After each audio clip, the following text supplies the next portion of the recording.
How's it going, everybody? Welcome to the channel. This is Big Daddy Dave, and this is AgriBusiness Tonight, a show where we talk about mods, news, and maps. How's everybody doing out there tonight? Hope everybody's having a fantastic day so far. Oh man, we've got a fair bit to talk about tonight. I am, of course, joined here by the one, the only, the FS Encyclopedia, WillTGaming. Will, how are you doing tonight? I'm doing all right. I am doing all right. Excellent, excellent. Yo, what's going on YouTube? It's WTG here. How's everyone doing today? I hope everyone is having a wonderful day today. It's a very long day today. I don't know why that dragged. How's Monday though? Cross fingers, new mods.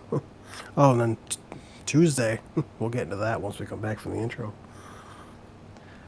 Yeah, what do you say we go ahead and kick on into it? Sounds good to me. Beauty.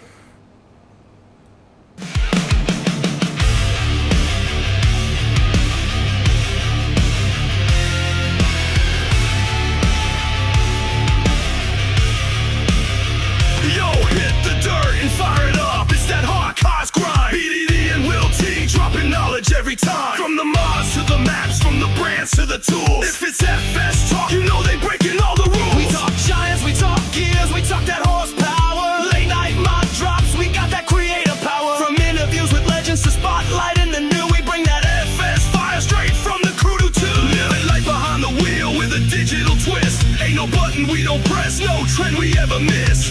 Updates, leaks, and future plans. We got the inside scoop, no chance for scams. This is AgriBusiness, cranking up your farm life. From the field to the feedlot, under LEDs and skylights. Mods, maps, machines, they cover it all. Porches, kings of the farming game, standing tall.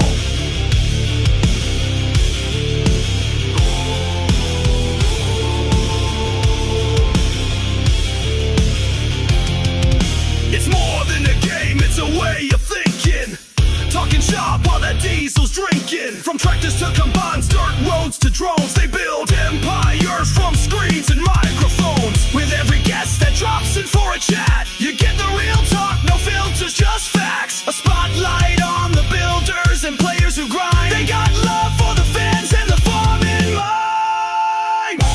This is AgriBusiness, cranking up your farm life. From the field to the feedlot, under LEDs and skylights. Mods, maps, machines, they cover it all. Portex, kings of the farming game, standing tall. So plug in the pod and hit that sub. Roll out in style with your farming club. No fluff, just dirt, diesel, and truth. Straight from the FS underground on coast. AgriBusiness, rocking every ride with BDD and LT side by side. Whether you plow, seed, harvest, or buy, this is the voice of the farm life.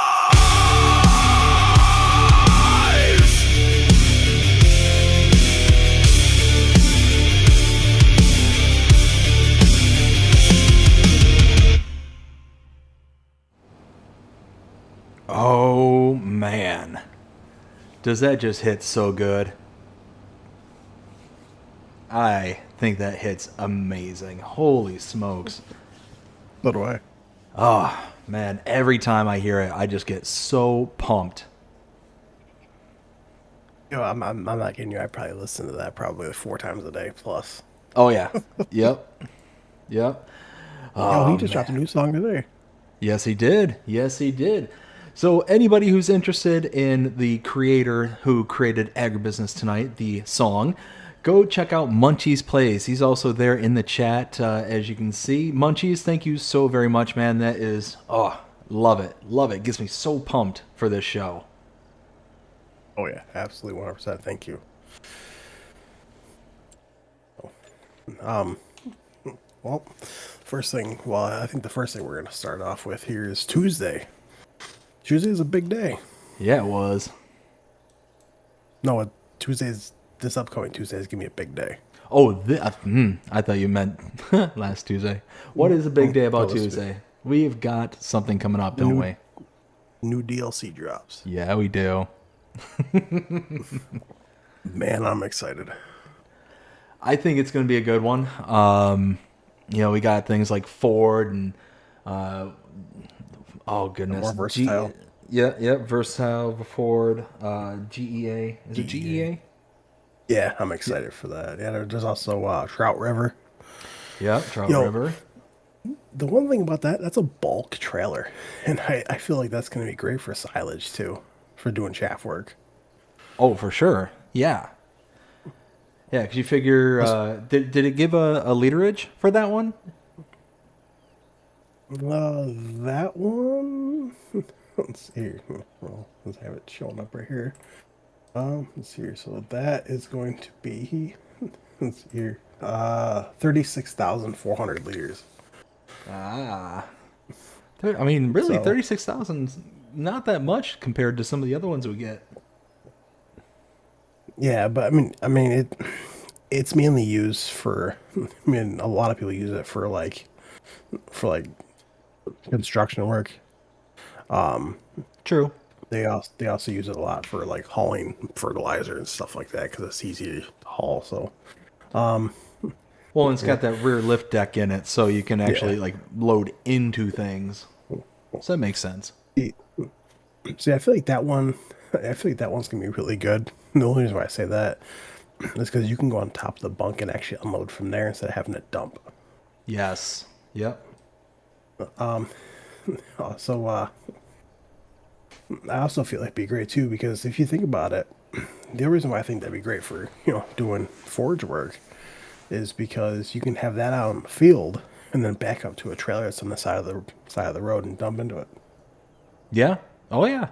No, I think that's going to be a very versatile trailer.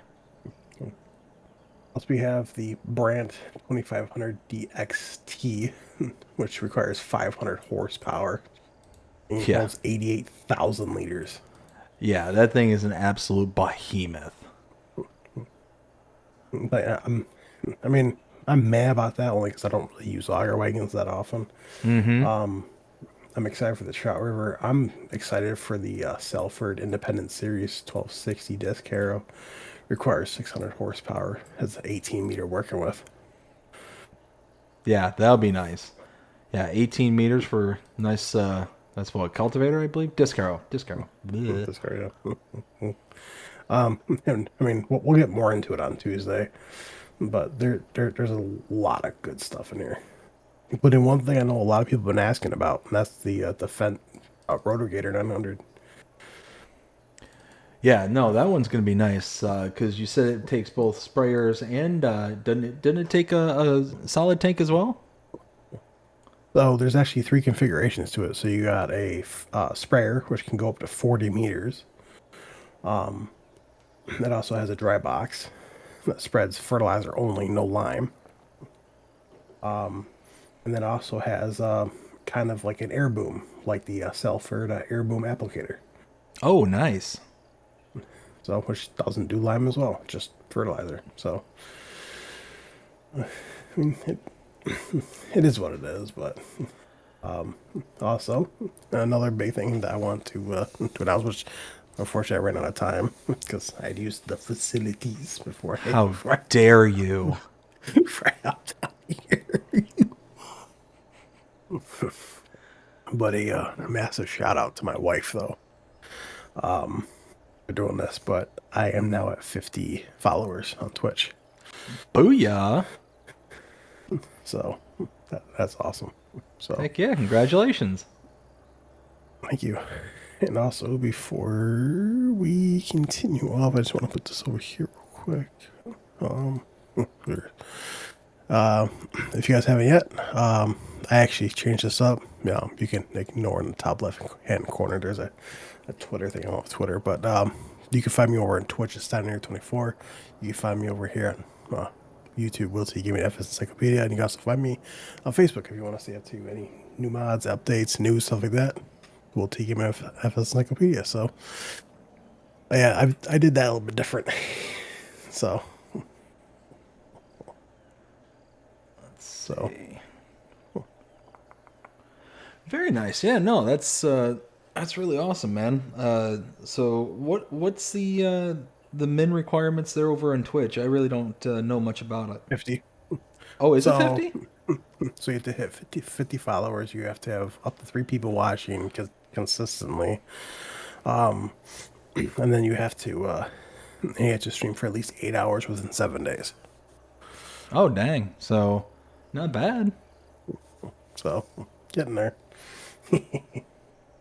Hey, it's something. So, well, shall we start? Yeah, let me go ahead and catch up with my chat here just real fast when we can. Okay. So we got Jonah starting us off strong, saying, hope it's bigger than 1.3. Oh, no, Jonah. 1.3 is big enough. How you doing, Jonah? Hope you're having a fantastic day so far. Ken, how you doing? Hope you're having a great one as well. Says, LOL, Jonah. Munchies Plays. Says, hey, nice intro. LOL. Oh, yeah, it is. Yeah, it is. Gets me all sorts of fired up. Also says, hi to Jonah, Ken, BDD, and Will. Also says, might have to maybe work on a song for DLC drop. Now that would be pretty cool. Everybody, listen, go check out Munchies Plays over on his channel there. Not only is he doing all these songs like Mod Hub Madness and the 1.9 patch. Oh my goodness, I about died listening to that. I was rolling really hard. But he's also been doing these they're not one-liners. They're the like basically how not to pick up on ladies. Have you seen those? No. Oh my goodness. So he's been posting them on my Discord, and I've been catching them, and they're just like little like one-liners that like basically, hey, how would you hit on a woman from like the terms of Farming Simulator, or not even Farming Simulator, but just farming in general. And oh my goodness, it's hysterical because it's one of those that is like completely self-aware. Because right at the very end is, "Are you single? We are too." It's like it's just the corniest one-liners, but I'm like, it's like the dating equivalent of a dad joke. Right. And I love it. I absolutely love it. Let's see. Real quick. Go ahead. In Munchies, did you get my message over Discord? I sent you a message earlier. That was it. Let's see. Ken says, what up to Munchies Plays? We got Jonah says, I got new shoes today. Nice. And then Munchie says, FS pickup lines. There we go. That's the words I was looking for. Yeah, FS pickup lines. Dude, I'm telling you, hysterical. There was one that I was almost in tears just laughing so hard. Jeez. Yeah, go check out Munchies Plays at his channel there on YouTube, and you will not be disappointed. Right. And I'm all caught up. Perfect. Well, yeah. Plus, I got my my own stream room now. Booyah! I'm working on getting all set up. Nice. All right, let's see here. So the first one we're gonna start off with is the Merlot P41.7 Turbo Farmer. This is by the ARM team. This is gonna be 8.20 megabytes to download. You have a base price of $90,000. You have a horsepower of 140. I mean, I personally pass on this. I don't even use the Merlot we have in game. See, I'm on the exact opposite end of that spectrum. I love this one because this was the base. Wasn't this in last year's game? Yeah. Yeah. So, yeah, I love this one. This was what originally got me into the telehandlers as deep as I've gotten into, because this one started the whole like 3-point link on a telehandler, so you could actually use it for more than just, hey, let's carry a few things around the farm kind of thing. You could actually use it as part of your integral equipment. You can see it right here in this screenshot that the 3-point link and this one here, actually using the roto disc behind it. So I mean, it's an incredible piece of machinery, and yeah, it's so versatile. I remember using this a ton in my Let's Play series over on Pelinier. So yeah, give it a look see because it's a good one. And for 8.2 megabytes and what is it 90K? I mean, you can't go wrong. You just can't go wrong. All I do want to say though is that that Friday, Friday was definitely a ARM team day. Yeah. And so next one is going to be the Lizard Loader 863 with shovel. This is also by the I'm going to say the ARM team. Arm. ARM. It'd be 19.37 megabytes to download. You have a base price of $25,000, a horsepower 145. I absolutely love this. See, I'm a really hard sell when it comes to skid steers. It's nothing against this one in particular, but just like 19 megabytes is not that bad of a file size. 25K is not that bad for a price. 145 horsepower, like all that stuff is fantastic. But it's one of those like skid steers are just so small and they're so limiting as to what you can do with them that I tend to avoid them unless I'm specifically trying to include them into the series or into the game that I'm doing at that point in time. But yeah, this one, nothing wrong with it, just a pass for me. Right. I mean, I absolutely love it. I grabbed it. Well, of course, on PC, I grabbed the Bobcat. Why not? Yeah, that's true. Let's see here. Next one is going to be the Case IH Concord air drill system. This is by K-Series Modding, or Caserius Modding. Actually, I found out it's actually pronounced Caserius Modding. Oh, yeah? Yep. So you have the it's 51.26 megabytes to download. So basically you have, it's weird how it is. So you have 2 air carts and 2 air seaters. Basically you have it's weird because you can either have it pull behind or pull in between. So you have let's see, so you have the 2400 Concords. Yes, you have the 2400 Concord specifications, seat capacity 7,620, fertilizer capacity 3,600. I like how they actually divvied that up too, to figure it out. You have a price tag of $18,000. You have the 2300 Concord specifications. You got seat capacity 7,020, fertilizer capacity 3,200. The price tag $18,000, exact same price. And then you have the SDX30 drill specifications. So they're both they're the exact same for both. So you got a working width of 9.1 meters. Let's see here. It doesn't even say horsepower. Oh, 180. This CV, I guess, is horsepower. Because Caserius Modding is actually from Brazil. Okay. And you have a price tag of $45,000. I absolutely love this. I think it's nice in theory, but in practice, I mean, 52 megabytes to install, that's a big pill to swallow for me.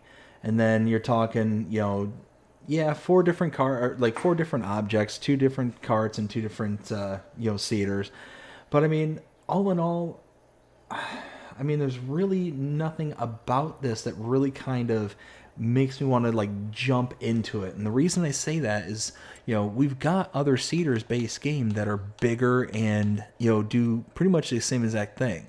If I can actually find, there it is. I mean, this is what, a 9.14 meter working width? Yeah, 9.14. So, I mean, you've got the 15 meter Amazon, or you got the 12 meter Lemkin, for, probably around the same prices. Well, no, this has actually got a pretty decent price to it. You got 18,000 for the cart, and then you got 45,000 for the actual drill itself. So I mean, yeah, you are going to save a little bit of cash, but then you're going to invest in that megabyte size. So it's going to be one of those where it's going to be up to the individual person. This is going to be a really good one for like the American maps with the big American sized fields and all that. But all in all, this is going to be one I pass just because of the megabytes. I gotcha. I use that a lot in 22. Let's see here. Next one is going to be the John Deere 8350. This is by the ARM team. Arr. This is going to be 7.74 megabytes to download. You have a price tag of $6,000. You have a horsepower requirement of 60. You have a working width of 5.2 meters. You have a seed capacity of 830 liters. You have a fertilizer capacity of 830 liters. I absolutely love this. This one's really nice. For 8 megabytes, you get a nice little seeder. It's going to be, it's going to be your little itty bitties, your 5.2 meters. So it's not that huge, but it's also not that expensive for $6,000. You're talking, what is that? 5.2. Okay, probably around the Poniger AeroSim VT 5000 DD at $101,500 for that thing. Like, you're saving a ton. You're almost saving $100K. Just right off the bat, just by getting this as opposed to this. And you're gaining an extra, 0.2 meters. So you're spending so much less and getting so much more. So, yeah. I think it's awesome. And can't you daisy chain these together? Yeah. Yeah, so you can extend that 5.2 meters out to, 10.4, or I think I even saw a picture in there that had 3 of them, connected together. Yeah. So 15.6? What'd you do? Yeah. Yeah, I mean, you could, in theory, if you had enough horsepower, you could probably go out to like 40, 50, 60 meters, like some ridiculous amount. Right. I got enough to do. Oh, I got enough here. Just do one field, one swipe. That would be amazing. I would love to see somebody get that on video, just to be like, okay, I just got everything all in one pass and just, and it has to be on a map like Alma or something like that, or it doesn't count. Or fields. Oh my goodness. That would be something Jonah would do. Right. Speaking of Jonah, he says, "Hello, my friend. Hello, good sir." Let's see. Oh, here you go. So that was John Deere by brand. Here you go. You got the Case 5100 by the ARM team. It's literally the exact same thing, just case. It's gonna be 7.73 megabytes. It's still the exact same megabyte. It's the exact same price, exact same working with, exact same everything, just case. So take everything I said before, copy and paste, and improve it because it's case. There we go. So you mean improve it because there's something wrong with it? Got it. So I mean, possibly something like that. I mean, who knows? If you want to read too much into it, then yeah, you can go into that. But it's red. Keep it in the shit. Oh no. That was pretty good. I'll give you that one. Well, now going back to my favorite, you got the John Deere balers by the ARM team. I made a comment on DJ Goham's mod video, and then he ended up commenting back. But I was like, it's like a war with the ARM team. Well, they can't decide who they want to go with. And he put a laughing emoji. Well, I mean, in all fairness, I mean they got about 100 or 200 more before they catch up to ICUS and some of the other people out there. So they just had to slam it all in one. Right. Let's see. Will be the John Deere balers by the ARM team. It's gonna be 4.41 megabytes to download. So there's 2 balers that come in this. So you got the John Deere 690. You have a price tag of $12,000. Required horsepower is 115. Capacity 4,000 liters. Which So I'm just trying to think what the 4,000 liters is. You have the John Deere 100. This is gonna be literally the exact same thing, just the John Deere 100. So basically, you got a dual axle or a single axle. I absolutely love these balers. These things are amazing. So think of any of the other square balers we have in base game, even some of the smaller ones that we have. You take a look at even the Massey Ferguson, right? That just makes the baby bales. That's the MF 1840. That's $22,000, right? But that's for a baby bale. This is full-sized bales from the entire spectrum, if I remember correctly. So it does like the 180 to 240 range.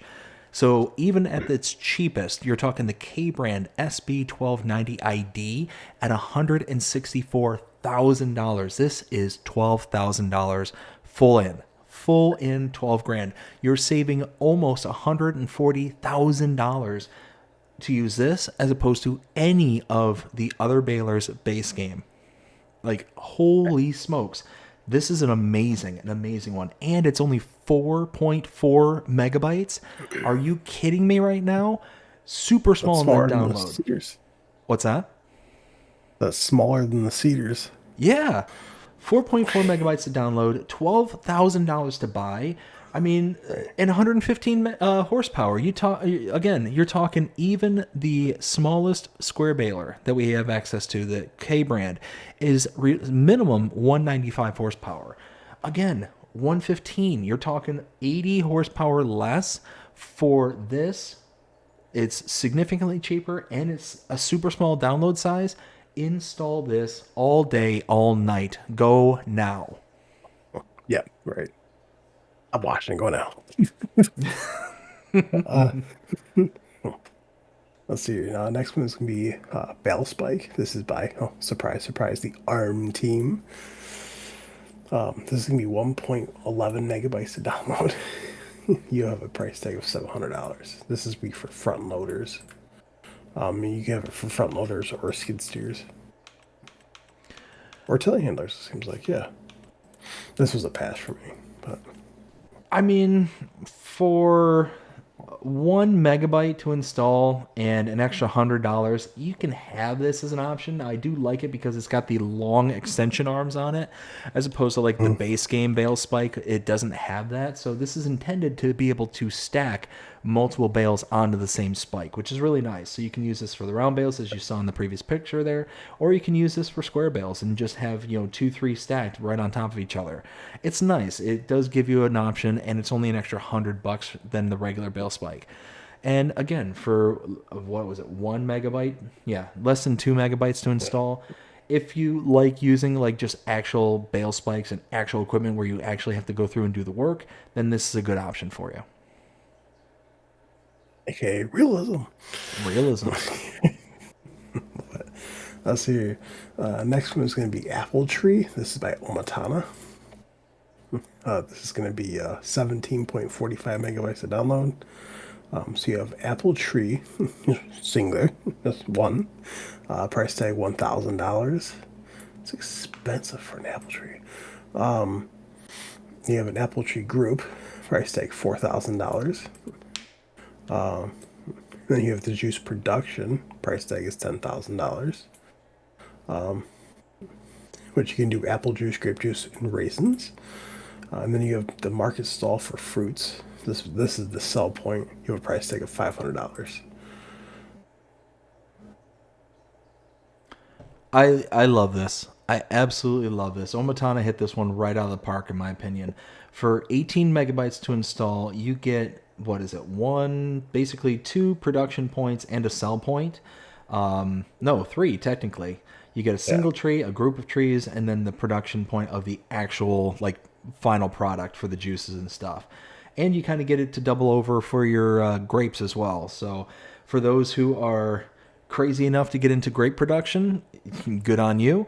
Not this guy. but no, it's one of those where, it's just a simple production point. It's basically a greenhouse that will produce your apples, and then you can later refine it into juices. I think that's brilliant, absolutely brilliant. It's short, simple, and to the point. I love it. Absolutely love it. Omotana does great work. She really does really good jobs with her mods, and they're very good and practical mods as well. So, yeah, this adds a little bit of something new to the game while at the same time kind of being, grounded in something simple. Love it. Also in the in the fourth screenshot over, which I also noticed too, because this was an FS22, I used it. When you actually deliver apples to here and you go inside, because yes, you can go inside. Fantastic. Matana, you show them how it's done. You actually can see like the apple cider coming out of the press. Yeah, again, it's an awesome mod, and one of the things I like the most about Omatana's mods is that it is that simplicity, not in a kind of, oh, this is just kind of blah, but simplicity as in this is what you have. I love the look of this shed here, how it's just a simple wood planking on the side with the nice wood interior with the presses and all that stuff. It just feels warm and inviting. On top of that, it's just, again, a nice practical purpose. So it's going to be a simple, in and out kind of procedure. It's nice. I like this. I really, really like this. And it's got the little bit of deco there on the side with the flowers. Yeah. So it's got that little kind of home touch to it. So yeah, two thumbs up on this one. And again, you're talking 18 megabytes, so it's not that intrusive on the file size. So you're going to be able to really kind of do something real special with this. And what's really nice about a production like this, is you can really kind of jazz up your property too. So if you've got like a little corner off, on your farm there and you kind of want to pizzazz it up, here you go. This is not only something that's going to give you a nice looking production point, as a kind of aesthetic appeal to it, but it's also going to give you something with an output, which is nice. Right. Let's see here. Next one is going to be the MC McCormick 423. This is by LVT Modding.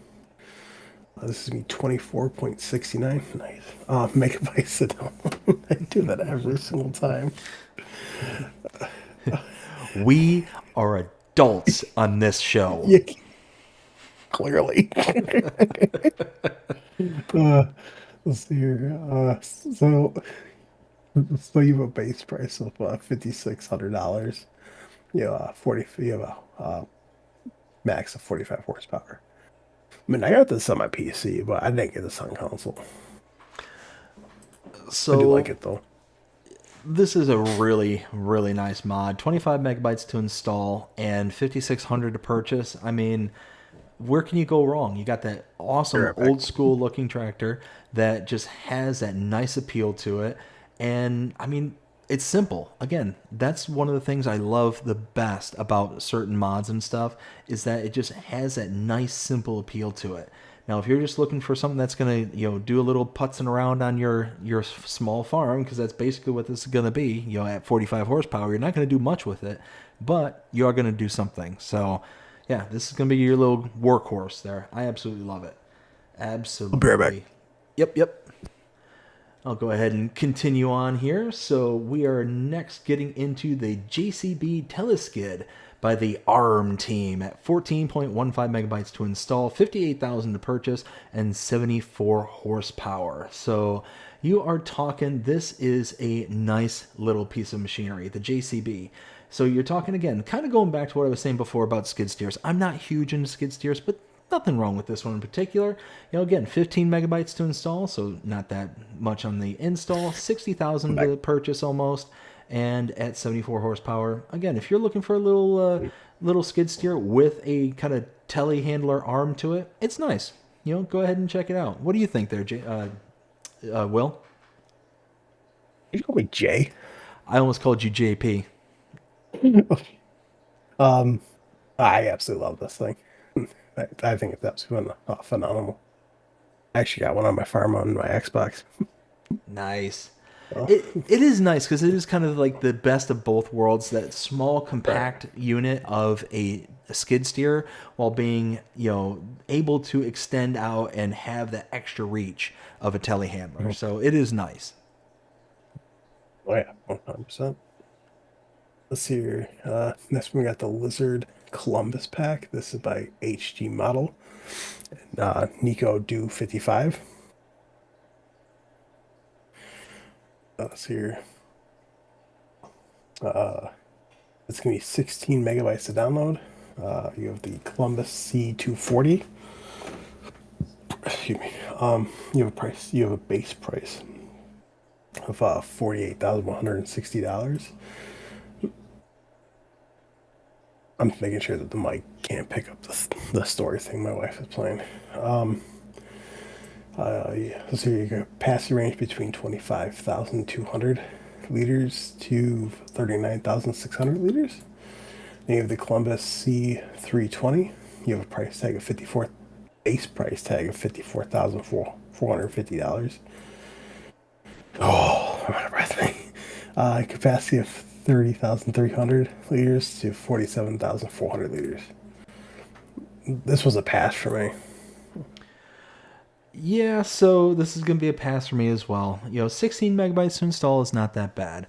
Looking at the price, $48,000, that's a bit high for a trailer for me personally, because again, I look for $1,000 per 1,000 liters, and this one kind of blows that one out the water at nearly $2,000 per 1,000 liters. So hence the reason why I tend to skip on this one. So yeah, I mean, it looks nice. It's got a nice looking, kind of model for it, but all in all, it's a trailer. We've got tons of options for trailers, and yeah, Right. That's why I can be so kind of discriminating towards my tastes in the trailers and kind of stand firm on that $1,000 per 1,000 liters, because we have so many options. Right.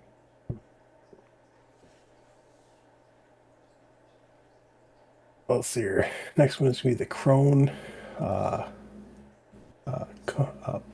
Compria. There we go.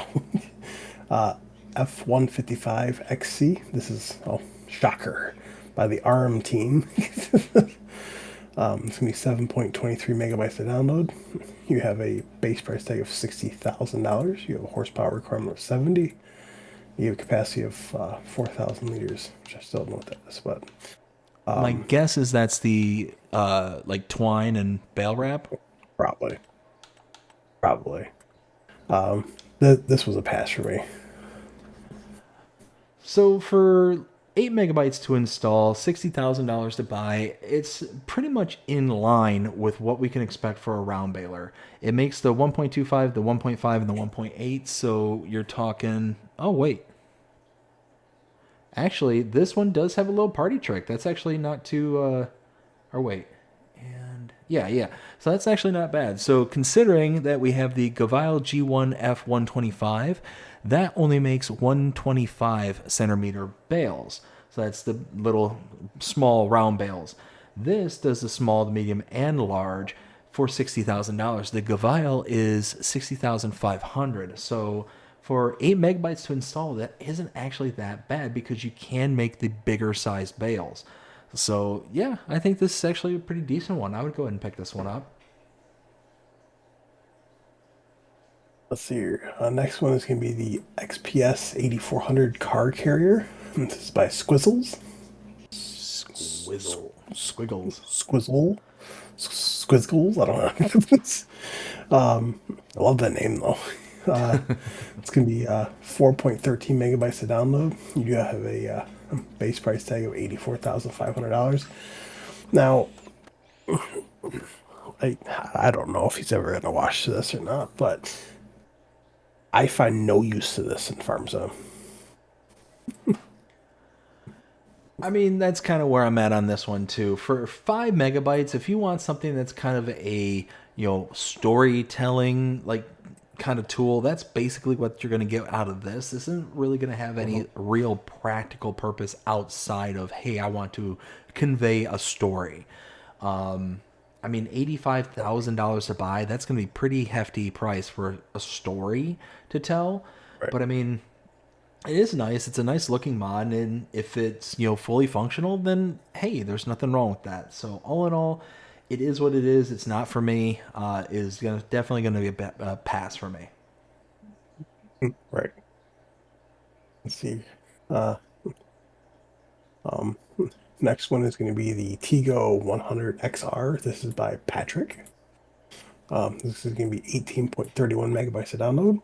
You do have a base price tag of $128,000. You have a capacity of 54,000 liters. You have required horsepower of 320. Um, there's a problem. So if you look at the Fent, that's fine. You look at the Lely, which it looks fine. But when you go to configure it inside the shop on the mod hub, the Fent is fine. When you go to Lily, it literally says Lely Ent. Oh no! So like combine the names. Yeah, so literally take Lely and then just take the F off of Fent. And then Lily, so it Lily said this because I was so laughing so hard from DJ when he said this, but it Lily said Lily Ent Tigo 100 XR. So outside of there being some kind of naming issue, I think this is fantastic. I think this is a wonderful mod, and here's why. We have the closest comparable is the Bergman Shuttle 490S. If you look at the capacities, the Lelent, whatever you want to call it, its capacity is 54,000 liters. The Bergman is only 49,500 liters. So you're talking an extra, what is that, 4,500 liters? But it's the prices that makes the big difference for this. The Bergman is $165,000. The Lelent is $128,000. So all in all, you're saving like almost over $30,000 and getting a bigger capacity. That's fantastic. And for 19 megabytes to install to save that amount of money, oh yeah. Oh yeah. And then you're taking a look at power. The Bergman requires 300. The Lelent requires 320, which isn't that bad considering it's only 20 extra horsepower. I mean, yeah, all in all, I would absolutely install this, even with the pending update that is going to be required for it. Yeah. The only Ford wagon I use is the Kloss one that already came out. Let's see here. Next one is going to be the Mac Pinnacle 64R. This is by the ARM team. Shocker. I'm still waiting for their Case IH EcoTill 2500 plow to come out. Right? Let's see here. I was actually kind of expecting after seeing all these mods from the ARM team. I'm just scrolling through the mods. I'm like ARM team. I'm like, ooh, ARM team. And I'm like, oh. It's like, oh, I want it. Let's see here. This is gonna be a 14.97 megabytes of download. You do have a base price tag of $157,000. You do have a horsepower of 425. You do have a capacity of for fuel 450 liters, and then the capacity in the tank itself is 22,000 liters. Now this, before anyone jumps about this being like, oh, this is fantastic, this is basically an auger wagon on a truck because it only takes grain like your normal, and anything your auger wagon will take typically this will take. So it's not multi-fruit. So I wonder if that's going to just require an update, maybe, unless they did that on purpose. But I would kind of feel like that would be a weird.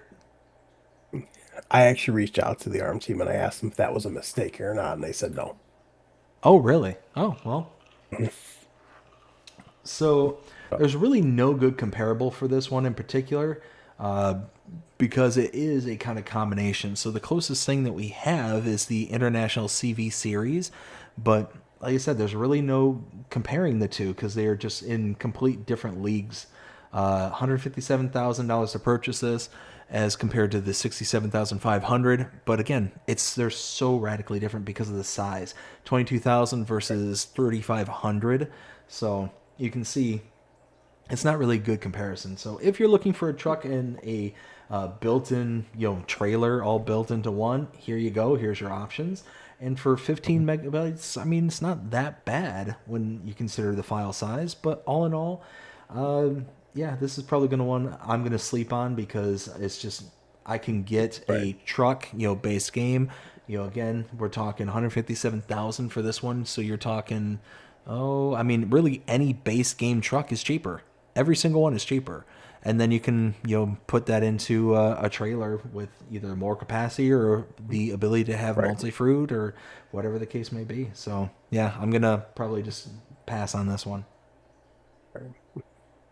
Oh, this next one, which I am gonna quote DJ Go Ham here, but this is like the new to go thing for if you're hauling any liquids because it holds everything, which is absolutely phenomenal, and it does have real capacity and unreal capacity.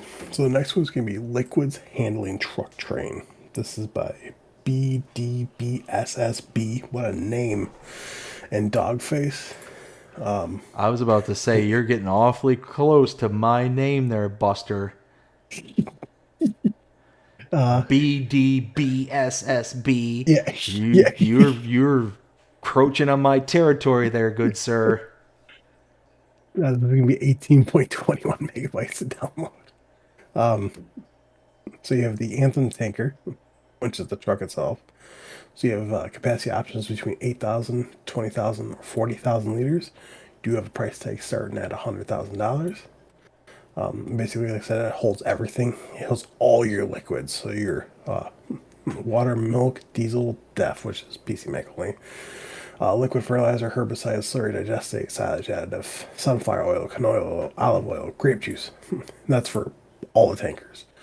Then you have the MKS25 semi trailer tanker with hitch and optional dolly. Oh, I need to take a breath after that one. So the capacity for this, you have capacity range between 26,000, 50,000, and 1 million liters.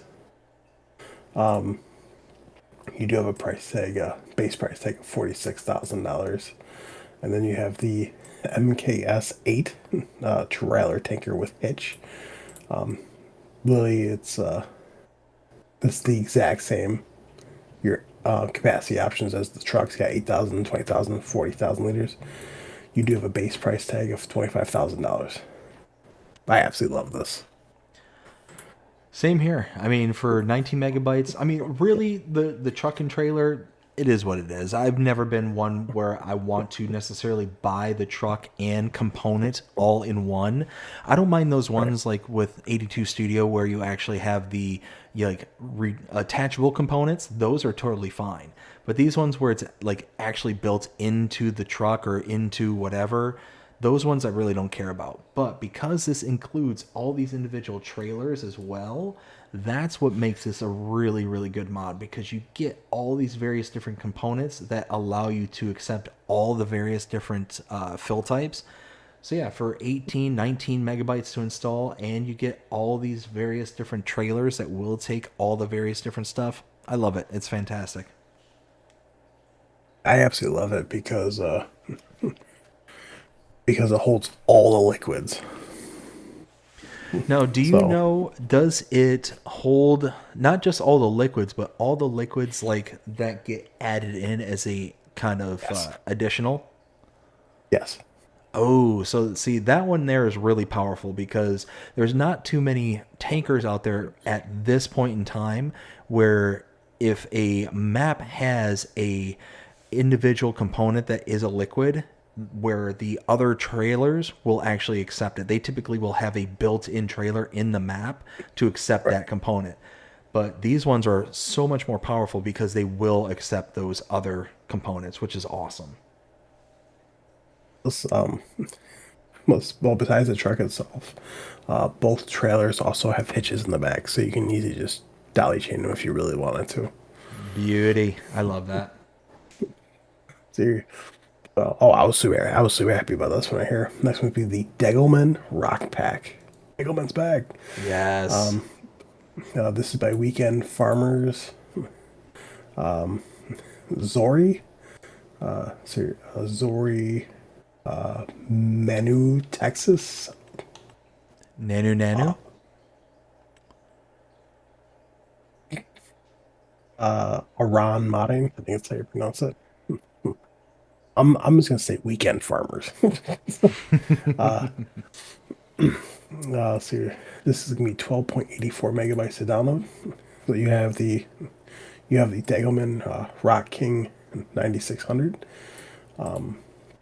You have a base price tag of $41,000. You have a horsepower requirement of 200, working width of 2.4 meters, capacity of 3,000 liters. And then you have the Degelman Signature 7200. You have a price tag of $25,000. You do have a horsepower requirement of 100. You have a working width of 2 meters and a capacity of 2,000 liters. I love these. Same here. I think this gives you a nice little option as opposed to the Elho Scorpio, which is really nice because again, that's the only thing we have that's base game component for rock picking, and yeah, right. It's also a better introductory price as well because you figure the smaller of the two units is $25,000, the bigger of the two units is $41,000.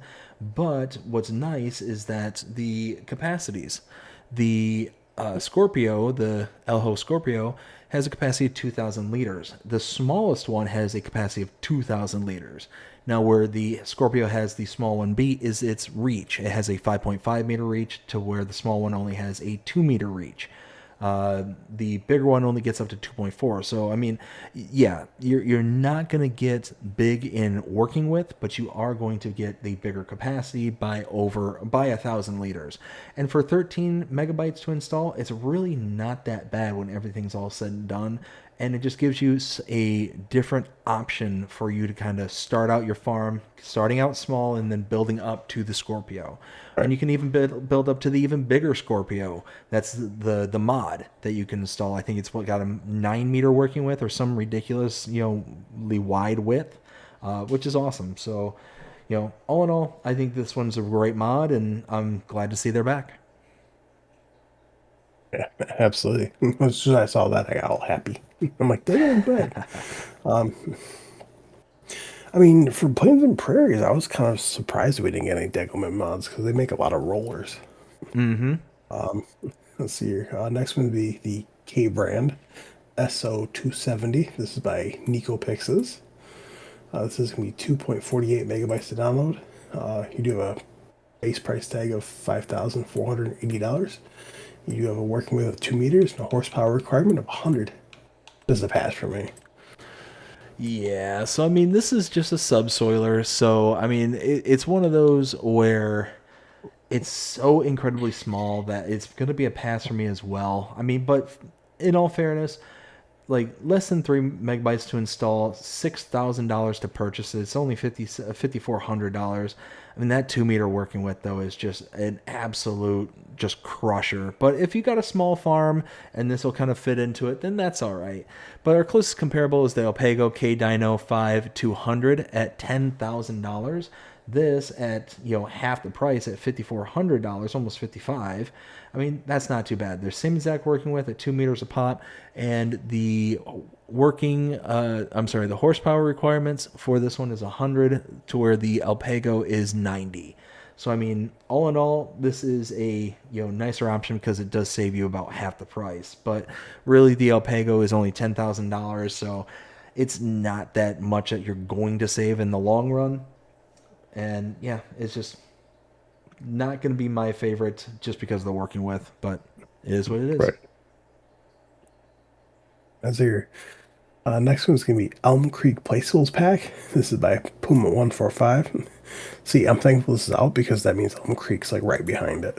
Yep. Let's see, this is going to be 110.88 megabytes to download. Yeah, I'm not going to read all these off, but yeah, there's 14 things in this pack. Basically, if you like placeables from Elm Creek, like the farmhouse, the water tank, or the water tower, the sheds, gas pumps, stuff like that, well, it's all here.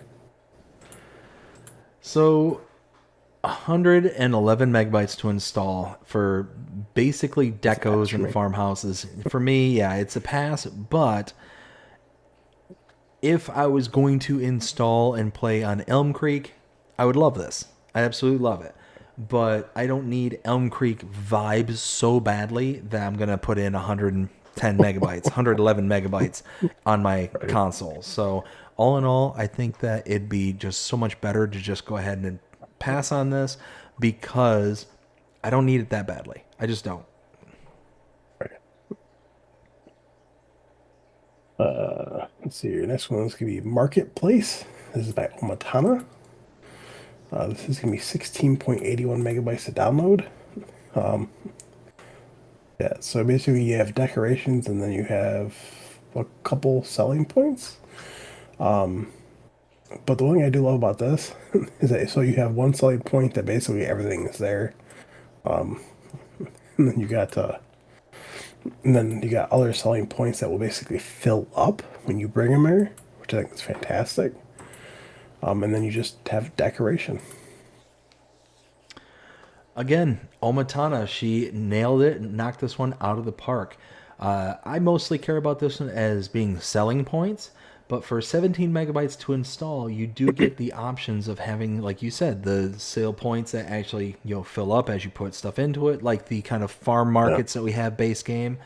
I mean, all in all, I think it's fantastic. And again, they are simple, and I love that Omatana can make these just simple, nice little designs and make them so powerful, and you have so much utility behind them.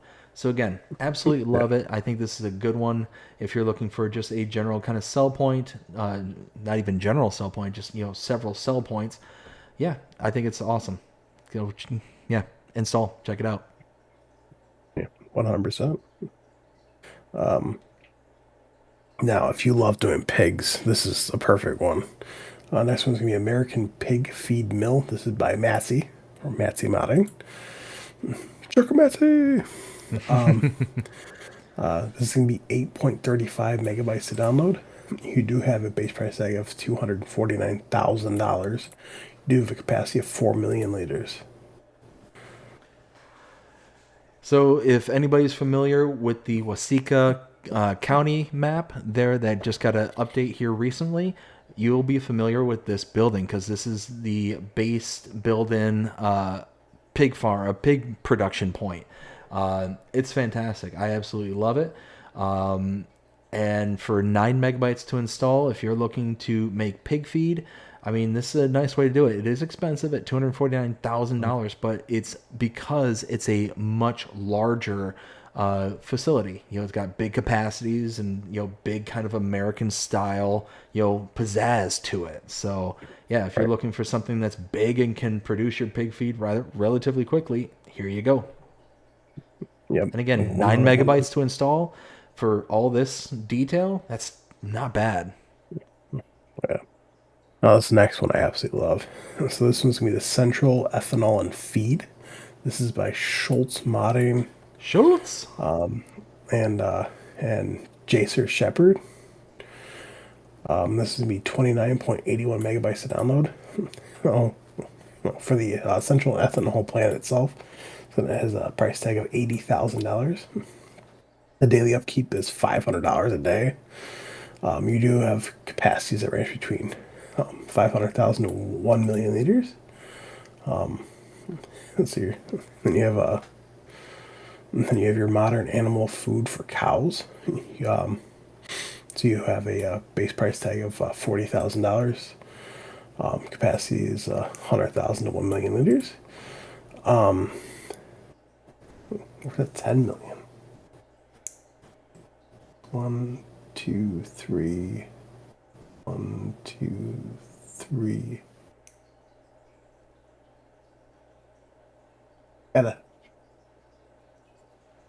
that's 10 million. Nice. So basically, so your incoming goods are be hay, straw, silage, corn, gluten meal, cornmeal, and mineral feed. Outgoing is TMR, which there's all different kind of recipes. Which did you know? Actually, in real life, you can either use soybean meal or cornmeal that you put inside of a TMR mixer. It's one thing I love about this. Then you have modern animal food for pigs. Exact same price, exact same capacity.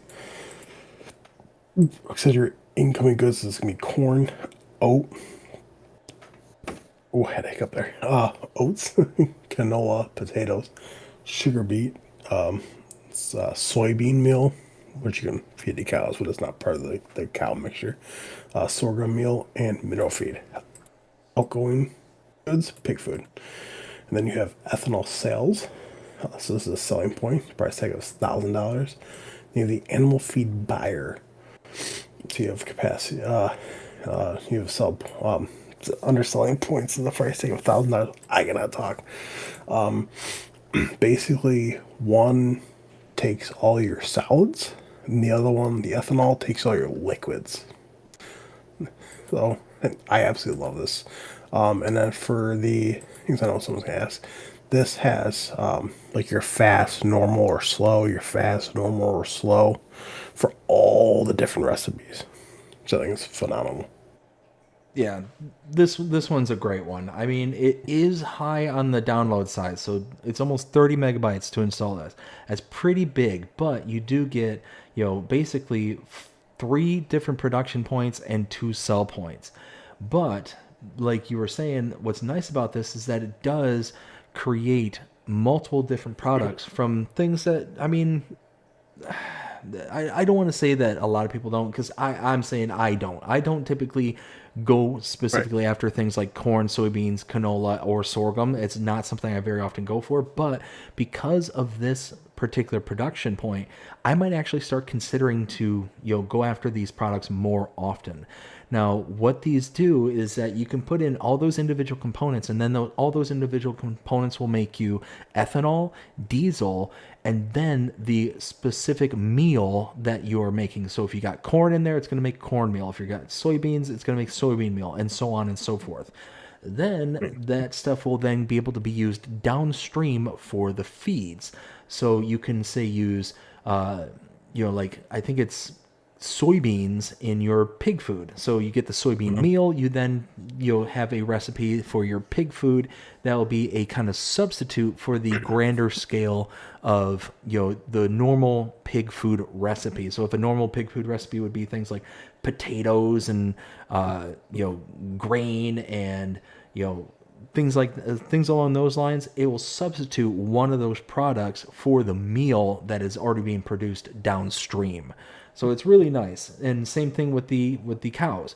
If you need hay, silage, and straw as your inputs for normal TMR, Yeah. well, then all of a sudden you can do, let's say, something like I think it's like a sorghum.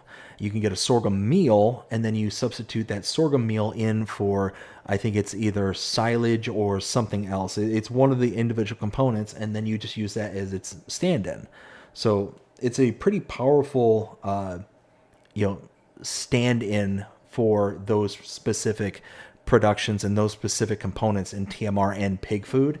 And it can save you quite a bit of money when things are said and done. When you start really like churning out those products, and really $80,000 for the central ethanol plant, and then $40,000 for both the TMR maker and the pig feed maker.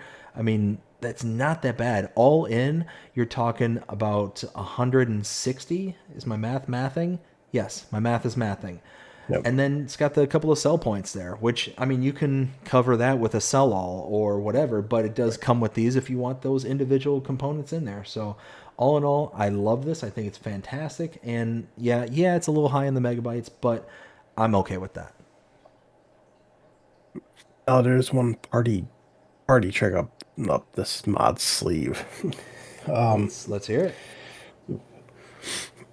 So when you install this mod and then you go to buy TMR, be very careful because you'll pay more at any place you go.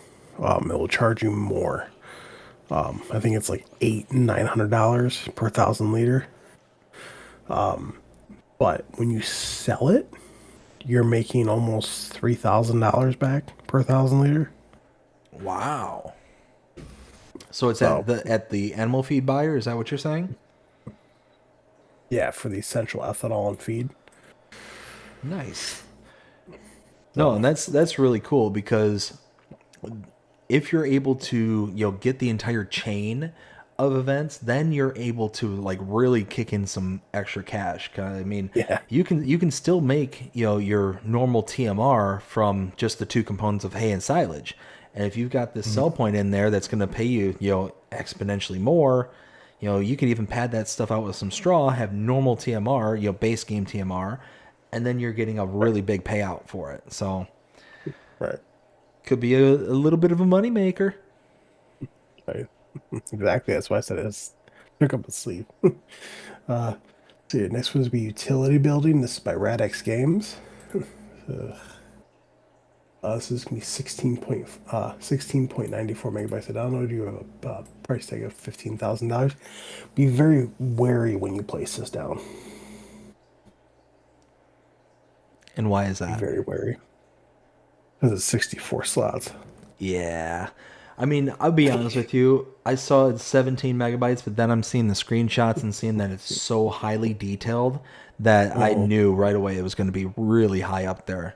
So it was one of those like I was waiting to hear what those what the slot count was because it was going to be up there. I knew it would.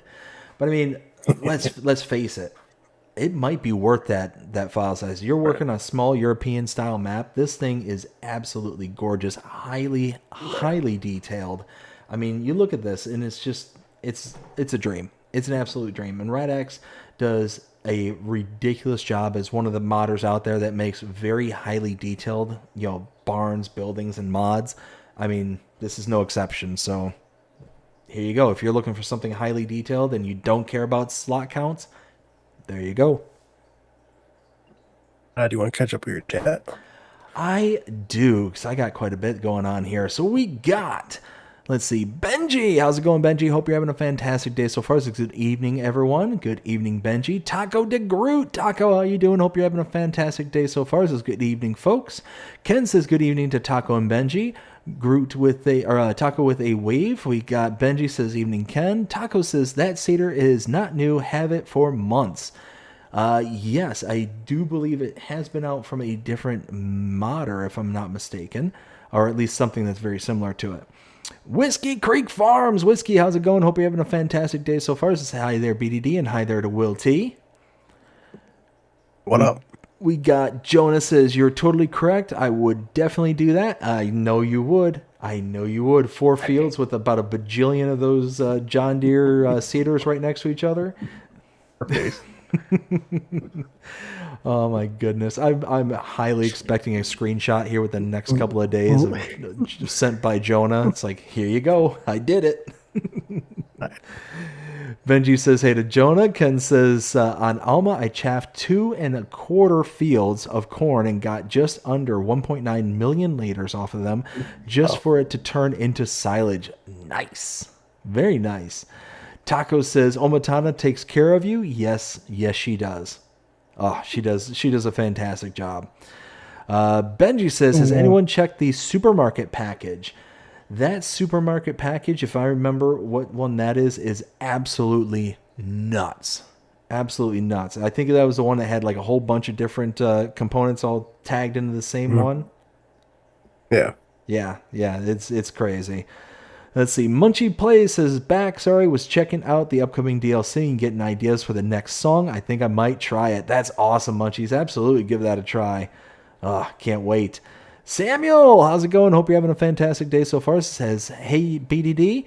It says, I'm sorry, live stream late. No worries there, Samuel. No worries whatsoever. No need to apologize. Hope you're having a fantastic day so far. Samuel also says, hurricane season 2025 today, June 1st, until November 3rd. Oh, I know.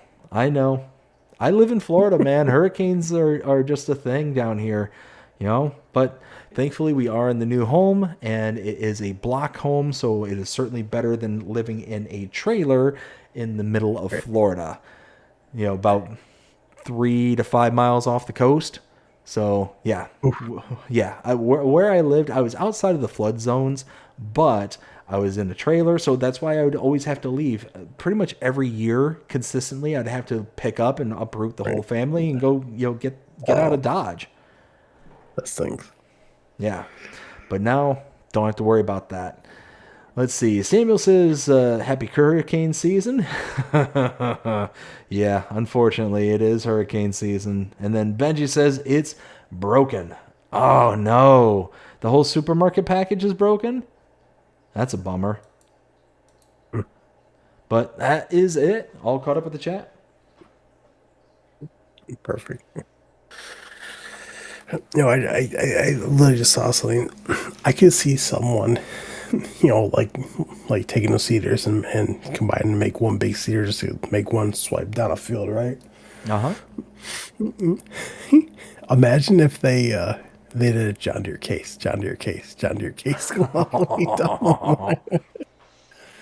I'm pretty sure that would just make everybody angry.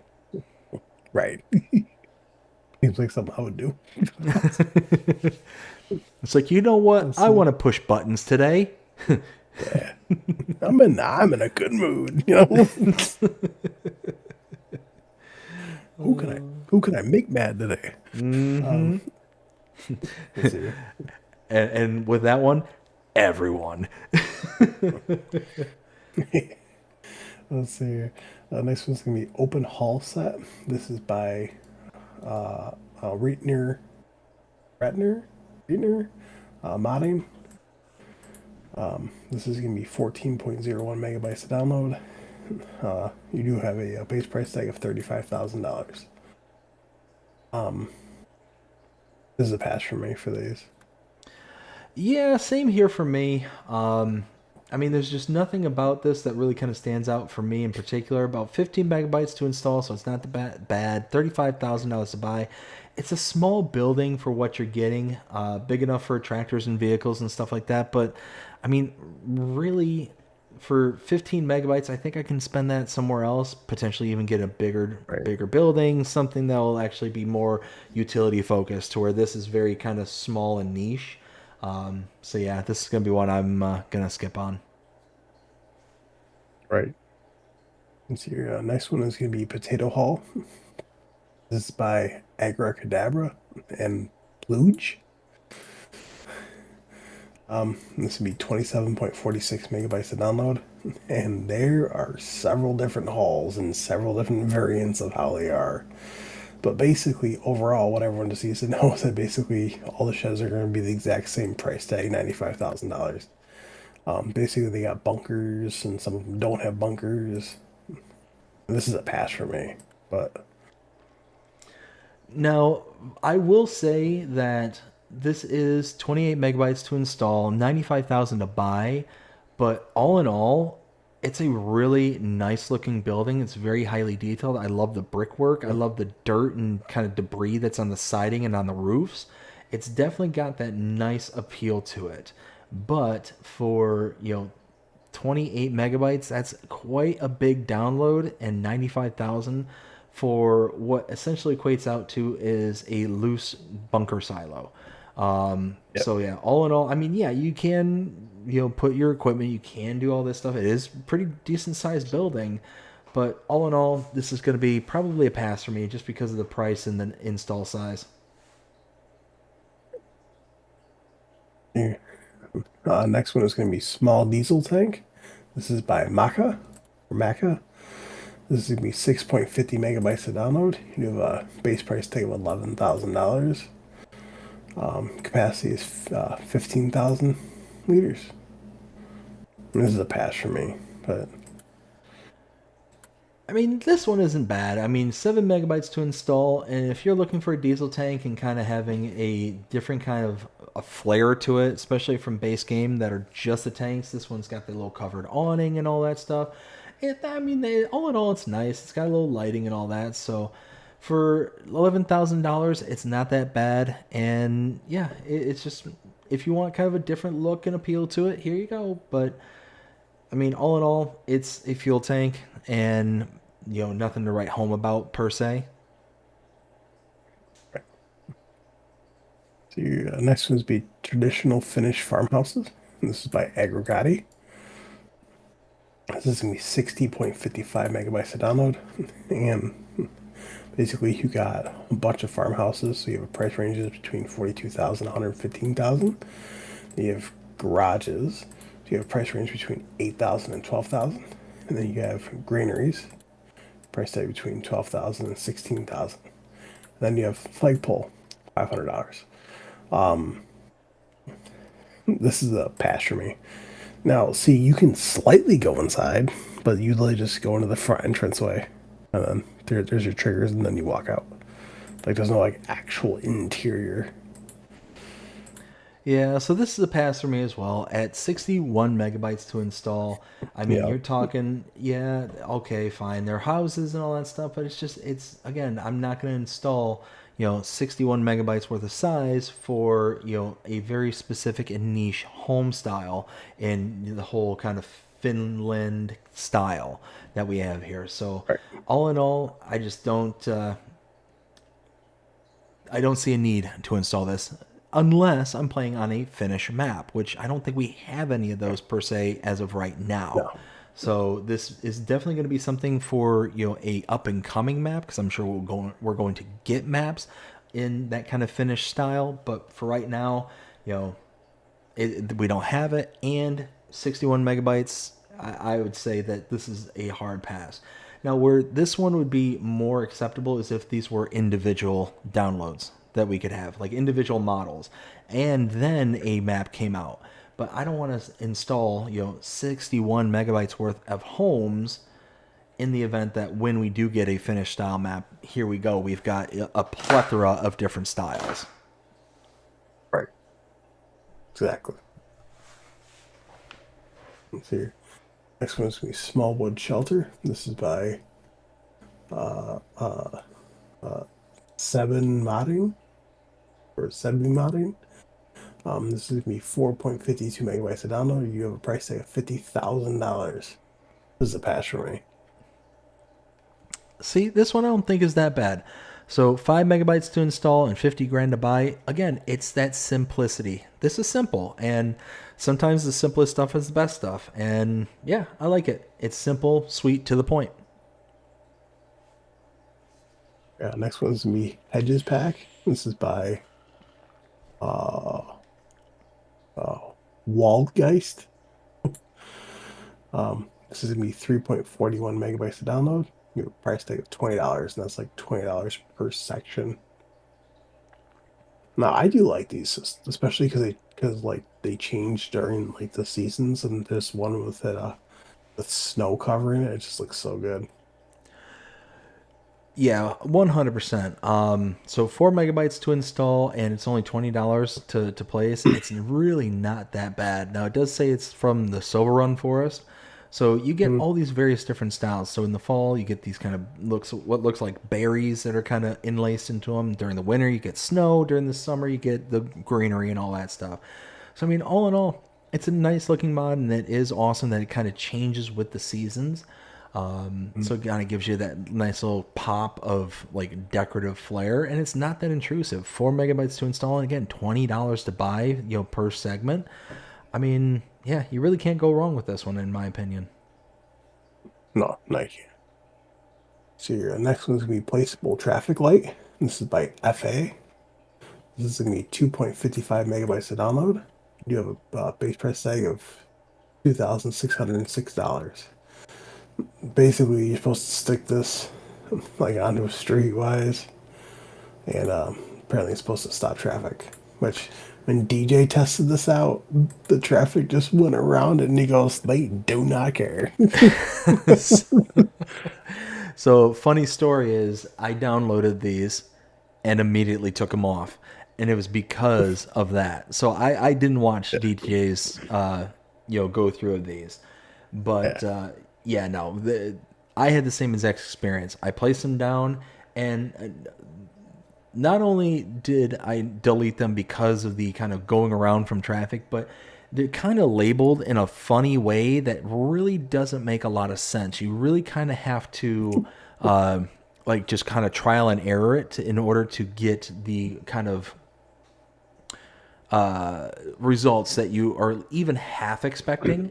But yeah, I mean, the fact that the traffic, because of the whole, overtake system that they implemented, I mean, that's what they do, is every single time they just went around this. They saw the obstruction, they saw the barrier, but they're like, nope, not going to deal with this, and just took off.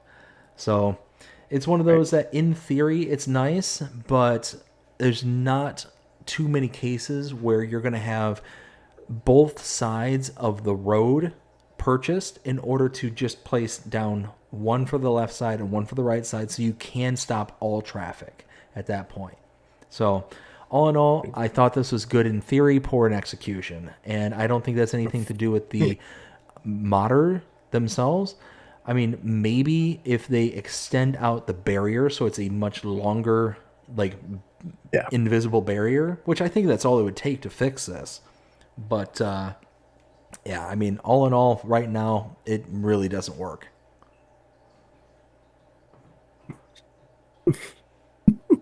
Yeah, and then somebody wrote a comment on like underneath his video.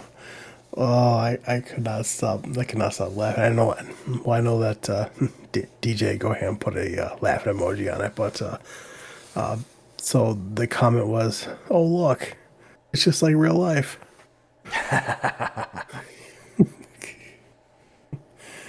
So your next one is be construction fence. This is by Sebi Modding. This is going to be 2.06 megabytes to download. Price tag is $70 per section. You do have gates 4 and 8 meter. I mean, this isn't awful, but I don't use a whole lot of fences though. Yeah, I mean, this one's going to be a pass for me just simply because it's not a particular style that I'm familiar with. That looks like maybe somewhere like, I don't know. I've never seen anything like this before. So I'm just going to presume or guess this is something that you would see overseas, maybe in Europe or something like that. But I mean, it's just, yeah, because it's so unfamiliar and it's not really a style that I personally would like, oh, hey, that's kind of cool. I'm just going to pass on this. I mean, there's nothing wrong with it. It's 3 megabytes to install. It does come with the gates and $70 for the price there. So nothing about it makes it stand out other than just it's not for me. Right. Let's see your last new mod from Friday. It's going to be a faucet and water tank set. This is by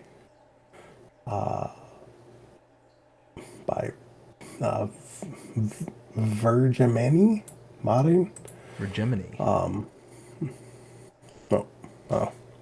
And Lost Gamer. I know that one. This is going to be 8.30 megabytes to download. You do have a price tag of $500.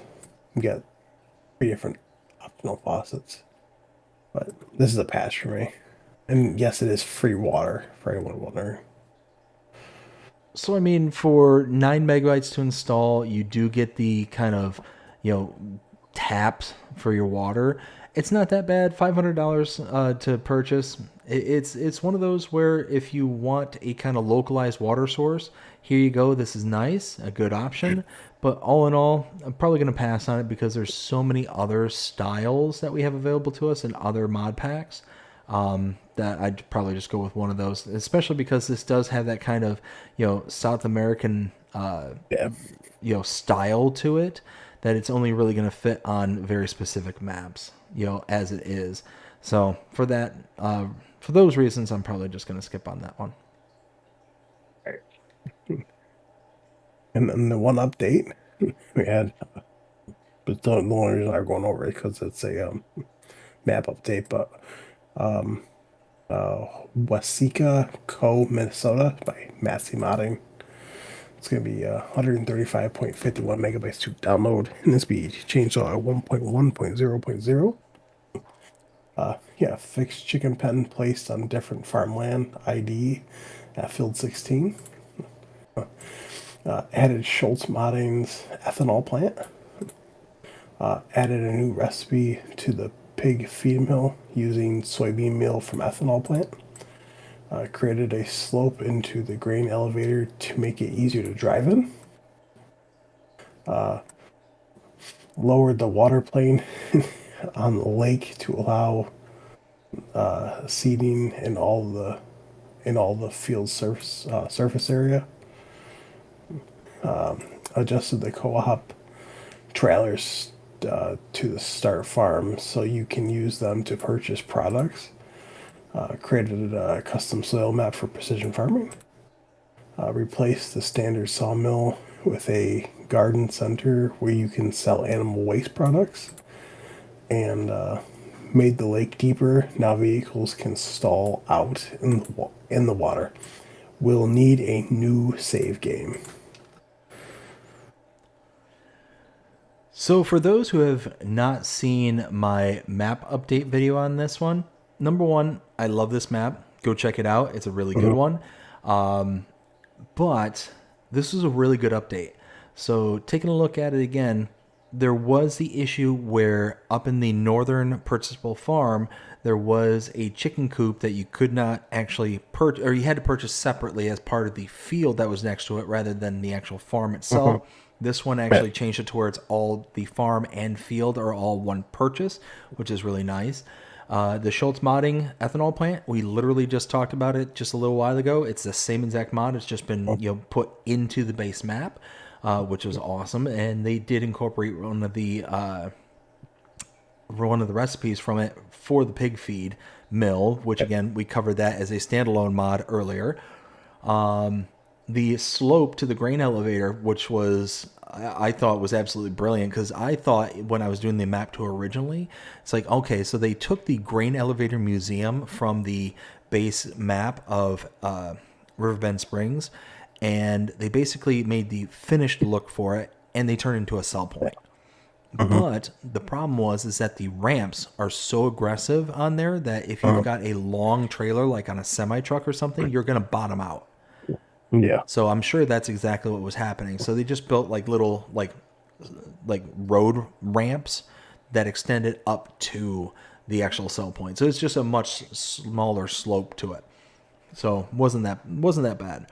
Now, all this, when it was said and done, I decided, it says at the last update, made the lake deeper. Now vehicles can stall out in the water. That's not true.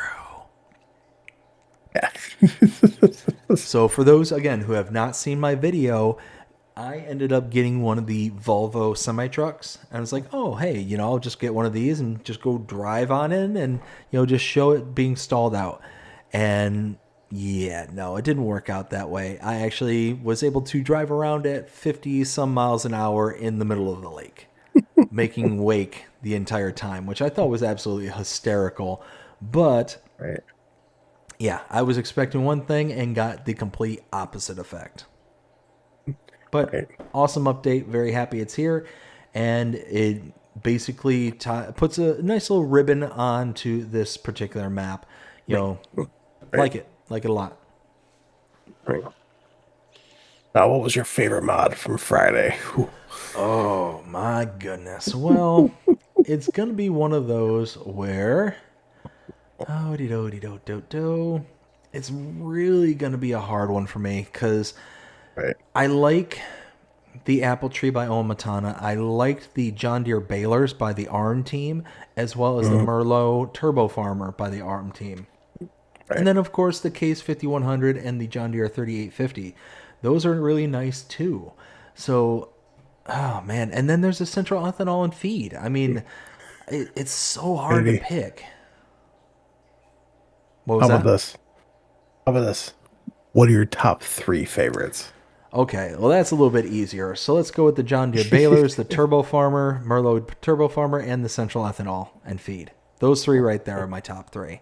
But you know what? I'm not going to do that. I'm actually going to put a rubber stamp as to which one I say is my favorite, and I'm going to go with the Central Ethanol and Feed. That's what I'm going to go with. And the reason is because it offers a nice little spin for the products that, again, I don't normally go after. I don't normally go after soybeans. I don't normally go after canola or sorghum or things like that. And this really kind of incentivizes somebody like myself to actually start going after some of those products and have a kind of downstream goal for them. And again, right off base, for the Central Ethanol, you get, ethanol and diesel as outputs right from the very beginning from any one of these products. So just those two products alone, especially the diesel, you can, if you've got a sell all, or a place to sell diesel, you can make a pretty penny off of that right off the bat. And then you can, use these different recipes for your animals as well. I think it's a powerful mod. I love it. And yeah, I'm going to put my stamp on the central ethanol and feed. Well, my top three would have to be the central ethanol and feed. Uh, the John Deere balers and the Case IH Concord air drill seeders. But if I really had to choose one, I would definitely have to go with the central ethanol and feed. Wow, look at us aligning. Holy smokes. All right. Yes. All right. Here we go. So the next one, actually, before we continue, do you want to catch up with your chat? I indeed do. So we've got Taco says hurricane season for us means hot times. They take away all the winds. That's awesome, man. Congratulations. I mean, hurricanes around here suck. It sucks. I mean, hopefully it's not going to be as bad now that we're in this new home. We'll see. See, Benji says, yes, I've done that. Nice. Kiwi Sim Farmer, how's it going? Hope you're having a fantastic night so far. Says, hi, BDD. Hi there, Kiwi. We got Taco says, for sure, these hedges have a collision. Big tractors can't pass through a bush. Nope. I understand. I completely understand you there. The one thing that I would love to see happen in some iteration of Farm Sim is to have these bushes to where they will take damage as well. Kind of like the crops. Like you drive through them, then all of a sudden like a big gaping hole is right there, where you drove through it. I think that would be hysterical, but that's future hopes and dreams. That's it. All good. All right, now we're gonna start on the next mods. The first one is Agroforest. This is by Setka Simulators. This is going to be 834.40 megabytes to download. This, only 3 required mods, which isn't awful. I love this. Basically take Silveron Forest and make it better. So yeah, I 100% agree. For those who have not seen my map tour on this one, I basically said the same thing. This is a more mature version of Silverrun Forest. So for those out there who have not played on Silverrun or have a kind of a cursory understanding of it, Silverrun Forest is a giant forestry map. It is like where they cut their teeth on the whole forestry upgrades for FS22 and the Platinum expansion. This, on the other hand, is what a map would look like if a individual got a hold of it, of Silverrun Forest, and really started like putting the effort into cutting down the trees and making fields and all that. This map is incredible. I love it. And Silverrun Forest is a gorgeous, gorgeous map all by itself. This one got kicked up to the nth degree, and here's why. Not only do you have the beauty, the natural beauty that is Silverrun in this map, but you also have all these additional production points that do not exist on Silverrun. So you've got things that, like a mine up in the northwest corner of the map, where inside of like a cave is where the iron ore is being produced, and then you can take the iron ore up to the top of the mountain area there, and you can have it produce the metal, like what you could do for Silverrun. In the far northwest corner, there's another mine where you have all sorts of different outputs, like not stones, but it's like a stone aggregate that you can use to make stones. You have soil, you've got sand, you've got all these different things. And the dredging barge, like from Riverbend Springs, it doesn't do stones, it actually does the sand. But what also this map has that I absolutely adored, adored this feature is, and you can actually kind of see it in the screenshot here off to the left here, is this boat. It has a usable boat that you can drive down the channels with.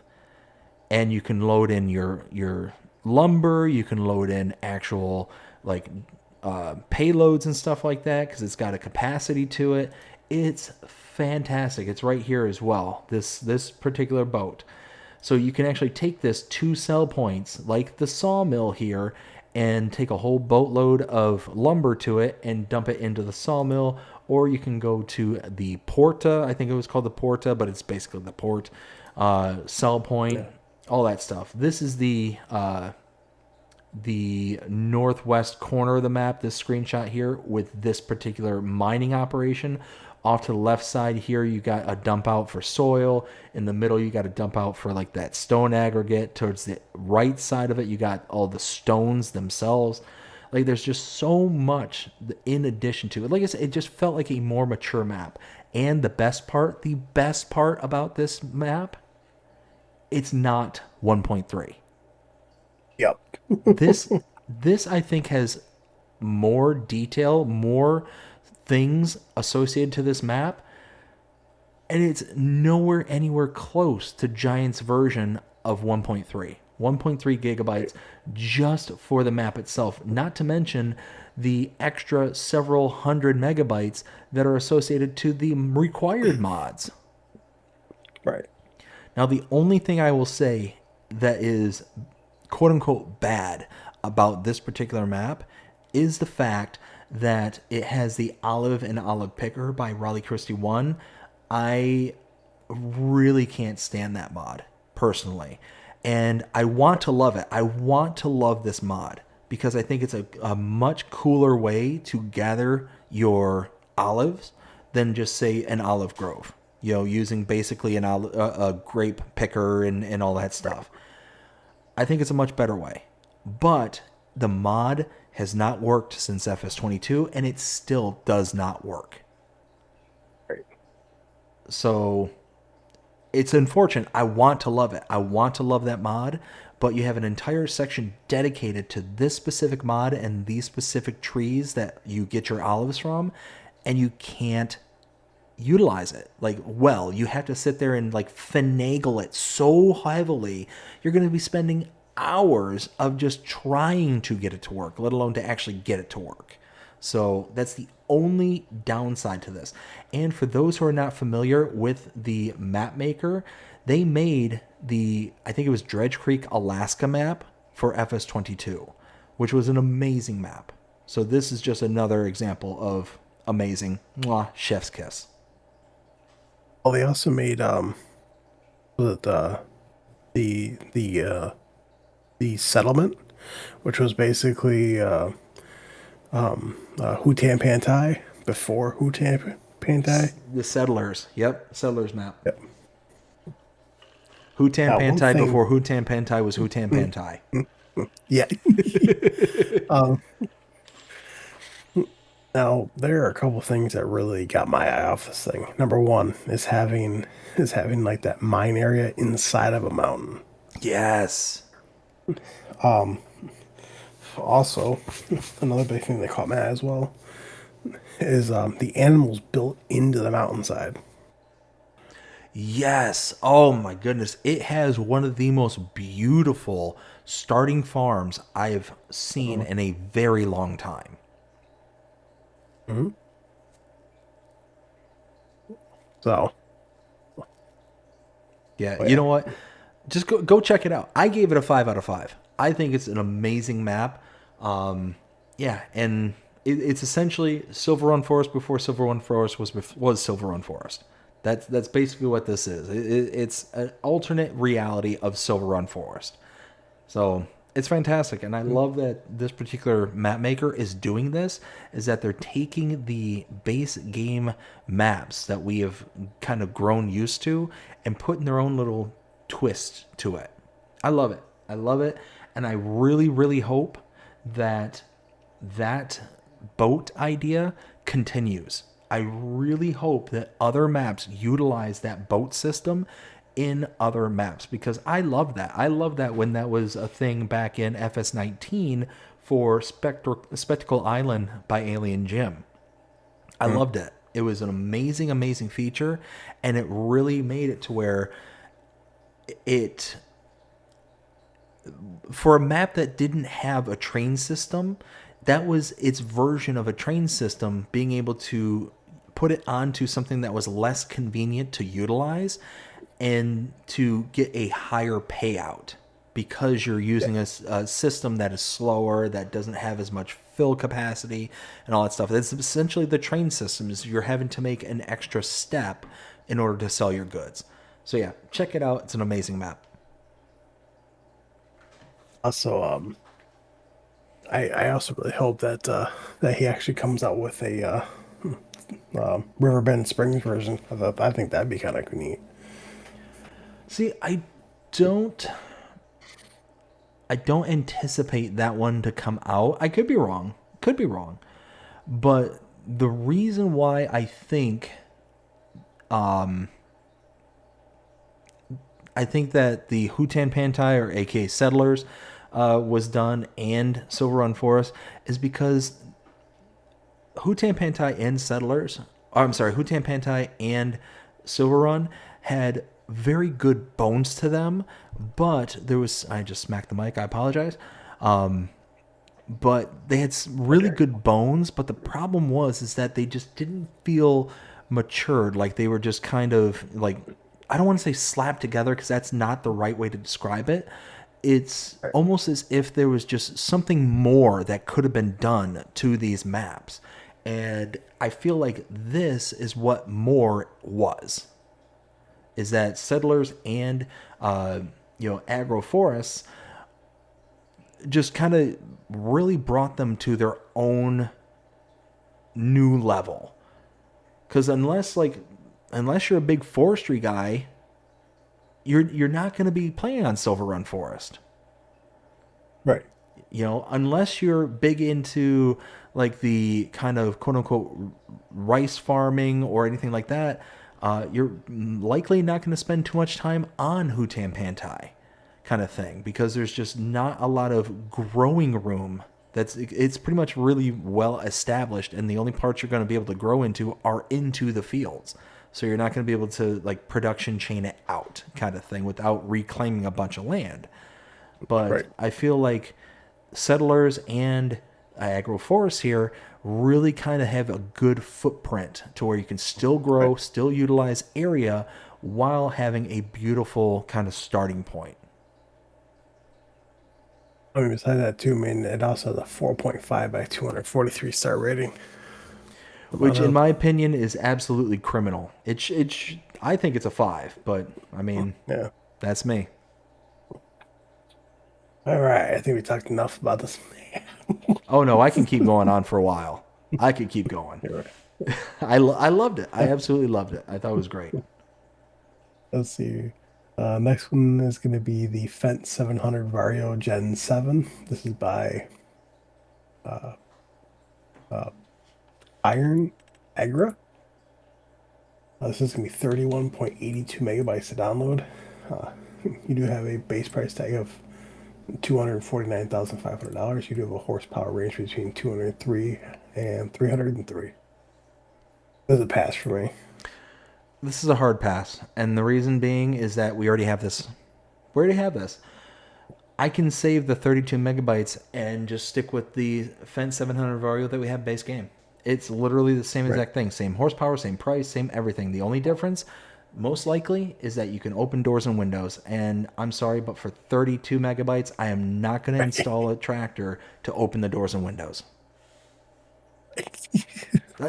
I'm sorry. That's one of the things I don't understand about making these kind of remods, is that we already have the base tractor, but to be able to open the doors and the windows and kind of have that as like an additional feature, oftentimes I find that actually to be more annoying to have that as an option than to not have as an option, because I'll sit there and accidentally push push a button, like I go to do something and whatnot, and I accidentally open the door, so it's just cracked open just a little bit, and then the sun starts to fade and all that stuff, and all of a sudden I see a bright light just inside the cabin of the tractor. It's like, why is that on? Like, I'm sitting there like scratching my head, wondering like what is going on here, and it's like, oh, my fat fingers ended up pushing the door open again.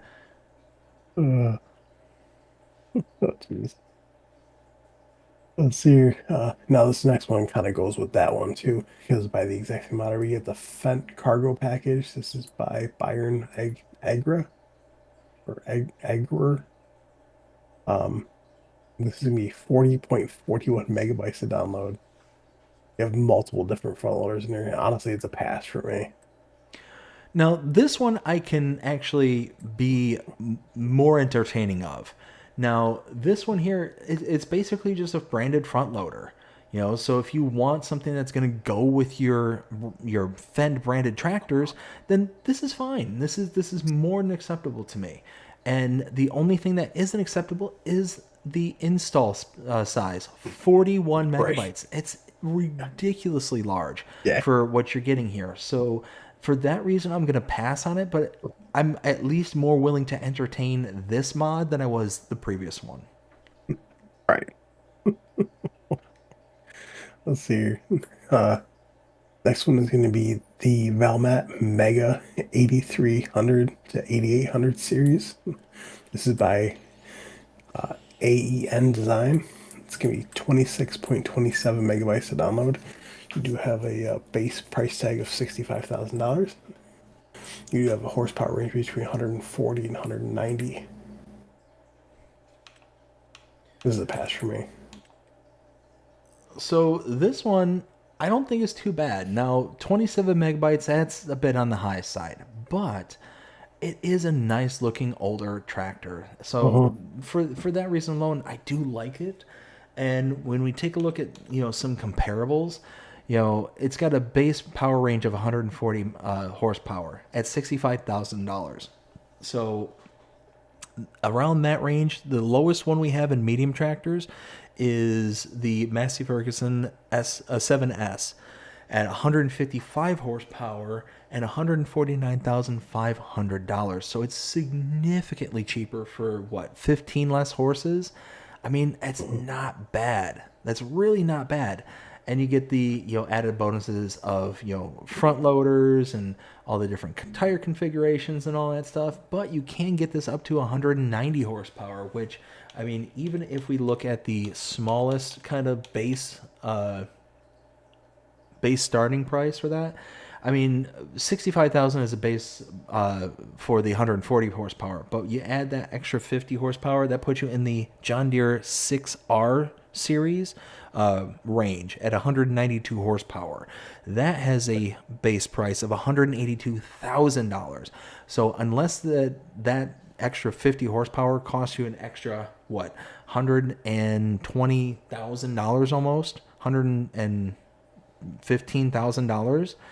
I mean, you're still going to be saving tons and tons and tons of money for that same exact horsepower bandwidth. So yeah, all in all, I think this is a really nice mod. It looks really good. And again, I love the old school looking tractors. And this is no exception. I think this has got a great look to it.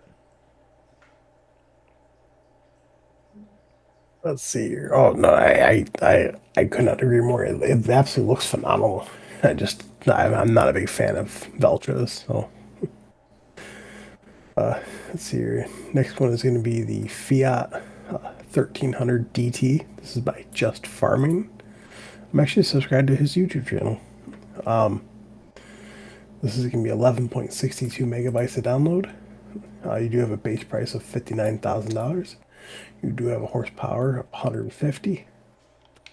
I mean, this isn't awful. I mean, because this was base game in FS19. Yep. I believe it was base game in 22, I believe. I could be wrong. So I don't think this particular one was base game, but it's a very similar looking one. Yeah.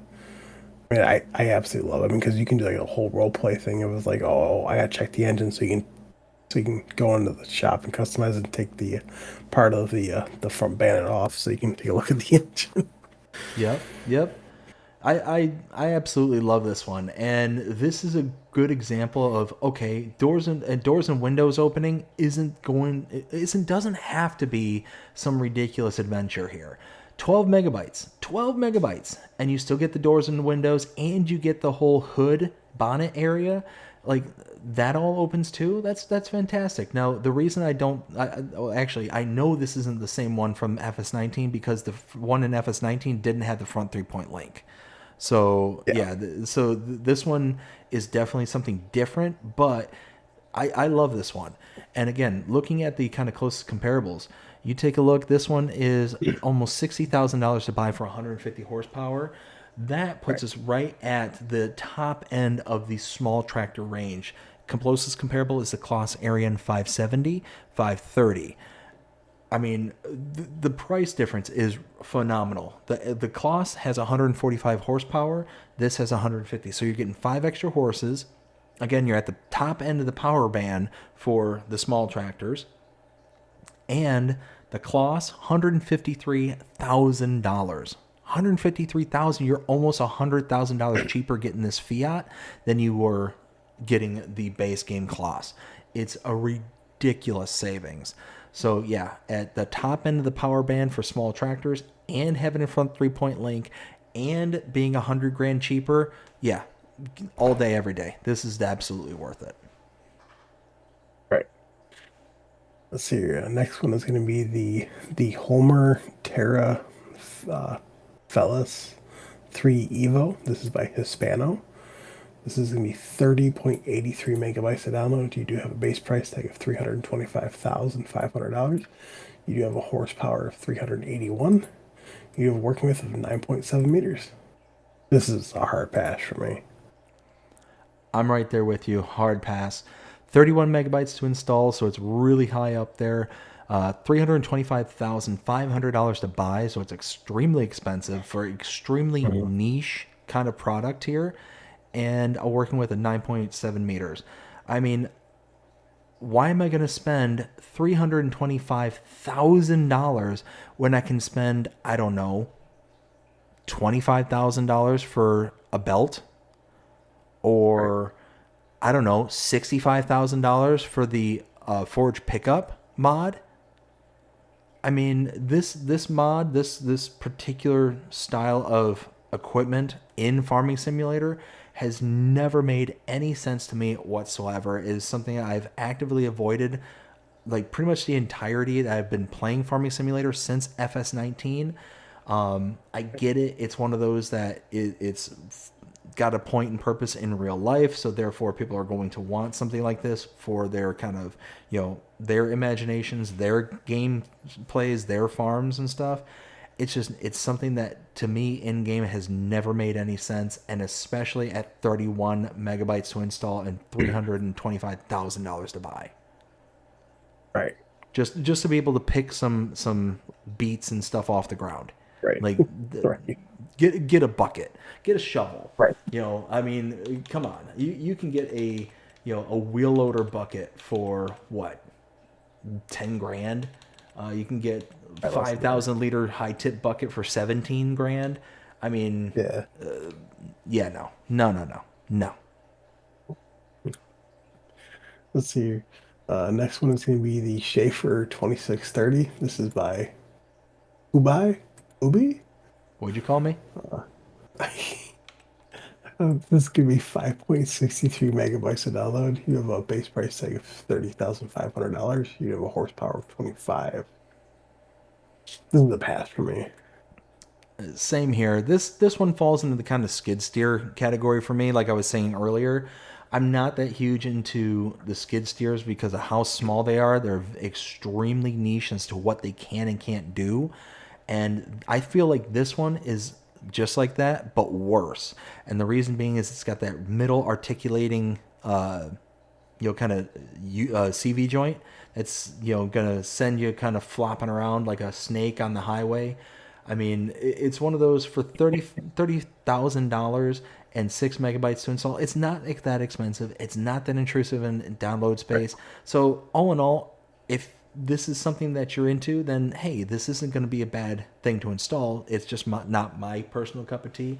And we've got the Schaefer 23E, the electric version, for $57,300. I mean, yeah, it's cheaper than the base game Schaefer by about $20K.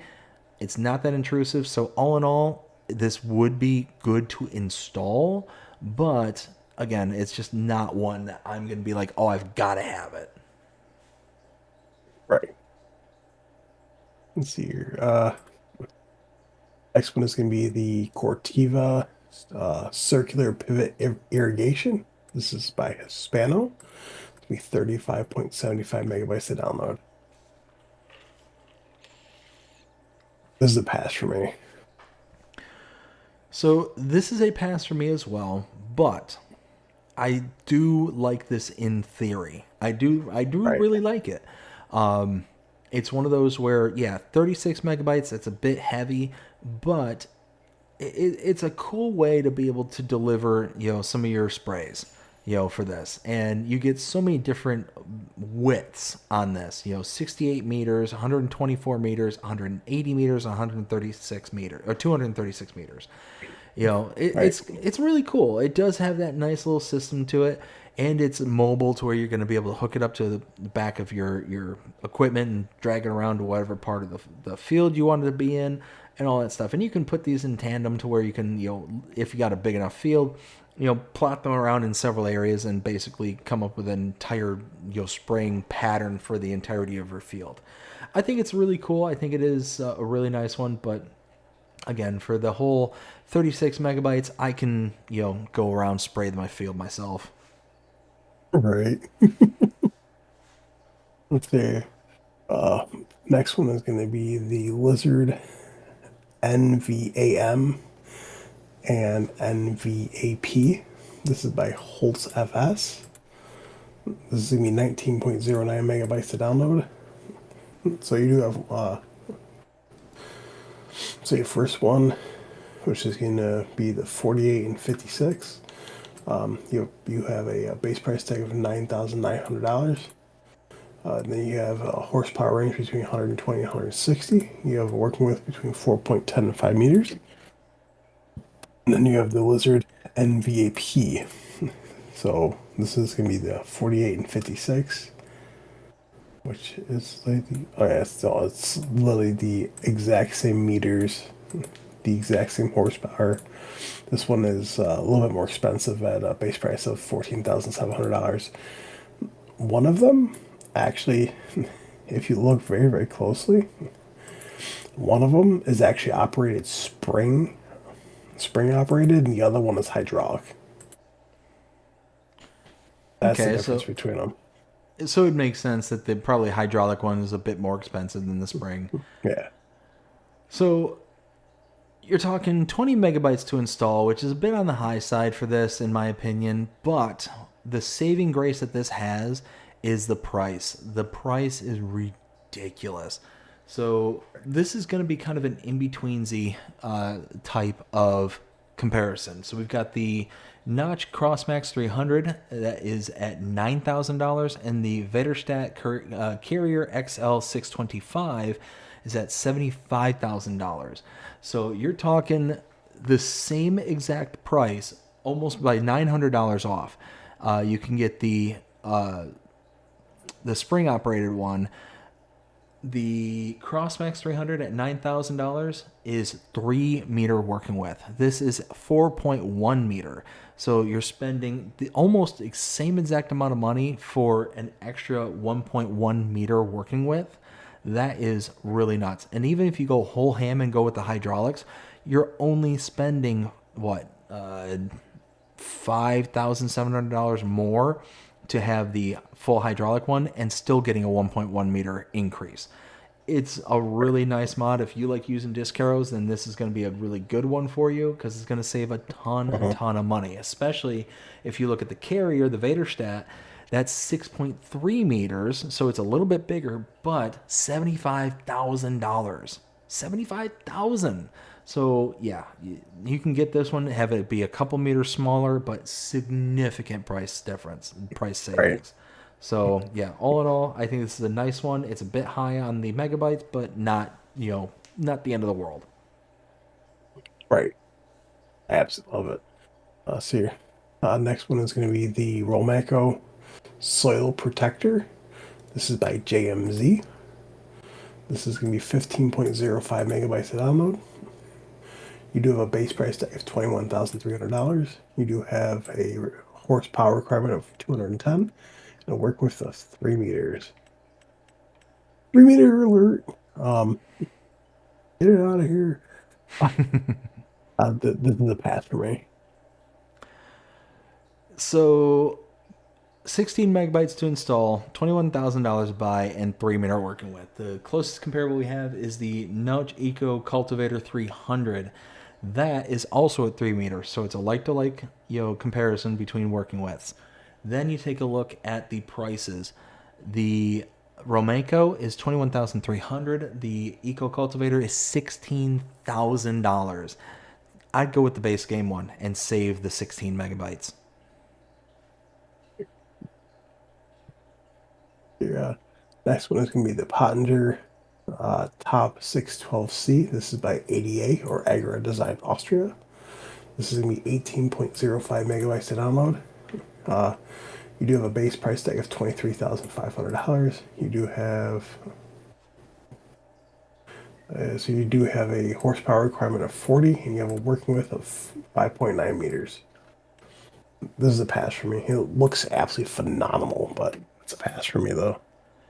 It looks really good. 19 megabytes to install, and you got a working width of 5.9 meters, like we mentioned before, and 23,500 to buy. So the closest comparable that we have is going to be the K-brand GA4731.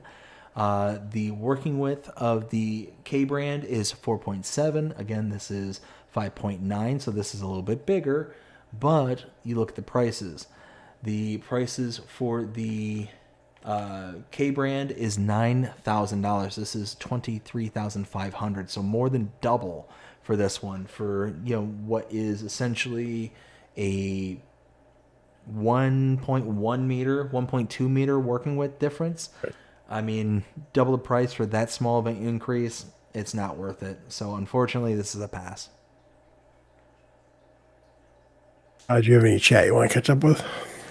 Yes, I do. So I think I left off with Taco saying Agroforce is amazing, 100%. Taco also says that he does not approve of the olive picker. I agree. And he says it's useless. I, again, 100% agree. I want it to work. I want it to be, something that's functional, because it is a nice idea. But because it is so temperamental as to how you have to line it up, how it interacts with the trees itself, it's just not worth the effort. It's not worth the time. I'd much rather just go with the olive groves and just do it the base game way. Even though I prefer, in theory, the method that Raleigh Christie 1 put in place. So it's really sad, and I don't care. I don't care for it. Let's see. Samuel says, "Hey BDD, next Thursday live stream. Very nice." We got Taco says Spectacle Island goes back to 2017, so the FS17. So yes, it does. I was referring to the FS19 because that's when I started to interact with it. Taco also says go to Edomod and download the Fiat Agri 18090. Okay. I mean, not on PC, so I can't download it from there. So that's not for something for me to do, but maybe will.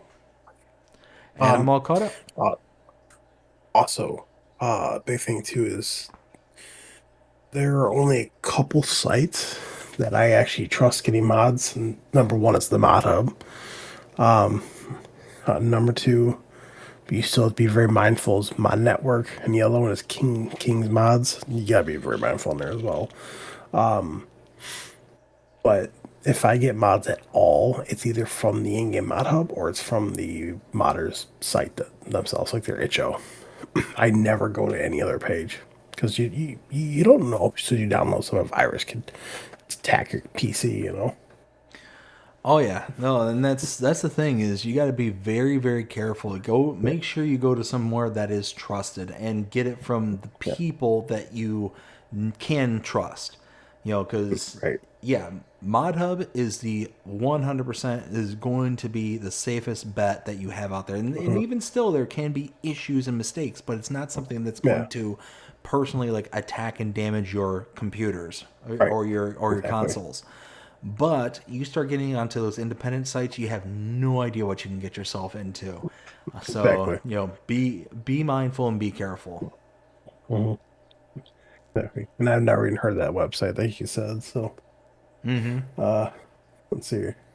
Uh, next one is going to be the Strautman Stragublitz BE5. This is by ADA or Agro Design Austria. Man, they've been busy lately. Right? Seems like every week we get like 4 or 5 mods from them. This is going to be 7.54 megabytes to download. You do have a base price tag of $4,500. You do have a horsepower requirement of 64.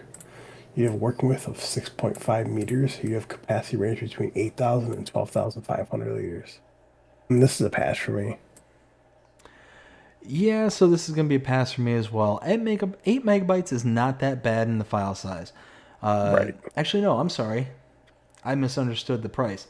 This is actually not that bad. So I would install this. I misheard you when you read the price.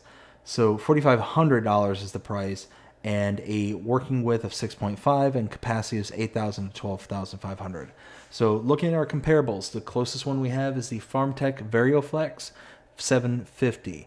Now taking a look at the working widths, the Strautman here does a working width of 6.5. The FarmTech does 8. So the base game one is a little bit bigger. Then you take a look at our capacities. The FarmTech does a capacity of 4,900 liters. This one does a minimum of 8,000. So this one is almost double the amount that the base game has. Then you take a look at the prices.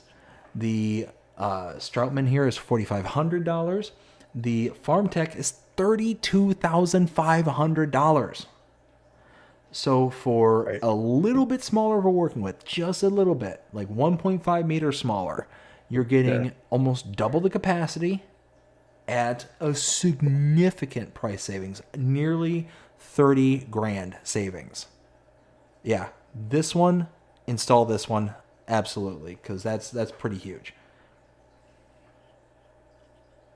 Your next one is going to be the Lizard OptiCut. This is by Presmic 23433. This is going to be 19.32 megabytes to download. And there are multiple mowers. So basically, it goes up by fragments. So the first one requires 300 horsepower. The second one requires 45. Third one requires 60. Then the fourth one requires 80. And then you have work width of 2.1, 2.5, 2.8, and 3.2. And this is a pass for me, though. So for 20 megabytes to install, we're going to focus on the smallest of the units at $8,500 and 2.1 meter working width. The reason we're going to do that is because we kind of want to, actually, you know what? Let me adjust that. We're actually going to look at the biggest one. That's the 320. That is 16,500 and 3.2 meter working width. That's going to be the best comparison. Because the only comparable that we have to this design is the Samaz XT390. That, again, is at $16,500. The Samaz is $16,500. It's the exact same price. Then we look at working widths. The Lizard OptiCut is 3.2 meters. The Samaz, 3.9 meters. So base game has this one beat by, what is that, 0.7 meters? So that one, Yes. basically just tipped it into its scale for base price or base game. And then, you're looking at horsepower is the only thing that's remaining. The Lizard here is 80 horsepower. The Samaz is 100 horsepower. So, yeah, you need 20 extra horsepower to be able to run it, but you get the same exact power and the little bit bigger working width. and you don't have to worry about this. Now, I will say I love this screenshot here where it's got the open kind of drapes to where the exposed cutters are present. I think that's really cool looking. But all in all, it's not cool enough for me to be like, yeah, I want to invest in this one for 20 megabytes. I can spend that 20 megabytes somewhere else. Next one is going to be the BM Volvo Snow Gear. This is by NMC T-Bone. This is going to be 4.75 megabytes of download. So you have the BM Volvo Snow Bucket. You have a price tag of $900. Capacity is 2,500 liters. Working with is 2.2 meters. You have the BM Volvo V Snowplow. You have a price tag of $1,300. Working with is 3 meters. You have the BM Volvo Dozer Snowplow. Price tag is $1,200. Working with is 3 meters. I mean, this is a pass for me. Same here. I mean, for my 5 megabytes, it's not that bad. And the price is, again, not that bad. But I don't tend to use this specific set of equipment for it to be worth it for me personally. So this one's going to pass. But there's no particular reason behind it other than it's just not for me. If you like using any of these sets of equipment, then, you know, by all means, this is going to be a good little addition, especially if you like to do some winter work. But yeah, for me, I tend to skip through winter. I tend not to use this specific set of equipment, so it's going to be a pass for me. Yeah, I mean, I got it on my PC, but not my console. Here. Next one is going to be the Trail Lifter. This is by EY Modding. This would be 3.41 megabytes of download. You do have a base price tag of $7,000 and a horsepower requirement of 20. This is actually kind of neat, though. I'm not gonna lie. Oh, for sure. If you've got a older set of equipment that doesn't have the rear 3-point link in it, this is a nice mod to have. You can see perfect example here, like with the John Deere, it doesn't have the rear 3-point link. It just has the little trailer hitch to it. Same thing there with I think that's a Farmall. This basically makes it to where you now can have a 3-point link on a vehicle that didn't have it prior, especially on these old school kind of, vehicles, the tractors and whatnot. So all in all, for 4 megabytes to install and $7,000 to buy, and it can make your, what was just your trailer hauler now into an actual workhorse. This is a good little mod to have. I just saw this. That would be absolutely perfect with the Plains and Prairies DLC because all the bigger, like the Fords and Versatiles, don't have 3 points. They only have pin hitches. So I will disagree slightly to where, yes, that it would work for that. But this particular model is so incredibly small that it really doesn't work well with those bigger sets of equipment. I have tried this on FS22 because this is a remake from 22. And when I tried it for 22, it didn't play well with the bigger sets of equipment. We do have basically it's a very similar version of this mod, but it's a bigger, more stout version of it. I'm trying to find it at the moment, and I probably don't have it installed because it is a mod. I have it installed, but I just don't have it on my game here because I basically go after base game stuff. But it's essentially the same thing, but it's bigger and longer, and that one's built for the bigger, like the Versatiles, the Fords that we're going to be getting in the new DLC. Right. Oh, no, it just came across my mind. Let's see. Next one's we pick up hitch for foragers. This is by Rawson Mods. This is be 1.06 megabytes of download. You have a base price tag of $4,500. I love this. Same here.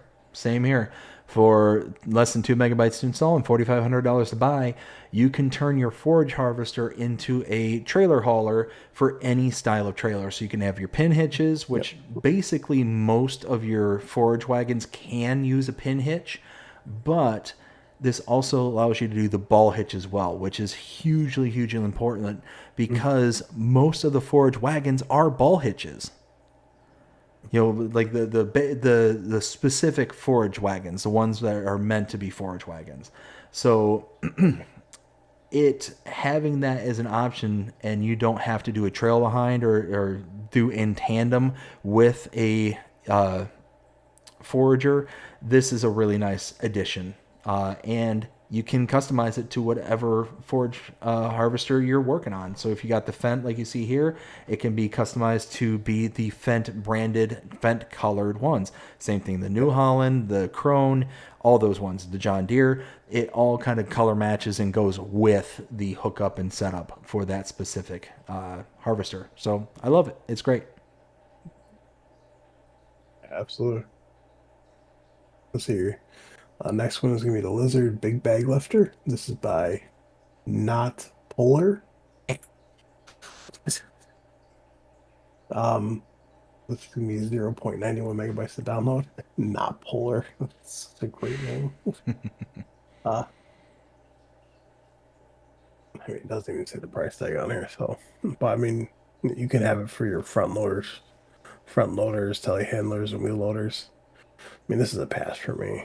But I like this. I think it's kind of a nice different take on a big bag lifter, and a megabyte to install, so it's not that intrusive and it's not that expensive. It's one of those where at the end of the day, if you do big bags and stuff like that, it's a nice welcome addition in my opinion, especially because of the way that this mechanism actually works.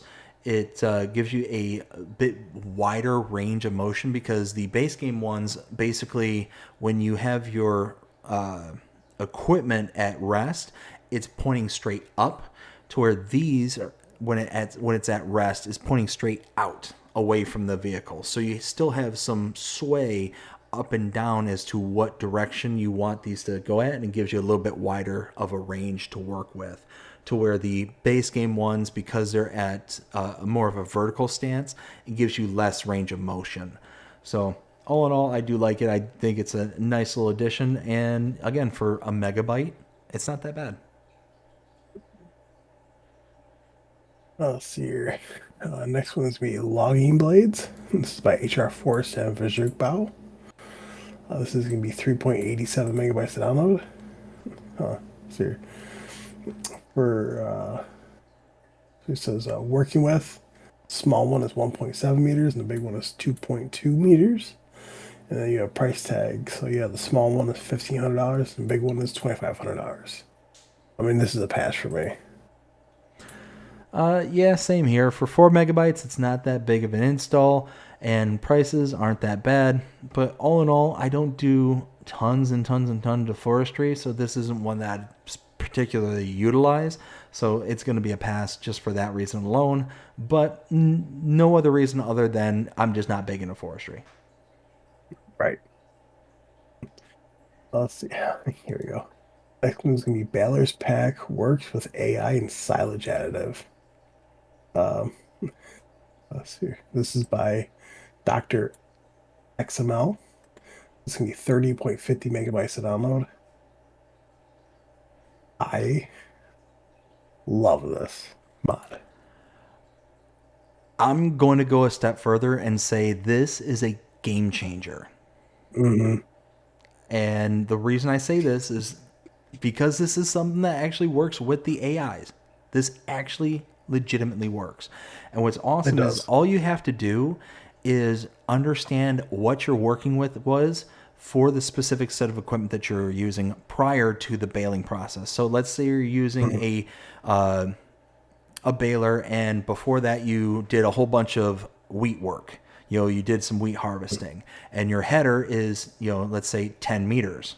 Well, then all you got to do is when you set up your AI, do a working width of 10 meters, and then you can just retrace the steps that the harvester went in. This is wonderful. Now, what's really cool about it is it's got a little bit of an exaggerated pickup width, so that if you've got a large area of pickup, it will actually pick it up. It won't just kind of leave behind, you know, some stuff. The only bad thing I can say about this mod, in my opinion, is that the wraps that it uses, So on the John Deere equivalent and on the wrapper itself, it's like super fast. I wish that you could tweak it to be kind of more realistic, but I understand why they did that.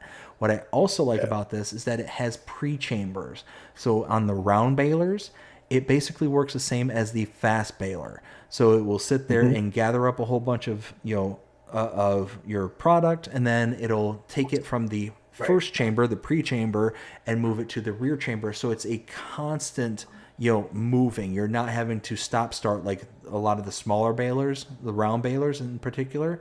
You don't have to fill it up to 100%, drop it, stop, drop it, and then go again. You can just keep going, and just dump, and it's going to go do its thing. But again, the only bad thing I can say is on any of the balers with a wrapper and the individual wrapper itself, it does not work with... It just works at an exaggerated speed. Now, the one thing I would say I'm kind of disappointed with is that it specifically has a thing under the extras tab where it's extras denotion here. It says GPS weight. I bought that weight. I put it on and I tried to use it with the AI system. It didn't work. Now, I don't know if that was intentional, but based on this screenshot, the third screenshot, it looks like that's supposed to work with the GPS system, the AI workers and all that stuff, as a weight by itself. I'm hoping that that gets an update because, and here's why, if that front weight works as its own attachable GPS system, then it will not matter what baler that you have. You will not have to have a baler from this pack. You could use any set of equipment with that weight and it would work with the GPS system. So that by itself would be amazing. And I'm really hoping that this is just something that was either mistaken or broken and just needs to be fixed. I'm really, really hopeful because, again, this is a game changer all by itself, but that weight by itself would be an absolute game changer. And I would not be able to get away with saying, oh, it's just a weight. Right. Exactly. Let's see here. Next one's going to be Old Small Building Pack. This is by Bartson V3. It's going to be 54.50 megabytes to download. And there's a lot to this. Yeah.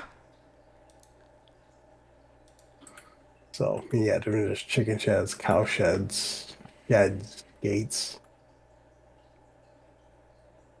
Oh. Yeah, I mean, it's a pass for me. Yeah, it's a pass for me as well. I mean, 55 megabytes to install. You do get a lot of stuff for this. You can basically make your own farm in this unique style. But it's 60 megabytes. It's near 60 megabytes to install. So, I don't know. It's one of those where it looks great. The mods look fantastic, and there's nothing wrong with them whatsoever as far as I'm aware.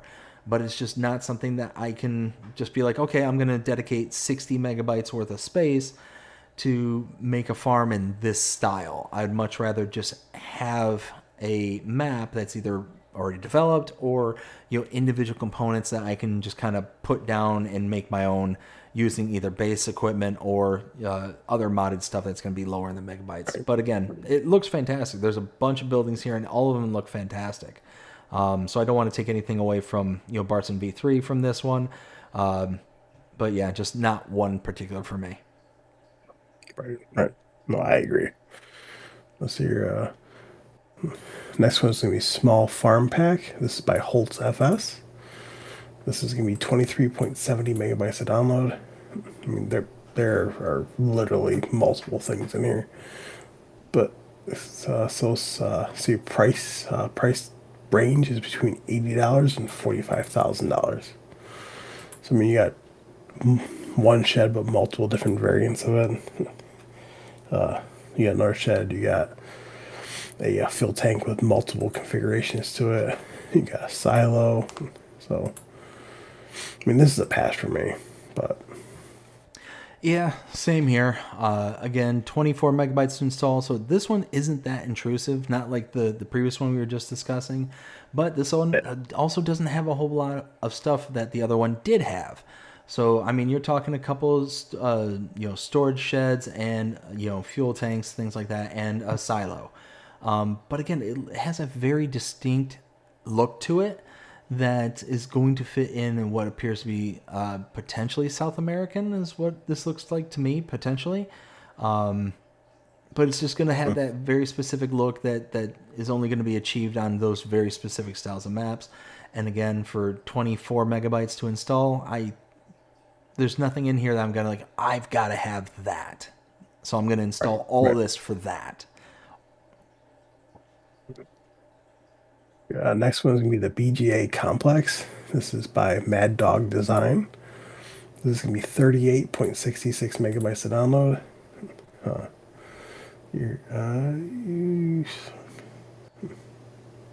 So the price tag is 1,500,000 or 1.5 million. So pass.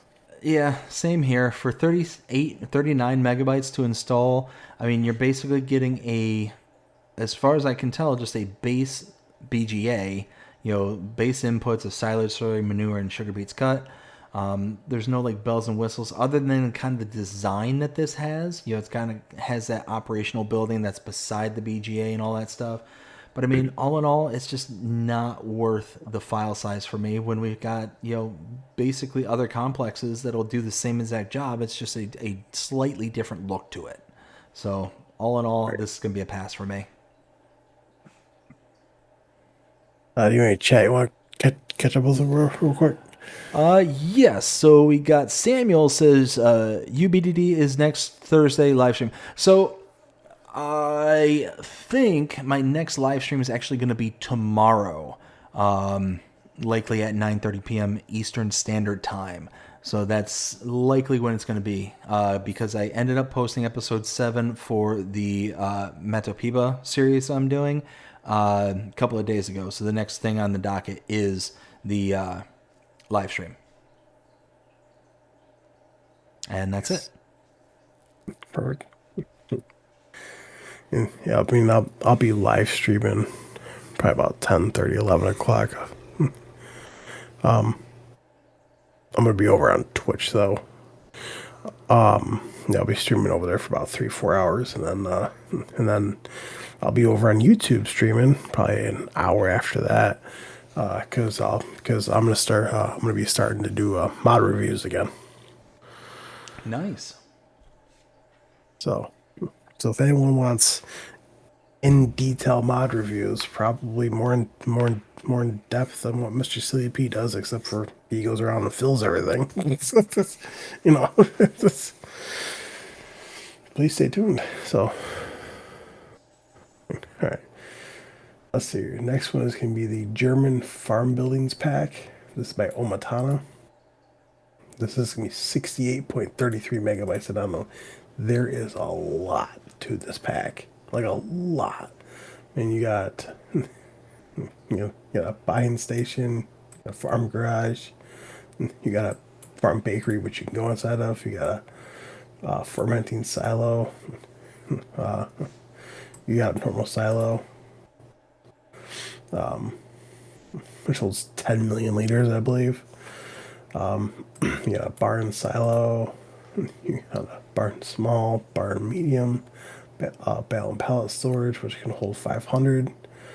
You got bale and pallet storage large, holds 700. You got a small shed, large shed, and then you got 3 farmhouses, which has full interiors. All 3 of them. Beauty. Yeah. So I'm not going to go over all the prices or anything for these, but I mean, it looks absolutely phenomenal. But I mean, almost 70 megabytes.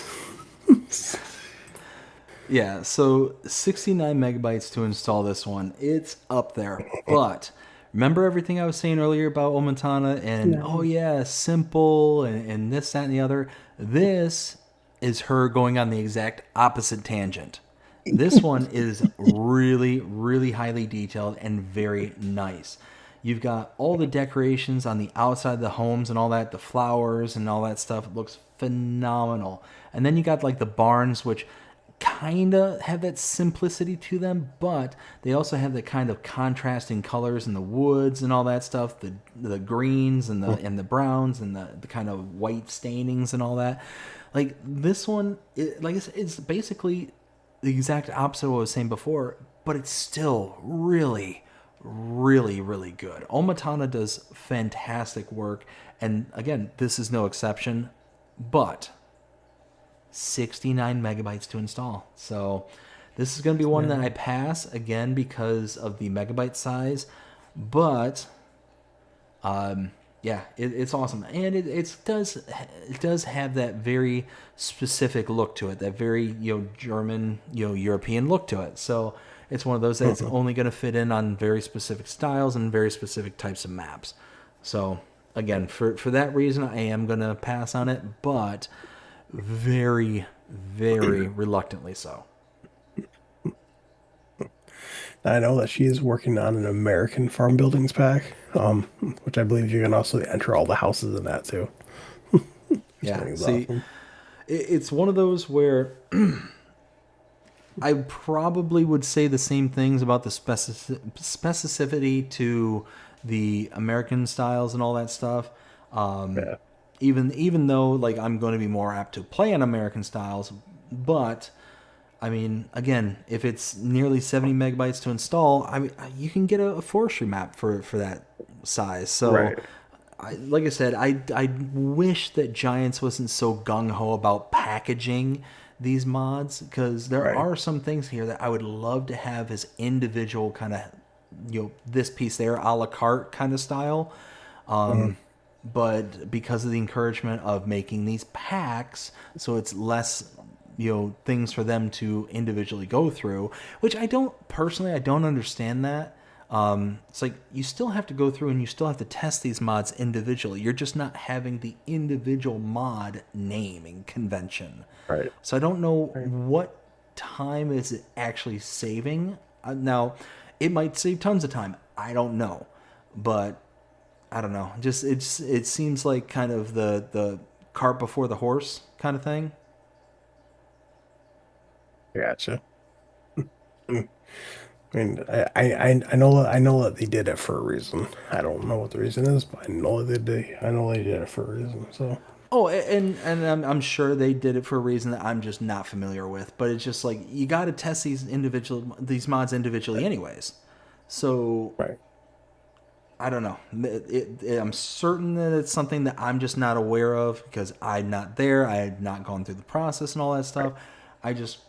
It's very disheartening for console players because there are times where there's one or two things that we would love to have as part of these packs, but we can't get them because they're part of a pack.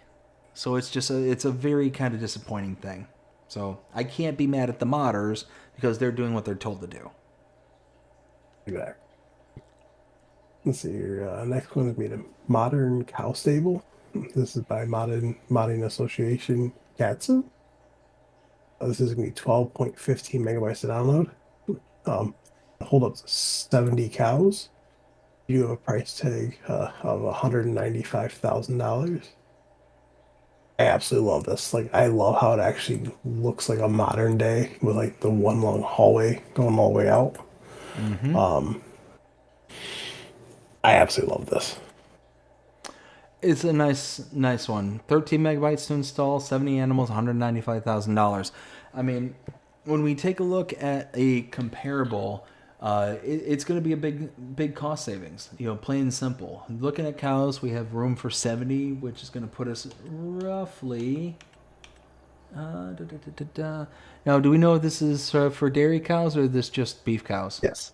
Yes. Dairy cows. Dairy cows? Oh, yeah, I see the icon right there. So, yeah, looking at ones that are dairy cows, the closest thing we have is going to be the cow barn large. Yeah, and again, it's going to be a huge cost savings.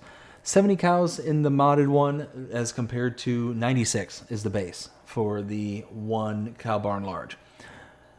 195,000 for the mod compared to $518,500. It's hundreds upon hundreds of thousands of dollars cheaper for the mod than it is for the base game one. So yeah, it's worth the 13 megabytes, and it's got that nice modern style to it. Looks great.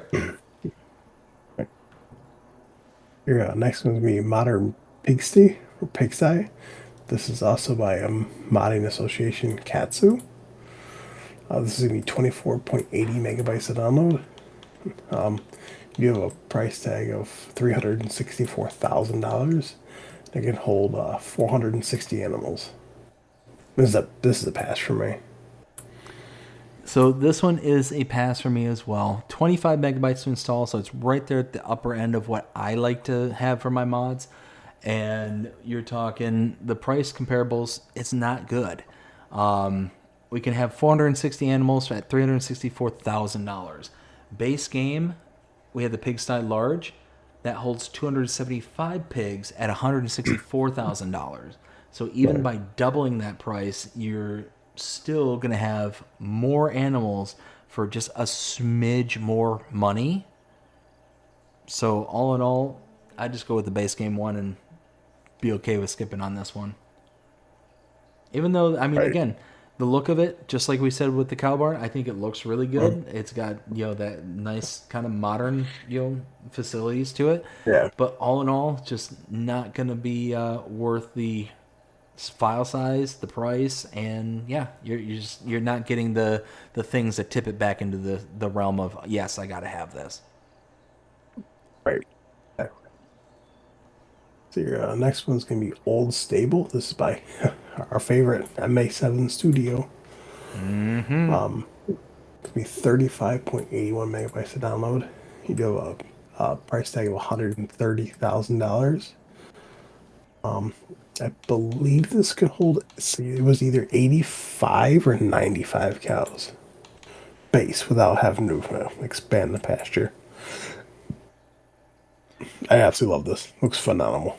Yeah, I mean, MA7 Studios is a wonderful modder, does amazing job, and 36 megabytes is a bit high, but you are getting a phenomenal looking building with multiple different styles and textures to it. Looks kind of built in and kind of like it's been habited for a little while. It's got some kind of weathering to it. I mean, it just looks fantastic.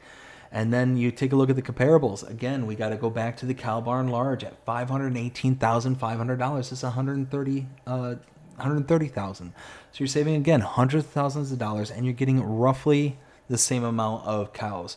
The cow barn large here base game holds 96. If Will's right with the 95 quote there, you're talking one cow, and you're saving hundreds of thousands of dollars for that one cow. So, I'm going to say install this one for the hundreds of thousands of dollars in savings and, survive without having one less cow. Right. Let's see here. Next one is going to be the Logistics Center. This is by FSPT. This is going to be 6.88 megabytes to download. You do have a price tag of $150,000, and the storage is 4 million liters. I mean, this is going to be a pass for me. See, I really like these kinds of mods. This is essentially a silo for your palleted goods. That's essentially what this is. So you have 4 million liters worth of space at $150,000 in price. So what you can do is kind of multiple fronts. This is a production point in its own right, but you're not producing anything. You're just storaging things. So you can use it, like I said, as a silo, or you can use it for the multiple production chain works that can be done downstream, like distributing to other production points, or for selling kind of thing. So it just saves you a trip. So you can have like one central location to take all your goods to, and then it can disperse it out to wherever you want it to on the map. Or you can just have it sit there and hold it. At 4 million liters, you're talking most palleted goods are 1,000 liters per pallet. So you're talking, what is that? is that 40,000? Is it my mathing? 4,000.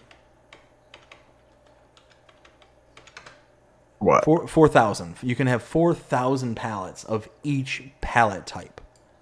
Oh.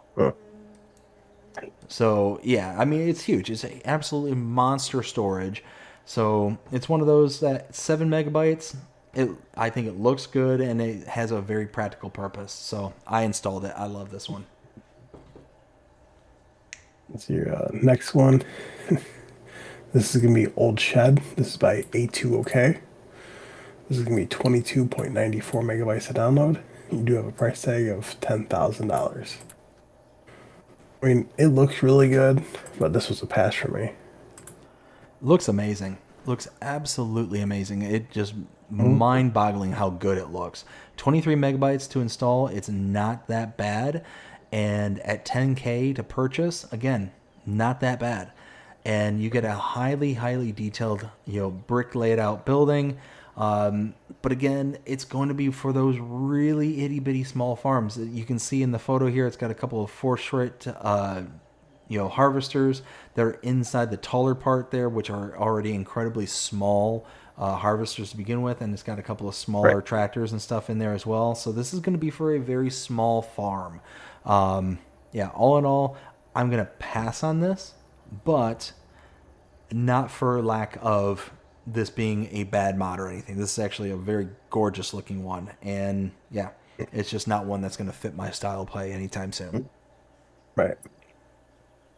So your next one's going to be Barn with Cowshed. This is by Roger.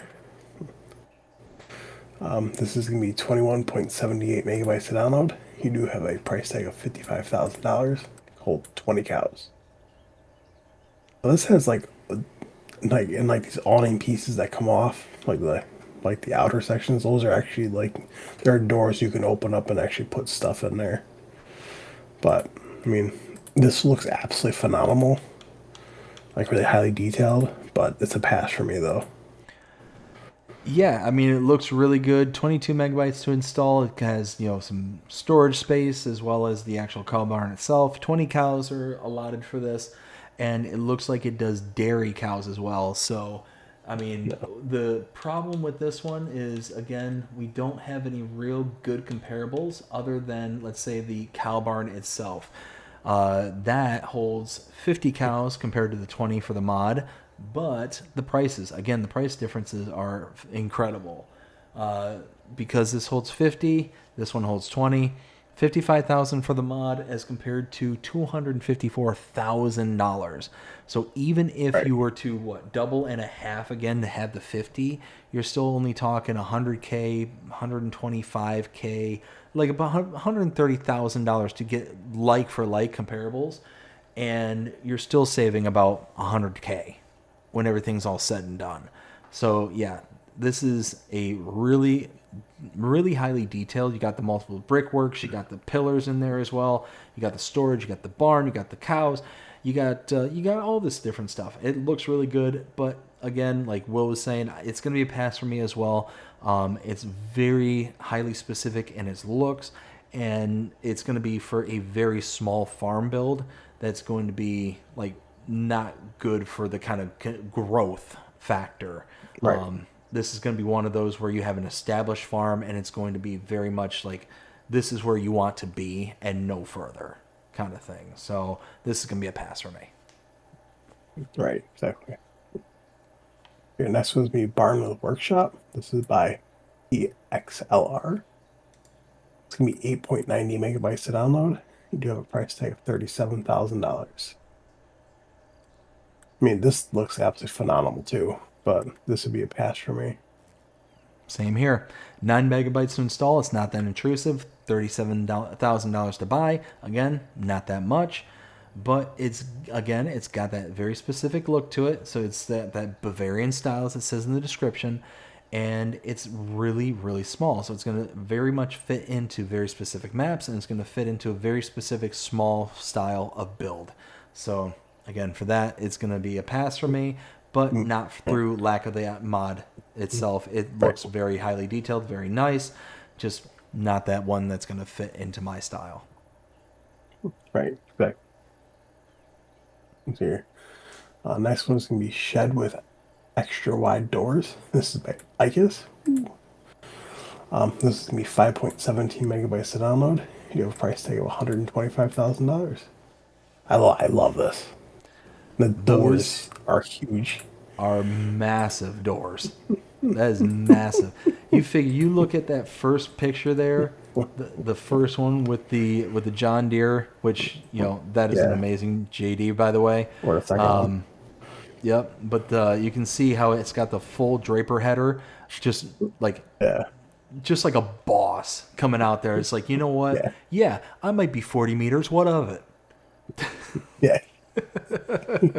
Like, that's ridiculous. The size of that door is absolutely behemoth. So yeah, this is phenomenal. 6 megabytes to install and $125,000. If you want to be, quote unquote lazy, and it's like, you know what, I don't feel like disconnecting from my header. Darn it, I want to be able to just come roaring in from the fields, just pull in and be done with things. Like, here you go. This is the barn that you need to be like, you know what? Right. I have no cares to give. Right. Yeah. Absolutely. I mean, it absolutely looks phenomenal, but also I'm a huge fan of ICAS's buildings. Oh yeah, yeah, for sure. I mean, you look at this; it's very nicely, highly detailed. It's got that very similar style that ICAS has been, kind of popularizing within their mods. But I mean, all in all, it's got a great look. It looks like it's very highly customizable with the various different color palettes and all that stuff. And I mean, look at the detail work. All the skylights that are inside the building itself. It looks fantastic. Yeah, it looks incredible. Here, next one's gonna be roofed bunker silo and wood chip storage. This is by PXLR. I mean, 9.17 megabytes to download. So you have a price tag of 58,659. Just make it 58,066. I mean, this is gonna be a pass for me. You have to do a lot of terraforming with this because the bunker silos is down much lower than the upper part. I mean, on PC, it's super easy to do because of the terraform anywhere. But on console, I know, because I tried this out, you have to place it down, try your hardest to landscape around it. Because sometimes you get lucky, sometimes you won't. If you don't get lucky, you have to delete it, expand the area out a little bit, then place it back down again. Oh, jeez. So I mean, with the exception of what Will's saying here, I do like this. This does look like a really nicely, highly detailed, good-looking mod. At 10 megabytes to install and less than 60,000 to buy, it's one of those that, in theory, this would be a good one to pick up. Now, in practice, maybe not so much. It might be a little bit difficult to kind of get everything kind of shake out and work out. But all in all, give it a try and see if you like it. But it might come back to bite you. I would have, I'd have your auto save turned off, as I recommend for anybody to do when you're adding and taking away things from your maps, so you don't irrevocably. Wow, I can't talk tonight. Irreparably. So to make sure you don't break your save, just don't break your save. Irrevocably. let's see here. Next one's gonna be Shed. This is by Matthews Apollo. All right, just sneeze here for a second. Let's see, it's gonna be 11.43 megabytes to download. Oh, that hurt my head and hurt my back. Oh. That's when you know you're getting old, when you can do normal things in life that all of a sudden hurt you from out of nowhere. You sneeze and you break your back, or anyways. So you have a price tag of $20,000. So, I mean, this is a path for me.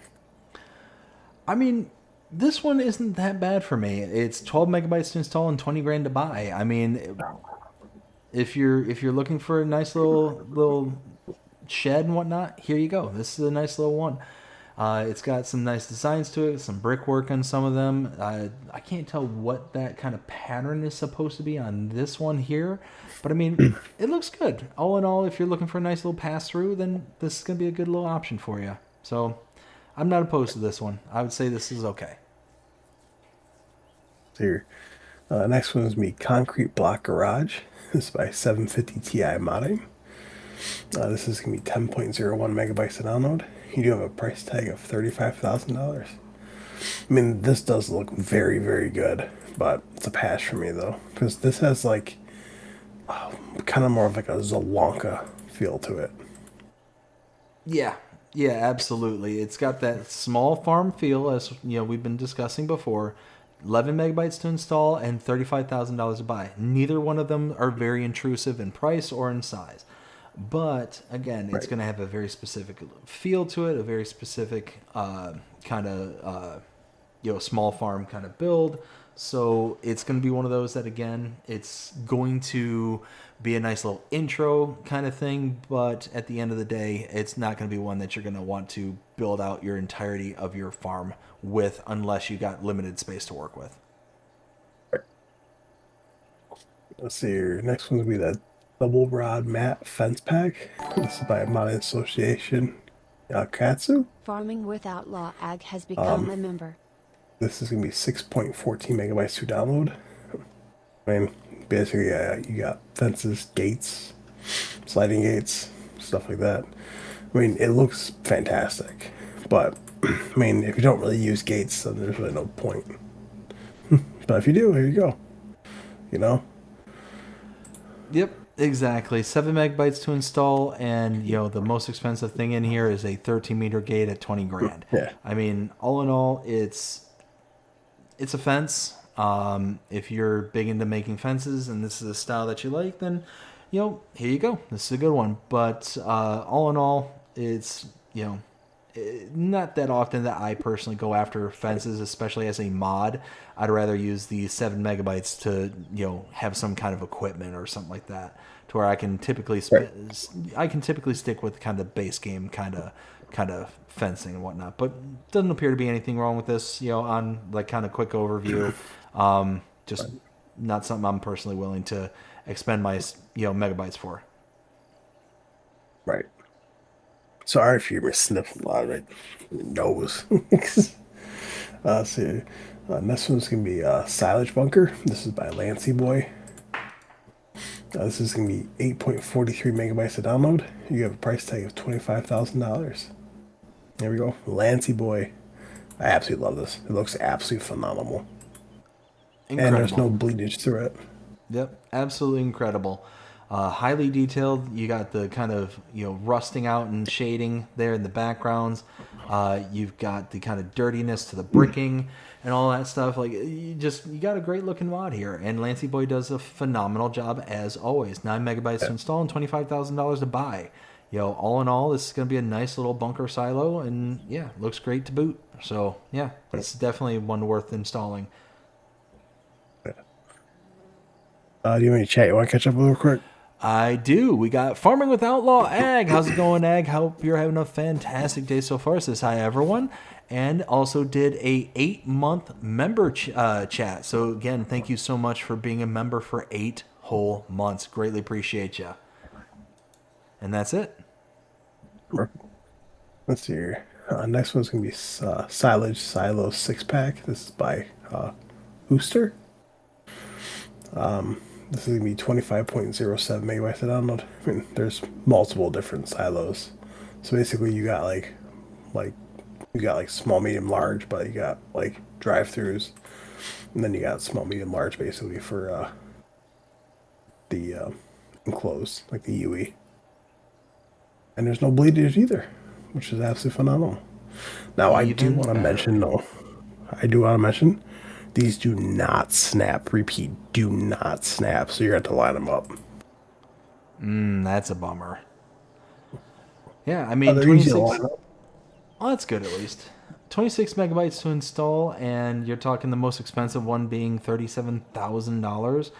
That's really good. Really good. I mean, yeah, it's a bit high on the megabytes, but all in all, I like it. I think this is going to be a good one to have. And like Will said, no bleed through. So awesome, awesome. Right. Oh, yeah. So your next one's going to be bulk material silos. This is by Maca. This is going to be 3.53 megabytes to download. You have a price tag of $1,500.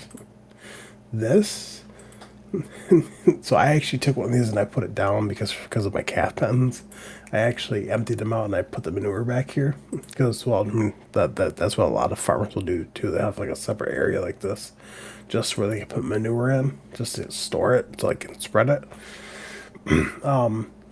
There's no bleedage at all through this. Nice. So I absolutely love this. I mean, 4 megabytes to install and $1,500 to buy. It's cheap and not that intrusive in size. So, yeah, all in all, this is a really, really nice mod. I do like this a lot. And, yeah, I would install this absolutely. Here, next one's going to be outdoor silos. This is by Fells Agrar. This is going to be 0.13 megabytes to download. So, basically, you got the outdoor small silo. Price tag is $1,000. Capacity is. I should read this right. So, you got 1, 2, 3. Okay, so you got 800,000 liters. You got the outdoor silo medium. Price tag is $2,000. You have a capacity of 1.5 mil. And then you have the open air silo large. Price tag $3,000. Approximately 30 million. I mean, I passed on these. I mean, not even a megabyte to install, and you've got various different styles and sizes, and up to $3,000 to buy. It's super cheap, and it's not that much in the ways of install size. I think this is really, really nice. I think it doesn't do a great job in showing it, off here by putting it right in the middle of like a field, right, like it does here. Right. But I think that it's a nice little alternative, a nice little option. As long as it doesn't have to bleed through, then, I mean, this is going to be a good one. I think this is worth an install. Here. Next one's going to be liquid fertilizer facility. This is by Rockpound Modding. It's going to be 3.03 megabytes to download. You have a price tag of $80,000. Capacity of 500,000 liters. This is a pass for me. This was a pass for me too. 4 megabytes to install and $80,000 to buy. This is not a mod that I care for. And the reason being is that you're taking your already expensive solid fertilizer and you're basically adding water to make it liquid fertilizer.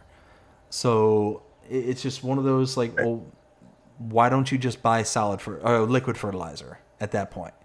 Like, you're not saving money by, making a cheap junk item like manure into like solid fertilizer, or, slurry into liquid fertilizer.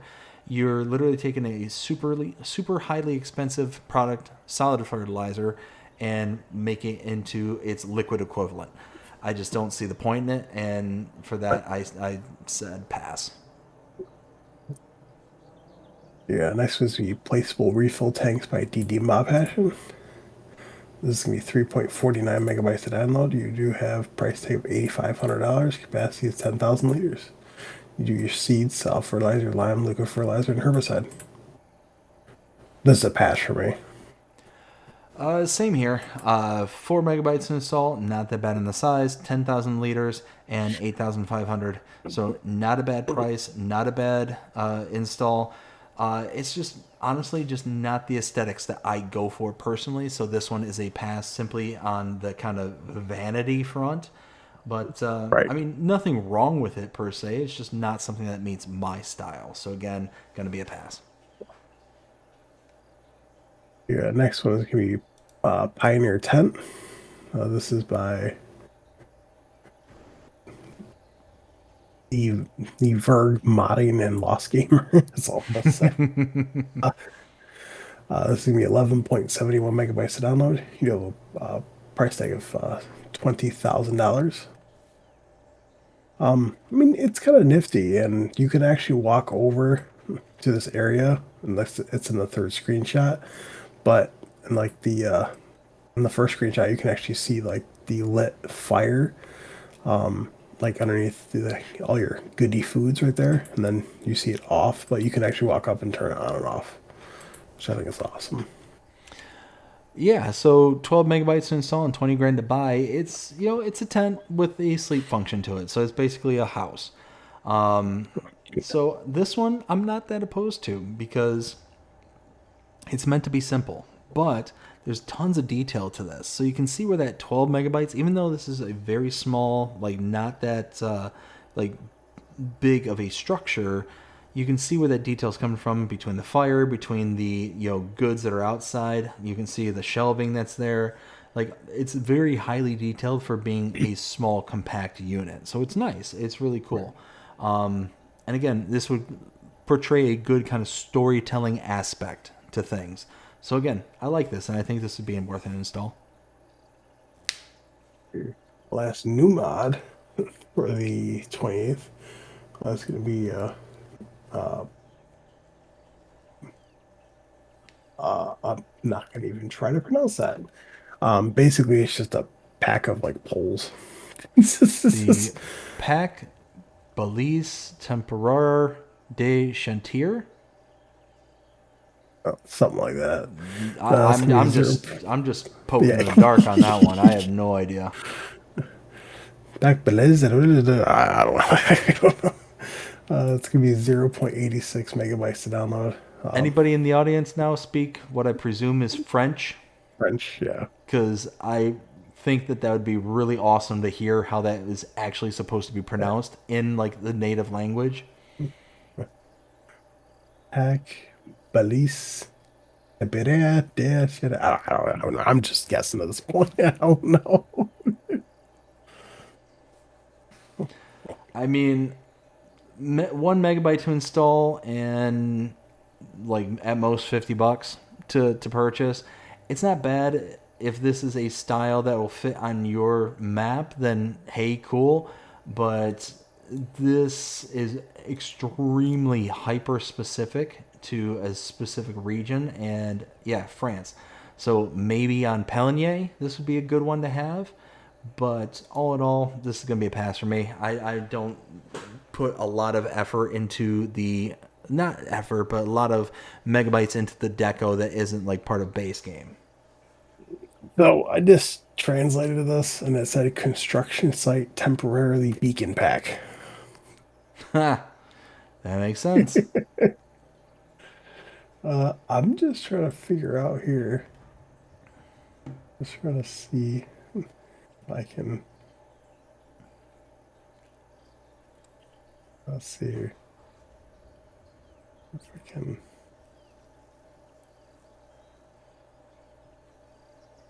Did you hear that? Hear what?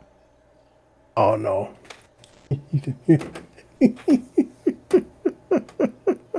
What'd you do? No, so I played it, so my stream heard it. But I got it to play it. I mean, like the only way that you could hear it is if you're watching my stream. So it was like the translation? Yeah, and it actually read it in like the French language. I gotcha. So I guess I'm gonna have to miss out on it. cool. I just did it. I just played it again. I'm like, oh. Let's see here. So what was your favorite new mod from the 28th? Oh, I it'd have to be the AI balers. The balers pack works with AI. Even though that there's some quote unquote flaws that I think it has, I think it's a game changer by far and away. One of the biggest deals that we could have, is having balers that can actually be used with the AI system. I love it. I really hope that it's going to be tweaked. That weight especially is going to have that tweak made to where we'll be able to utilize that, specifically that weight with the AI system, so that we are able to then utilize any piece of equipment, regardless of what it is, by itself because of that weight. Because then we can take any baler outside of this pack and be able to utilize it for the AI system. So you could take just a normal square baler and just kind of chug away kind of thing. I would love that. I would absolutely love that. Now, as much as I love Icus's buildings, as much as I love that cow shed, I definitely want to say my favorite would have to be Agroforest map. Oh, dang, I forgot about Agroforest. Yeah. Yeah, I'm still gonna stick with the balers, but Agroforest is like right behind it. Like right on its heels. Now it's for the 27th. We did get a couple updates. Well, the big one I want to talk about, those precision farming, which is 121.36 megabytes to download. It just changed on 1.1.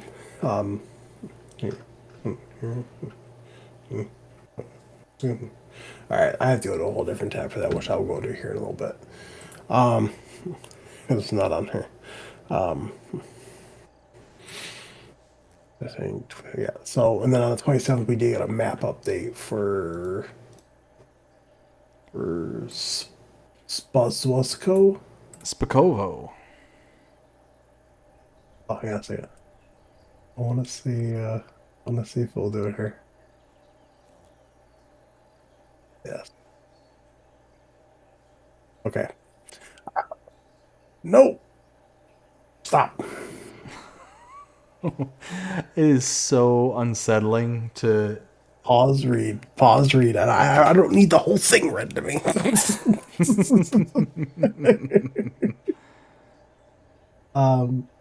So let's me at 980.82 megabytes to download to be changed on 1.1, which is going to be the map has been prepared for precision farming. unique soil map. Gotta love it.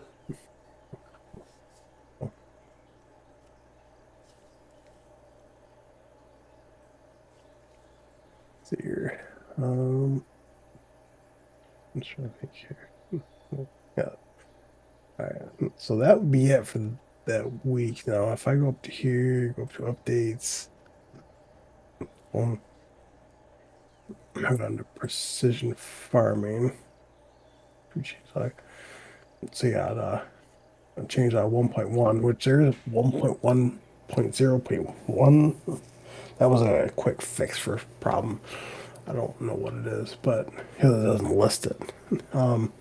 So I think this one updated the ability to do cultivating and contracts where the ground state doesn't necessarily change as much as it does kind of, well, let me rephrase that.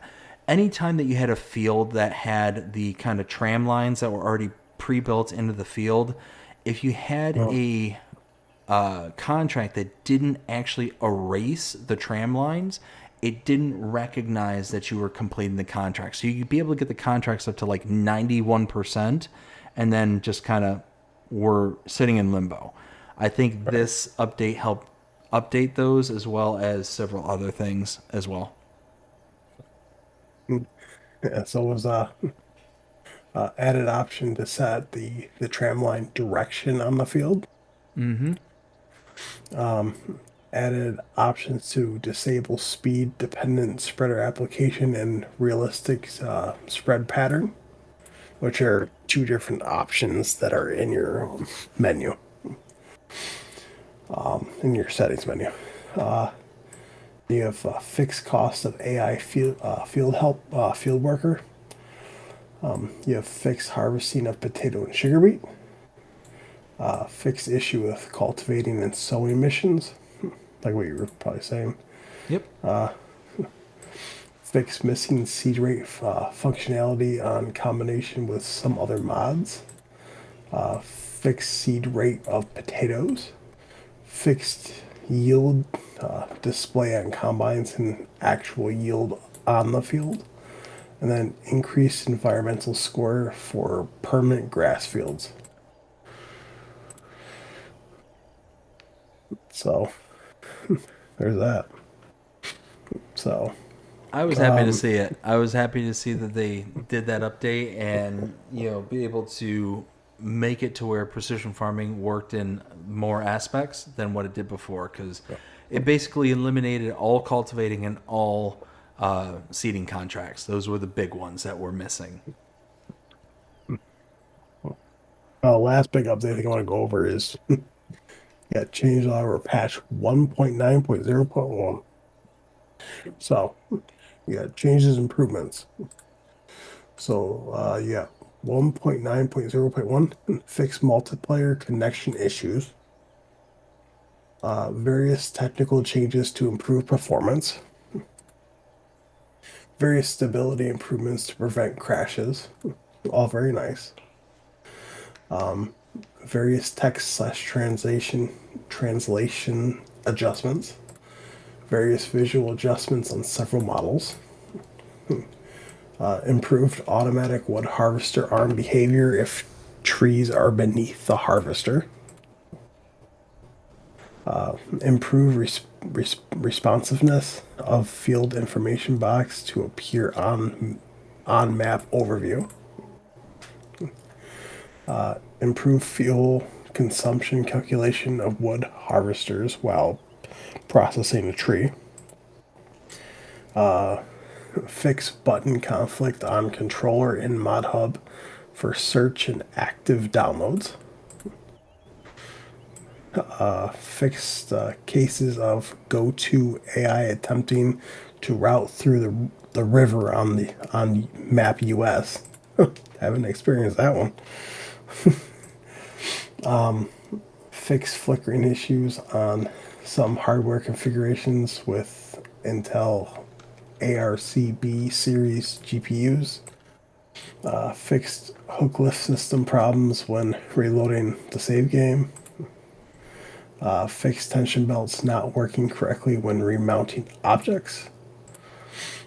Fixed mod update dialog when loading into a save game, showing without cancel prompt. Fixed overlapping of chat window on lower UI scaling values. Fixed overloading slurry from the pig barn trigger. And lastly, fixed radio turning off when switching to vehicles. I don't know if you had any of those problems, but I mean, I didn't notice like a good deal of them other than like the contracts. The contract ones were the ones that were like the most intrusive for me. now this is the other big part. A lot of people were complaining about. See, people complain about it because like, oh, the old Giants mod should have been added in, and then when they add mods in to the base game, people complain about it. So you got new machines and items. First one is the John Deere 1270G Creek Harvester. That one's nice. I do like that. That's now part of the game. It's just got a good look to it. I mean, John Deere being one of the most iconic looking vehicles in all of history, and that one just is no exception. Right. Next one is the Pottinger Irisim VT 5000 DD spreader. Seeder. So it's a new seeder. It's not a direct drill. I believe it's seed only, and it's only 5 meters. Next one is the Skoda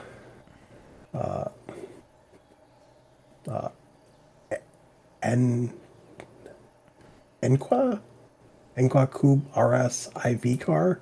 Basically, it's electric version of the base game one. And then the last one is the Vader said top-down 600 cultivator. So it's just a different cultivator. And just some modding things. But, I mean, overall, I mean, it wasn't a bad patch. Which I know that some people were still having problems. Even after this, and I know a lot of people are like, oh, things are still broken. Like, I know FS22 didn't have these many patches out, especially when it first came out. I get that. And I get where people are coming from. But you also need to understand, too, that people need to understand that a game's not going to be perfect. Like when Grand Theft Auto 6 comes out, like, do you think there's not going to be bugs when that comes out? There's going to be bugs. There's always bugs, no matter what you do. And then the second when a patch comes out, you know what happens? Something happens. Yep. Well, I mean, look at all the hubbubaloo that happened with Cyberpunk 2077. I mean, that game was so beyond broken that, you know, basically people got reimbursed for their game that they bought.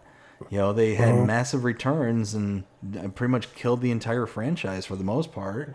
I mean, after it got patched and all that stuff, I mean, the game was fine, but it's one of those where we don't live in the days of, you know, yesteryear, like when I was a kid, you know, where you only had one opportunity to get the game right.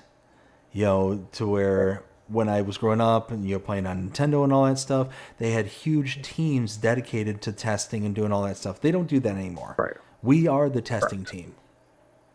We are the unpaid testers.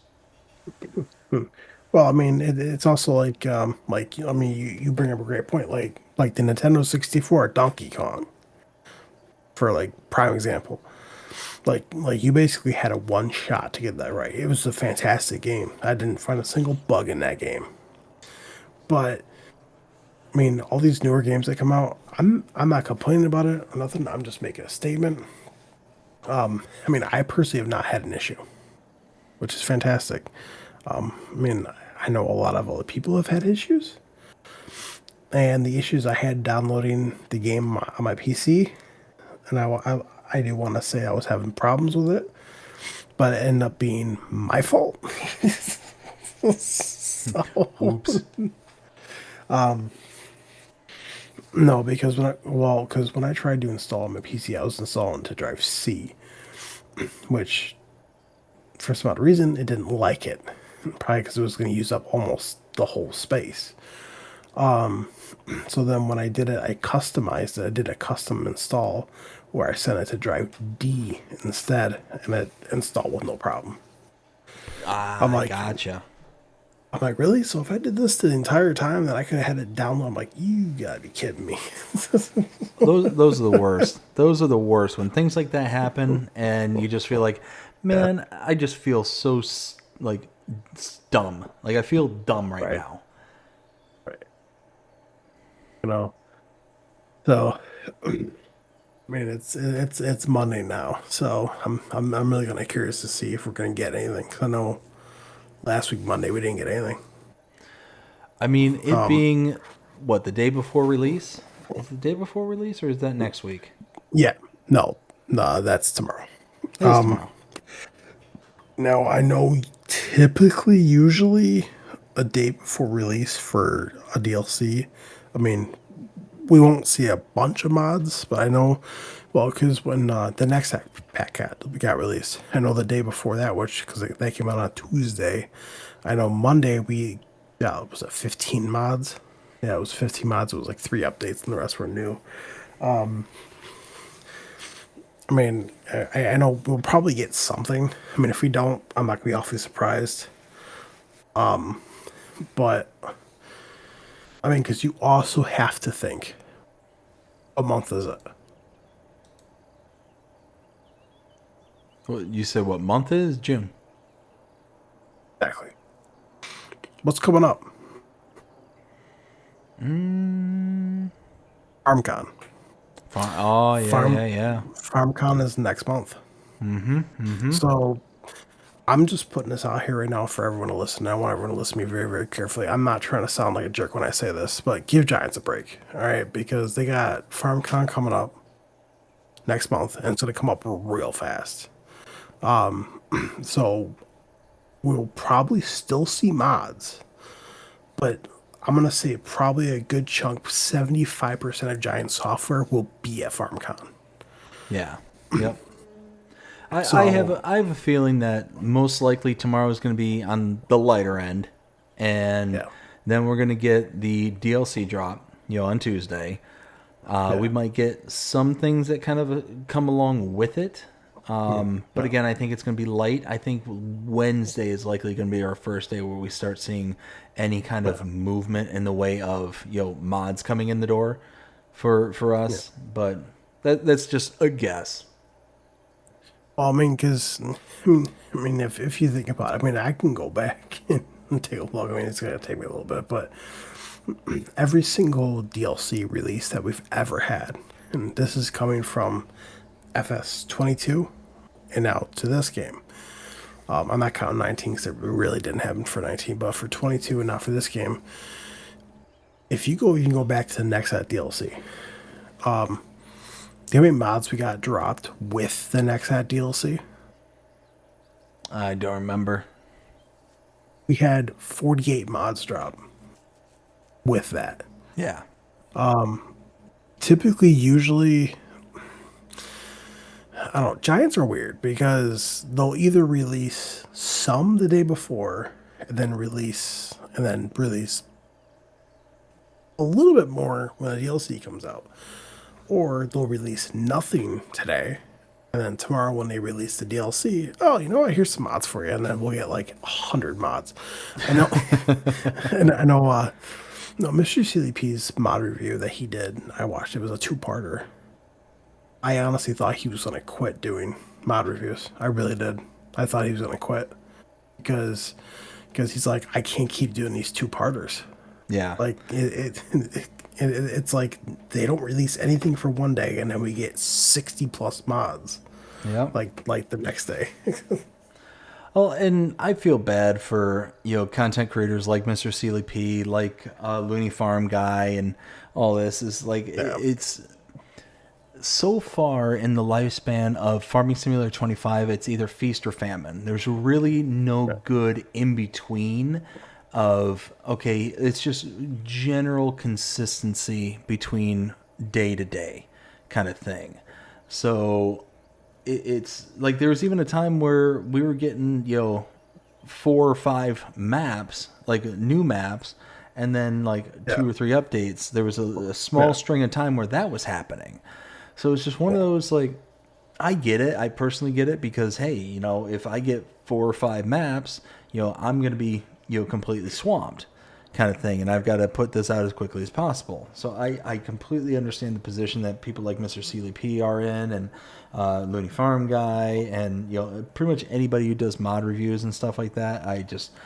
That's why I personally avoided it when I first established my channels, because I knew that it was going to be very fickle and that it was going to be something that you can have 0 today, 0 tomorrow, 100 the next day kind of thing, and then going through all of those mods in such a short order and all that stuff, and especially doing like what somebody like a Mr. CLP does, where he goes through and tests it, fills it, throws down in the field, shows it actually being functional and stuff like that.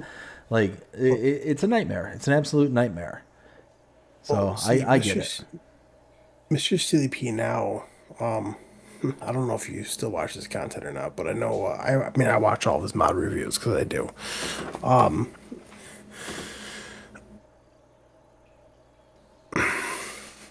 trying to think how I could phrase this. So basically, he I don't want to say I'm mad. I don't want to say that I'm disappointed. But before FS19 and then FS22, he would show off everything. Like even down to the smallest T. Okay, a weight. I get it. A weight's a weight. You could show that in the menu. Cool. There are a lot of things that he doesn't show off. It's like, oh, well, this is just a shed. And he'll just go right into the build mode, show you, and then move on. it's like, well, what happens, if there's a special feature with that shed or something, like, you don't know.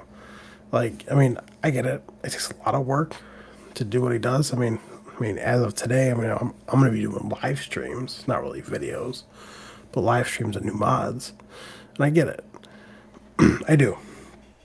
But like, and then you have Looney Farm guy, for prime example, when he does every single mod in a different video. So Yeah. he does one, and he shows us everything. I know Mr. C because I went through the comments before on some of his videos, and a lot of people were complaining, that he changed, that he doesn't like doing the mod reviews as he used to. I know that, but I know in his last one he made a statement in part 1 that that he understands that a lot of people are mad, and a lot of people want to complain because of this and that, and he's not showing this. And he's like, well, there's some things we just know what they do already, so there's no really point. Like, I'll show him the shop, and that's it. Which, he gets it. He does. But you got to think about it. I mean, do I want to see it? Yes, I want to see how it works. 100%. But see, I'm on the fence here because I get his point of the side. Basically, there's a lot of mods, and that's okay. It's a plow. You know what plows do. It's a disc carrier. We know what they do. Like, I understand you want to show that off. But this is the other way I view it too. And there was somebody who left a nasty comment in this other Facebook group I'm part of, this council group. I end up banning the person for this. Because someone made a comment about a mod because he watched Mr. Silly P and Mr. Silly P didn't show it off. All he did was just show off the customization, that's it. Then he moved on. Like, he wanted to know how it unfolded and what it did and all this. The one guy went on there and said, well, what system do you play on? And the person replied, said PS5, and then the guy ended up replying back to him by saying, okay, cool, go and download it, and then you can find out how it works. That's basically a summary. Like, I'm not going to say the full detail because there were curse words and everything else in there. Sure. So I end up messaging the person. I'm not going to say his name, but I ended up messaging the person. And I was like, this is unacceptable. All right? Like, and then he ended up, after I had a discussion with him, he ended up messaging me back, and he goes, well, I'm getting sick and tired. I'm like, he basically said he's just gotten sick and tired of, seeing all these people complaining about this stuff. And then I messaged him back, and I was like, listen, you know how much time and effort a lot of these creators put out to put mod reviews out? A lot of time. I'm like, so, okay, if it's a disc carrier, we know how they work. I mean, do I want to see it? 100%. So, and then I asked him, what platform do you play on?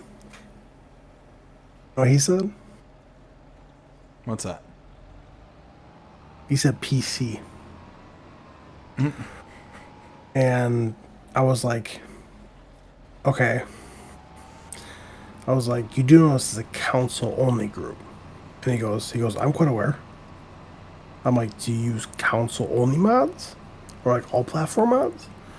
Or do you use PC mods? He goes, well, I mainly use PC mods. Like, I use a lot of PC mods. And I was like, okay, I even told him I'm banning you. And he goes, why? I'm like, why? Because read the title, council only. I'm like, listen, if you want to post PC stuff on here, that's fine. But if I see one PC thing, it's fine. If I see two, maybe I'll let it slide. But if it's all PC stuff, forget about it. Because Yeah. I mean, if you're using all platform mods, please, by all means. It's kind of like me when I play on PC. I have some PC mods, not a lot, some. I have the big majority of them, like 98% of them, are all platform mods.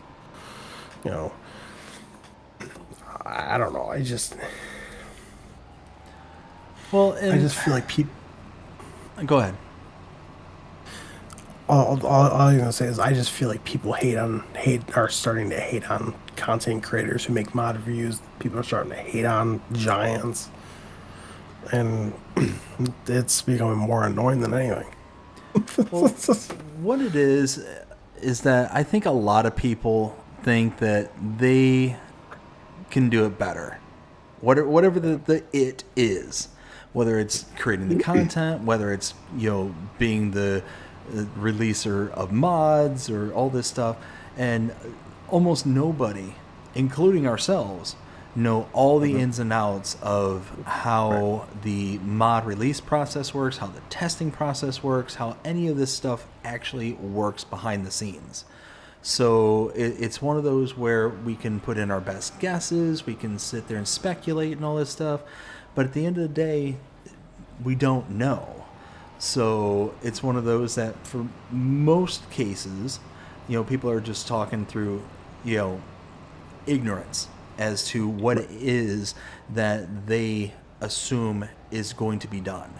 But what people don't consider, like for somebody like Mr. Sealy P or for other content creators, is that like there's only so much time that people can dedicate in the day.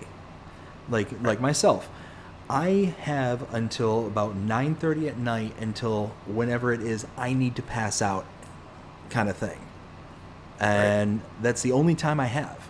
I might free up here and there, kind of thing, but it's very few and far between because I've got a family, I've got kids, I've got a job. Right.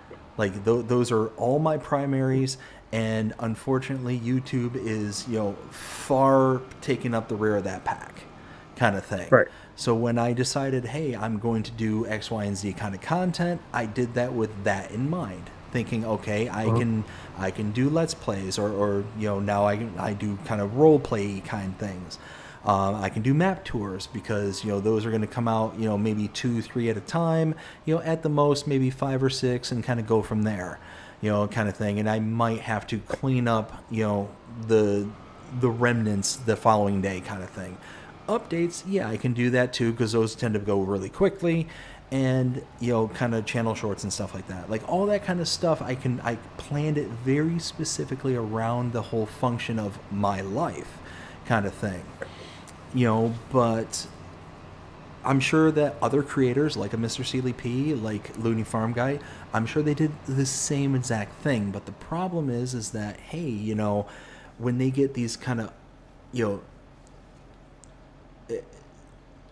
these kind of circumstances in which they're getting these huge mod drops, 60, 70, 80, 90 mods at a time kind of thing, it's like something's got to break.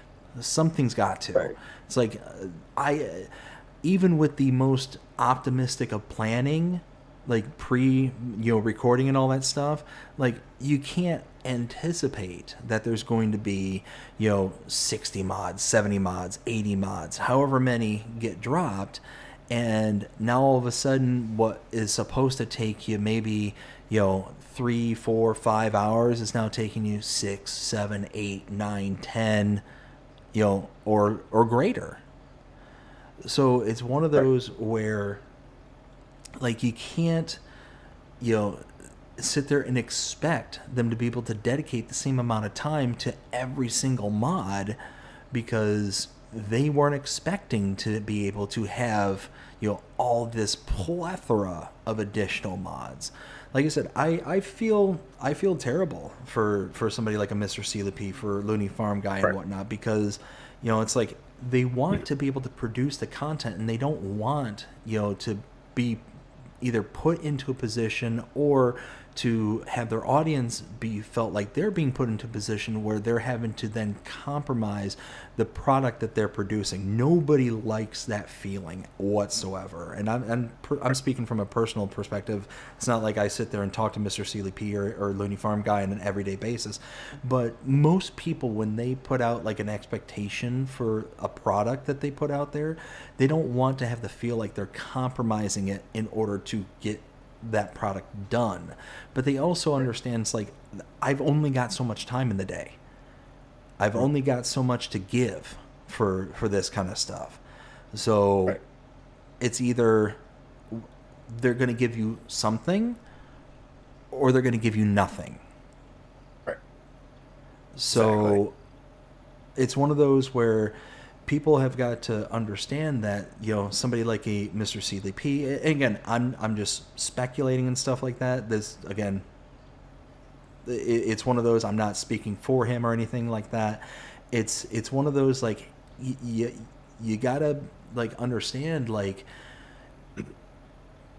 if you sit there and you push and you push and you push and like, I'm so angry that he changed this, or I'm so angry that this didn't Right. work out the way I expected it to and whatnot, and you sit there and you kind of, you complain and complain and complain. Well, the squeaky wheel doesn't always get the grease. Sometimes Right. the vehicle breaks. Right. And in this case, the vehicle, or the content creators like a Mr. Seeley P, or a Looney Farm guy, or myself, or WillTGaming, or whatever the case may be. You sit there and you push hard enough, sometimes they're like, you know what? It's not worth it anymore. And then you go from getting something to getting nothing. Right. And that is the worst case scenario, is taking these, you know, content creators, taking these modders, taking these, you know, map makers and whatnot, and instead of giving them, you know, gentle words of encouragement, or saying, hey, you know, being respectful, you know, to where it's just kind of gentle, kind of pushes in a, you know, particular direction. If you're taking a hammer to, you know, to a situation that doesn't have the nail, well, then you're just gonna make them dip out. Right. You're just gonna make them leave, and then you got nothing. You got nothing to show Right. for it. And we as a community are poorer because of it. Right. No. I mean, the only thing I can say is I understand not everyone's going to see this live stream. I understand that not everyone's going to see this video, but I really hope that this live stream that we're doing reaches a lot of people, so then people can understand, you know, that I'm not, like, myself, not even you either. It's like we're not trying to sound mean. We're not trying to sound like harmful towards anyone. It's just stating facts, you know. And I just, because if you think about it too, Skywalker Farms, he left modding. He's completely done. There was another modder that Lazy E, who brought a couple mods to all platforms, but he was mainly a PC modder. He left. He left due to too many mod requests, even though they stated it 1 billion times that there are no mod requests. People complaining about their mods, people complaining about everything else. They just got tired of it. So they're like, you know what, we have a family and everything else, so we're going to spend time with them, and we'll be in and out. But it's just all these people who just quit modding, and pretty soon there's going to be content creators that are going to be doing less and less. Like, if you look at Mr. Seeley P, he's a prime example. He's been playing a lot more of, well, what is that Roadcraft? I think it is, that new game. He's been playing a lot more of that than Farm Sim. It's because of all these people that are like complaining and everything else. And it's like, do you understand like what you're doing to these content creators? Well, and you know, I'm not going to say that it's specifically for any reason, because again, I don't talk to these people unless he specifically said, "Hey, I'm doing X because of Y." You know, I'm not gonna die on that hill. But again, it's one of those that, you know, it just out of a manner of, you know, good manners and you know, kind of you know, understanding. I mean, it's one of those, like, people are people, and most people who do this kind of stuff, do the content creation stuff like that, they do it as like a side gig. And again, if people are out there, and let me also kind of backtrack a bit. The people that we're talking about are the vast minority of people. The vast minority of people. This is not like everybody out there. That's more than likely everybody who's listening here right now, like, don't qualify for this whatsoever. But if this just so happens to get to a person that's like, you know what, I just got done railing on, any XYZ content creator or XYZ modder or whatever, it's one of those, like you said, it pushes people out of the space. And there are giants out there, absolute giants, who are basically like, you know what, I just can't stand this. I can't deal with it anymore. I mean, look at Lancey Boy back in FS22. And he's in my opinion, one of the best modders and content creators that are out there. What's that? Oh, sorry, I cut you off. What's up? I was going to say, between the maps that he makes, the mods that he does, and all that stuff, it's one of those, like, if we were to lose a Lancey Boy or somebody of his caliber, it would be an absolute crying shame. It would be an absolute travesty to push somebody out like that out of the space. And the thing is that people don't know what's going on behind the scenes, kind of thing. Right. You don't know that, like, what you may feel is either innocuous or just kind of a small kind of, small but maybe nasty comment might be taken in a way that just hits them just so hard and so wrong because of just timing, kind of thing. Right. It might just be at the wrong thing said at the wrong time, and then boom, they're just, that was the straw that broke the camel's back, kind of thing. So it's one of those. At the end of the day, I certainly don't want to sound like I'm preaching about anything or anything like that. Right. But always, like, try your best to have this community be as best as it possibly can be. That's why, like I said, when I'm giving criticism of any sort, like with mods, maps, and things like that, I'm not sitting there saying, oh, well, this map maker's stupid because they didn't do X, Y, or Z or anything. Like, right. I try and give my opinion while it being in constructive criticism. It's like, okay, well, right. This specific thing I don't care for because of X, Y, or Z, and it's in hopes that if it gets back to the modder, if it gets back to the map maker or whatever, it's intended to be taken as constructive criticism, not as an attack, kind of thing. Because that's the other thing too, especially when it comes to content creators, modders, map makers and stuff. They're putting their heart and soul into this stuff. Right. They're putting their life essence into this stuff. It's not something that comes by easy. It's not, not quick and painless. Like, to make a mod is a incredibly intense process. I can't do it. I could not do it. And I'm certain there's a great many of you out there who couldn't either. So it's one of those, like, don't chase out the people that do this, because vast majority of them do this for free, do this for nothing.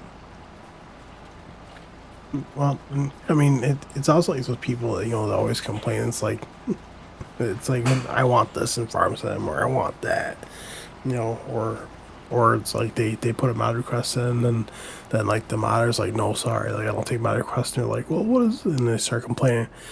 I had one person do that once, towards Lancey Boy, actually. No, was it Lancey Boy? No, custom modding. I'm sorry, custom modding. Somebody was so rude to custom modding. This was back in FS22. Custom modding actually said that they were going to stop modding for all platforms. Wow. And again, that would be a huge loss. A huge loss if we lost somebody like custom modding. And thankfully for me, I ended up talking to him. I ended up getting a hold of custom modding. I ended up talking to somebody from their group. They ended up clapping back together, and of course they're still here. Because I ended up talking with them. I ended up contacting the person who was being a jerk. And I said, hey, listen, modders don't take mod requests, right? Unless they specifically ask for it. I'm like, if you really want to mod that bad, guess what? Go get a computer and make it yourself. Mm-hmm. And he ended up replying back to me and said, that's just being rude. I don't know how to do that. And I'm like, well, then why are you chasing after people who clearly have stated no mod requests? Yeah, you're still insisting. He goes, and then I got a response with this. This blew my mind so bad. He literally stated, word for word, because I want it. It seems like everybody else gets what they want, so why can't I? And my only response back to him was, like I said, go get a PC, watch a modding tutorial, learn how to mod, and make your own mod. Yeah. Yeah, it's wild. It's completely wild. I was actually talking to my brother-in-law earlier today about the kind of self-entitlement. I had some things happen today that I'm not going to go into detail here on the stream, but needless to say, it was centered around self-entitlement, and it's that kind of prevalent attitude that seems to be, again, a vast minority. It's a vast minority of people, but unfortunately, that kind of minority also tends to be the loudest. So it makes it seem like it's such a bigger problem than what it actually is. But it also deserves to be called out when it happens, kind of thing. Because if it's not, then it is given an opportunity to grow and to spread amongst other people who might not normally act in a particular way, but you tend to see somebody act in a certain way. You tend to, maybe not mirror it, but come very close to it. Right. So it's one of those where, at the end of the day, number one, be kind. Show grace and civility, kind of thing. And it's one of those, be happy, be thankful. Number one, be thankful that you're able to play a game. There's plenty of places in this world where people don't get to do like what we're talking about right now is a extremely first world problem. Like, if you don't have the mod that you want, or the map that you want, or the feature that you want, that is one of the most extreme first world problems I think I've ever heard in my entire life. Right. Number two, remember that people are people, that they have lives outside of this sphere, and it's one of those where them making the content that people may want them to make isn't going to necessarily be in the cards always or ever. Right. Kind of thing. Right. Oftentimes, like, again, I'm going to use myself as an example because I can speak to myself. I make the content that I want to make because it entertains me, and I hope that people can come along for the ride, kind of thing. And I hope that I find those people who are, entertained by what it is that I'm doing, kind of thing. That's my hope. That's my plans, kind of thing. But at the end of the day, if I'm getting bombarded by other people saying, hey, you should do X, or hey, do Y, kind of thing, and let's say I even start doing some of those things, well, then it's no longer me being authentic. It's no longer me doing what it is that I am having the most fun with. Is that I'm kind of the clapping seal at that point. So I'm not going to produce the content that's going to be the most entertaining, that is going to entertain myself or anybody else that I feel. It's going to be one of those that is just going to be kind of forced and into a different vein, kind of thing. So, like I said, at the end of the day, it's one of those where, show grace, show kindness, and be thankful. Be thankful that we have the opportunity to even do this kind of stuff, that we get to play a game, kind of thing. 100%. Like I said, I'm not trying to preach, and I'm not trying to sound like, somebody who's, trying to wag his finger at people. That's not my intentions with this. But it is one of those things. It's like, hey, you can only push somebody so hard for so long before they're like, you know what? It's not worth it anymore. I'm not getting the sense of satisfaction out of this that is going to be enough to counteract the negativity that's coming from it. And eventually Exactly. you go from getting something to getting nothing. And that's what it ends with. Exactly. Oftentimes the people who are sitting there screeching the loudest are not going to get what it is that they want. Oftentimes they're just reduced to nothing. And then again, we as a community are poor for the experience. So just be thankful, be grateful, be kind. Exactly. 100%. Oh man, it is 1:19. It is.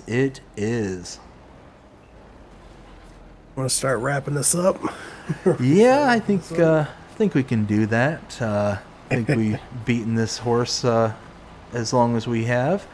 Let me catch up with the chat just real quick. I left off with Farming with Outlaw Ag says, doing good, just playing on my new favorite map. Probably has to be one of the top best maps for PC. Very nice, Farming. Which one is it, out of curiosity? I don't think you actually... Yeah, no, you didn't actually label which one. Samuel with the 1, 2, 3. Munchies with an LOL. That's a very nice nice new map. 100% agree. I believe you were talking about the... Agroforest. And then also says you still only get about half the yield with precision farming that would be without it, which kind of sucks. I agree. I 100% agree. That does kind of stink, but it's one of those that it does offer a bit of unique gameplay ability, which I do appreciate. I went ahead and posted Munchie's new song there in the chat, patch 1.9. Go ahead and check it out. I think it was hysterical. Did you actually listen to it yet? I did, yeah. Yeah, I thought it was hysterical. And then Samuel says, hey, BDD, good morning, y'all, at Florida. Good morning. Yeah, it is 1:21 here in the Sunshine State. Mm-hmm. But do you have any chat you need to catch up with? Nope.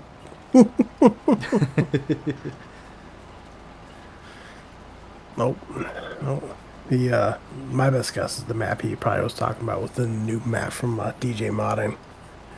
Okay. That just released yesterday. So I gotcha. Let's see. Samuel did say BDD is next live stream start time.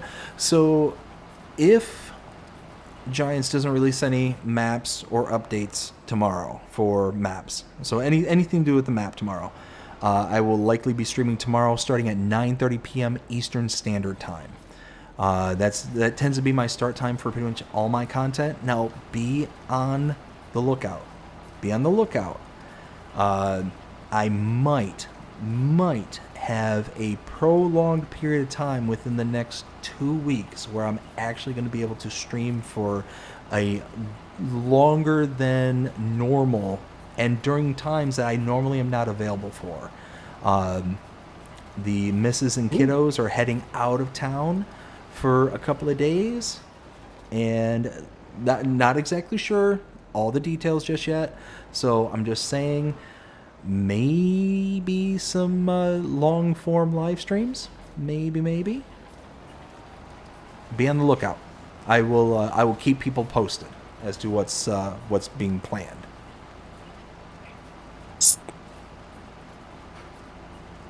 Yo, you literally just gave me an idea. Uh-oh. Well, but whenever that happens, and then if you end up having a couple days, you can stream a lot longer. I think you should stream together. I'm down. Well, like I said, So. if this happens, my plan is to get some of the members and whatnot for the channel, get them in like throughout the stream and kind of cycle in and out and kind of do stuff like that.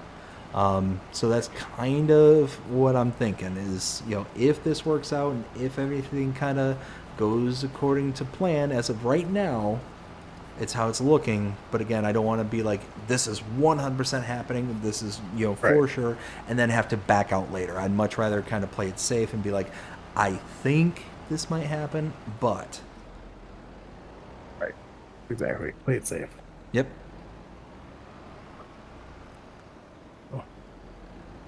But, Well, I mean, as per usual. I mean, man, if you guys wanna stay up to date with any news, mods, updates like that, make sure you check me out on Facebook at WillTGaming FS Encyclopedia if you haven't yet. Because I post everything daily. Which Bree literally called it a full-time job.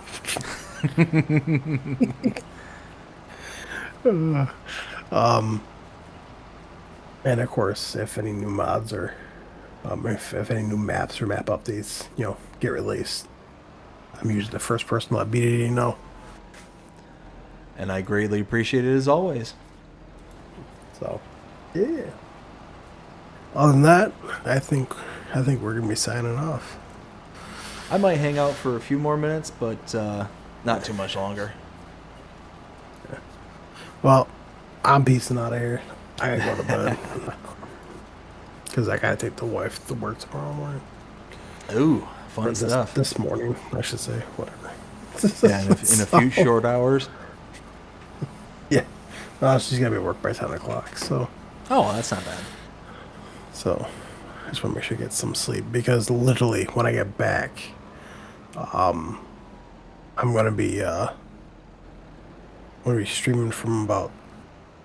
I'm streaming on Twitch from 10:30. Starting at 10:30, I'll probably go for about 3 hours, and then after that, I'll be doing a live stream on YouTube for mod reviews, if any drop. So. Nice. Also, real quick before I sign off, just to let you guys know, just like I said, make sure at 10:30 you guys stay tuned because I will be streaming Farm Sim on Twitch. I just hit the 50 mark, which is fantastic. So it's just to grow from there. And then on top of that too, also stay tuned if we get any mods that drop tomorrow.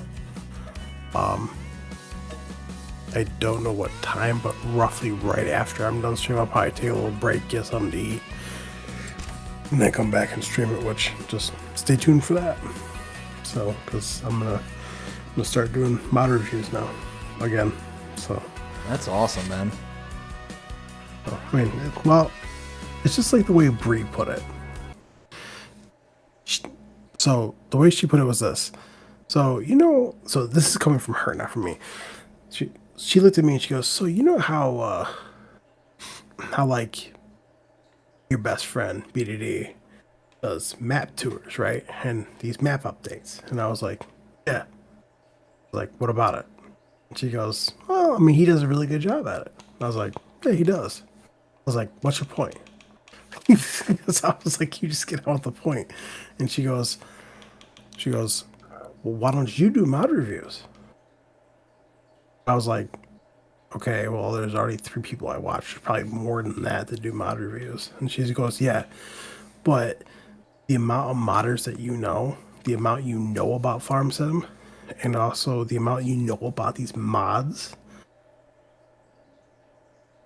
like, I couldn't think of a better person to do a mod review. And I was like, well, I appreciate that. So I told her, yesterday when I told her for today, that I'm gonna start doing mod reviews. So, but they're all gonna be live streamed, no videos. So, not as yet. So, Nice. No, that's awesome, man. Because that'll help out the channel, and you'll be able to, keep those FS Encyclopedia legs strong. so. All right, guys. Well, I'm signing off of here. I don't know how long BDD is gonna be on for. A little bit longer. Not too much. All right, guys. Well, I hope you guys have a wonderful night, morning, whatever it is. And don't forget, if you guys like what you guys saw, make sure you smash that subscribe button, hit the bell so you get notified whenever I post a video or go live. Also, make sure you smash that like button. It really helps out the channel. Other than that, I hope you guys have a wonderful day. Stay safe, and I'll see you guys later. Take care, man. We'll talk to you later. All right, see ya. All right, Samuel, I saw before you deleted the message that you said you were taking off. I hope that you have a fantastic rest of your evening. Thanks for coming out tonight. And hopefully, if everything works out, we'll see you again tomorrow. You take care, bud. Oh, my goodness. So I had an absolute blast there on AgriBusiness Tonight with WillTGaming. And I do every time. Every single time. Oh, let me make sure my mic is not covering my handsome good looks. But no, it's one of those where I have an absolute blast doing it. Because again, it's content that I don't get to do always kind of thing. It's like this one special thing of the week that's a lot of fun. You know, but again, kind of going back to what Will and I were talking about with the whole like being kind and all that stuff. It's one of those where, you know, like I said, I wasn't trying to get into any kind of rant or anything like that in regards to like that kind of content and all that. But it's one of those where that whole thing is basically how Farm Sim Talk was born.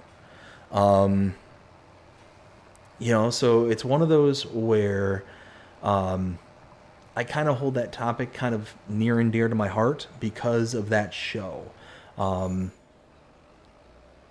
So I've mentioned this in the past, but the whole reason that I started Farm Sim Talk was because of the whole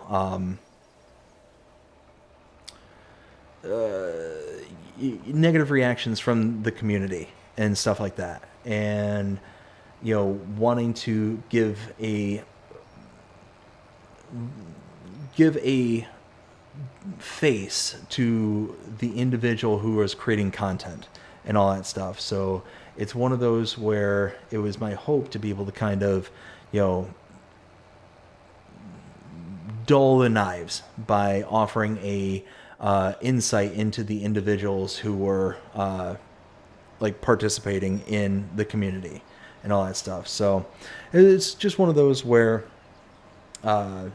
you know, it might be kind of pie in the sky dreaming kind of stuff, but like I said, it's a topic that I kind of take quite not personally, but seriously. So yeah, it's like I said, wasn't trying to get into any rants or any kind of like, you know, finger wagging or anything like that, but just like I said, at the end of the day, it's something that I kind of hold near and dear. So.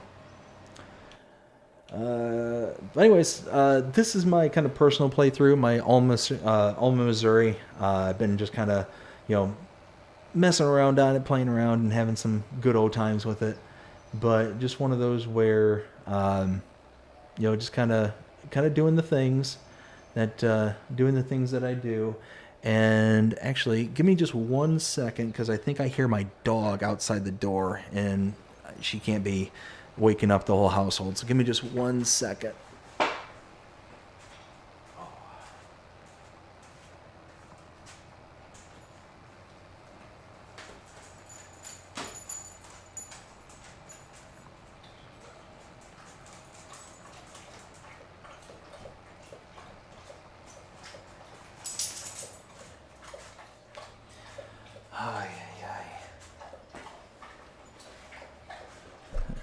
Silly dog has about 4 dog bowls throughout this household.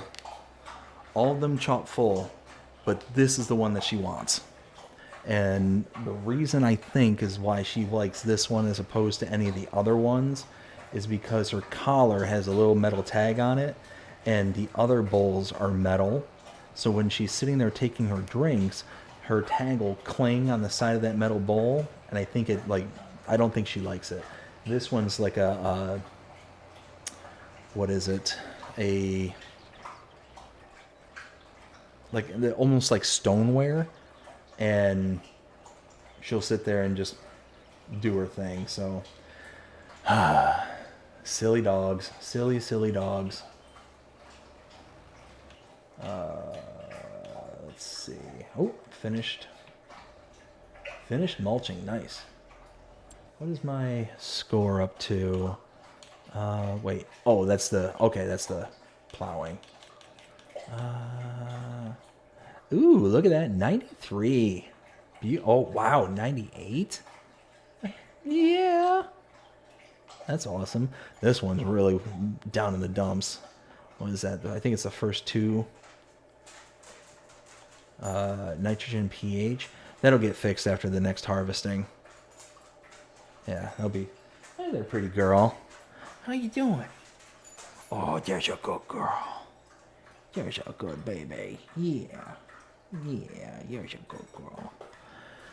Alright. But, let's see. So we got a 55 here. So yeah, right now we got corn. I just harvested some wheat out of here. Got my grass field. That's, that's harvested. I love this batwing mower by Gaming Joy. This batwing mower is amazing. The reason it's so good is because of the whole, if you look at the top left-hand corner of the screen there, it's where it says mode. You have things like mulcher, stump grinder, destroyer, mower, brush hog, swathing mower. I absolutely love this thing because it's just like the Swiss Army knives of this mower, this batwing mower. It's just fantastic. It's phenomenal. Definitely go check it out. If you haven't checked it out, go check it out. Samuel says, coming soon, new video vlog. That's awesome. I have to keep an eye out for that one. But yeah, no. I mean, I absolutely love this map. Again, Alma, Missouri. Celebuki did a fantastic job. And like I said, I'm just kind of playing around. I'm just kind of, this is kind of my personal... Oh, I'm not storing this over here. That's not where I wanted to be. I've been storing all my grass care equipment in here.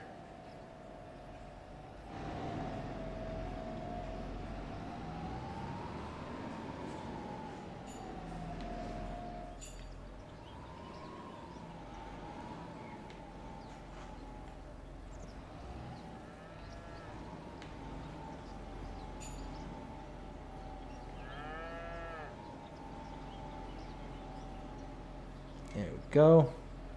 Oh. Nope. Drop it. There we go. Now we're talking. Alright, so... Like I said, I just utilized this for barley, actually. It wasn't wheat, it was barley. But...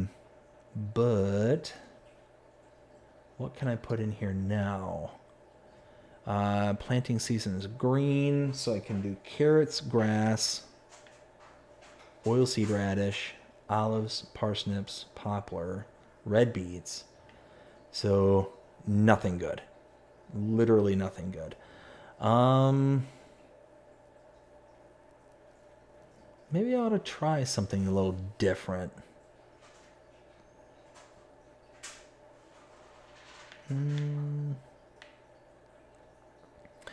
That, or I could put in oilseed radish for now, and then, I don't know, utilize this for something different later. Let's see, what's some of the bigger ones that are coming up? We got canola, barley, that's coming up. We got cotton in February. We got grass now. We could do green beans. Could do poplar. Poplar, bleh. Red beets. And wheat. Otherwise, we're going to wait until almost a whole year before we can even start to plant. What kind of cotton equipment do we have? Do we have anything for cotton?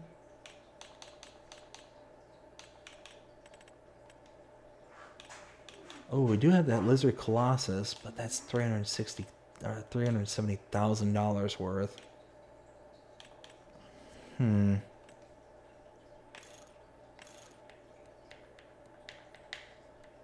Yeah.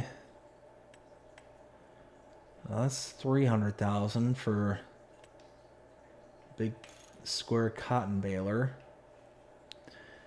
I don't know. I don't know.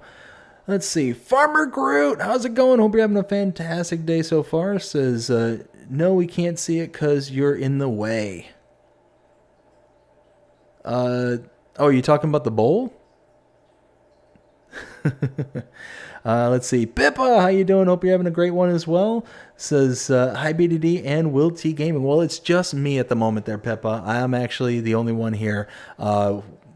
So AgriBusiness has ended, and I'm just kind of continuing on because I'm not exactly tired just yet, but we'll be here soon. The Aussie Cricket Kid, how's it going, Aussie? Hope you're having a fantastic day so far. This is good day. I am new. Well, welcome in. Hope you enjoy what you're seeing here so far.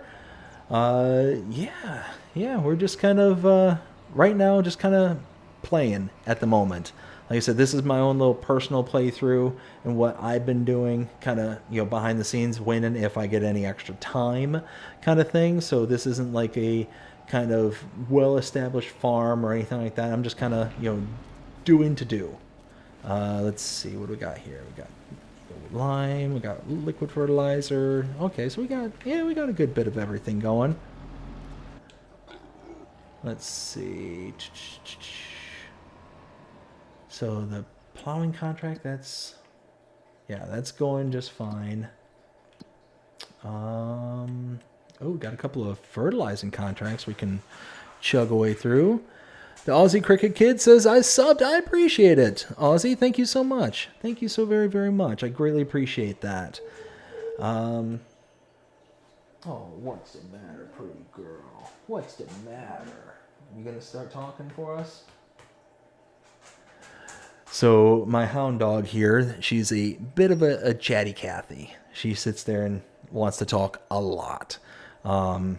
Whenever she sits there and, like, if she's not being paid attention, oh, I know, I paid attention to you, and now I've got to pet you some more.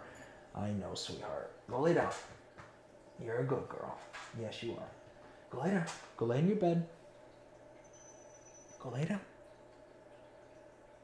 She's looking at me like, no, I don't want to lay down. So I want my wobbins. Oh, you're a pretty girl. I know.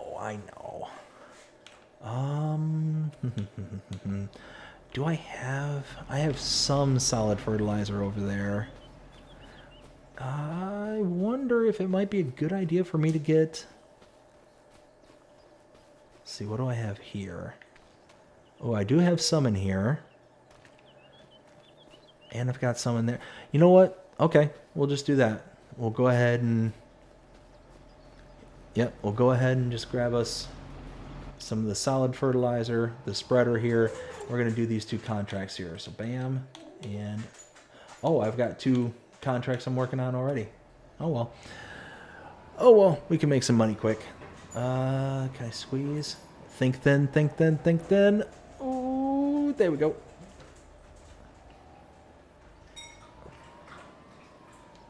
And unfortunately, she's kind of a bully to the little guy. Not like a real bully, but she'll sit there and, she'll hop onto a bed or something that he's on. And it's like, nope, this is mine now. She is one of the goofiest dogs I think I've ever owned in my entire life. I mean, just pure goofball. So she... let me turn around here and I'll just send the worker to do the job. So what she does is, if he's on his bed, now I think you can kind of see him. Let me span this out real quick. So, yeah. So you can, no, I'm kind of in the way. Let me...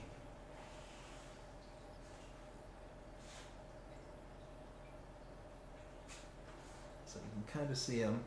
little guy right here. You know what? I'm in a delay. There we go. So little guy down here. Let's move that. Little guy down here, he has his own bed because he's so much smaller than big girl down here. He obviously has a bed that fits him.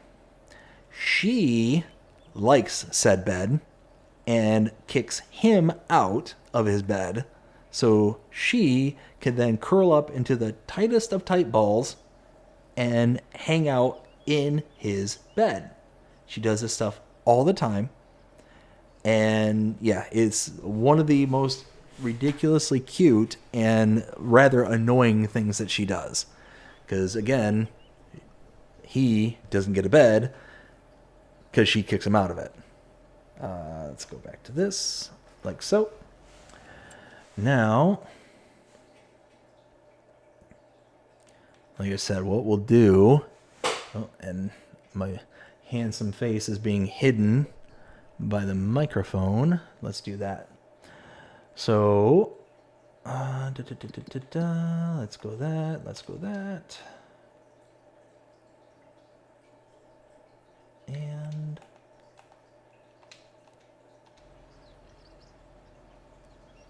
all right, cool. So we got a worker still chugging along here. 40, wow, only 48%. Let's see.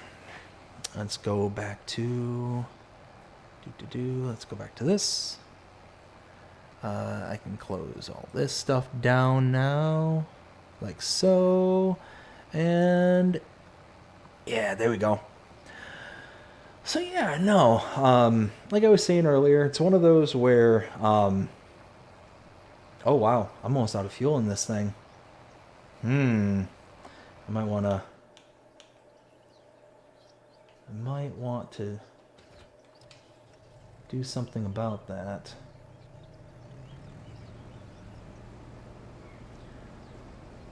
But we were talking earlier about, the kind of kindness, being kind in the community and all that stuff. And it's one of those where I take it serious because that's the whole reason why I created the whole Farm Sim Talk, was to kind of give people the opportunity to kind of introduce themselves, who they are, without kind of wagging the finger and whatnot. And like what I was mentioning before, it is something that happens in the community. It's not that prevalent. This community is honestly one of the best communities I've ever been a part of, because most people are rather mature adults. They understand, like, hey, this is just a game, like I was mentioning before, and not to take it too serious, kind of thing. But there are those people who definitely do have their problems within the community. So it's one of those where at the end of the day, I don't think I'm like talking to anybody directly in my chats or in my streams or anything like that. It's one of those, like, if somebody just so happens to pass on by and kind of hits a chord with them. Here's the thing, basically, if what I'm saying isn't striking a nerve to you, then it's obviously not meant to you, kind of thing. So at the end of the day, like I said, I've yet to experience like the visceralness that has been stated within the community. I've gotten like glancing blows here and there, but nothing to like, oh my goodness, like I kind of have to take a step back or kind of reel back from the experience, kind of thing. And I'm grateful for that. And I'm certain that one day it might happen. But also at the same time, it's one of those that I don't get rattled too easily about that kind of stuff. So it's one of those where for the 99% of things, it's like water off a duck's back. I just let it roll off, kind of thing. Not a big deal. But I'm sure one of these days something will happen, and kind of address it from there. Let's see. Ozzy says, I'm a kid. I gotcha. Like I said, bud, I appreciate you stopping in and hanging out with us here tonight and, subbing to the channel. I greatly appreciate it. And, so at the end of the day, it's just kind of, I guess, understanding expectations and what we're getting from this game, from this community and all that stuff, and being good stewards of what we have going here. Because like I said, I truly believe in my heart of hearts that this is one of the best communities that I've been a part of that could possibly exist, kind of thing. There's always going to be toxicity in everything that people do, but I think that for the most part, people have good heads on their shoulders in regards to this community. So yeah, one of those where I think we'll be all right. I was coming over here for something. What did I come over here? Oh, the diesel. That's what I need to get. Is it miscellaneous? No. Pallets, maybe? Ah, there it is. Right there. 2,000 liters, or $2,000 for 4,000 liters. Definitely take that. And actually, let's get 2 of those. Something like that.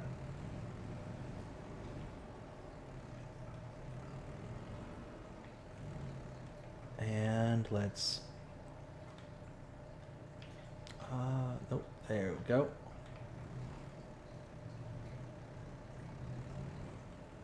Oop.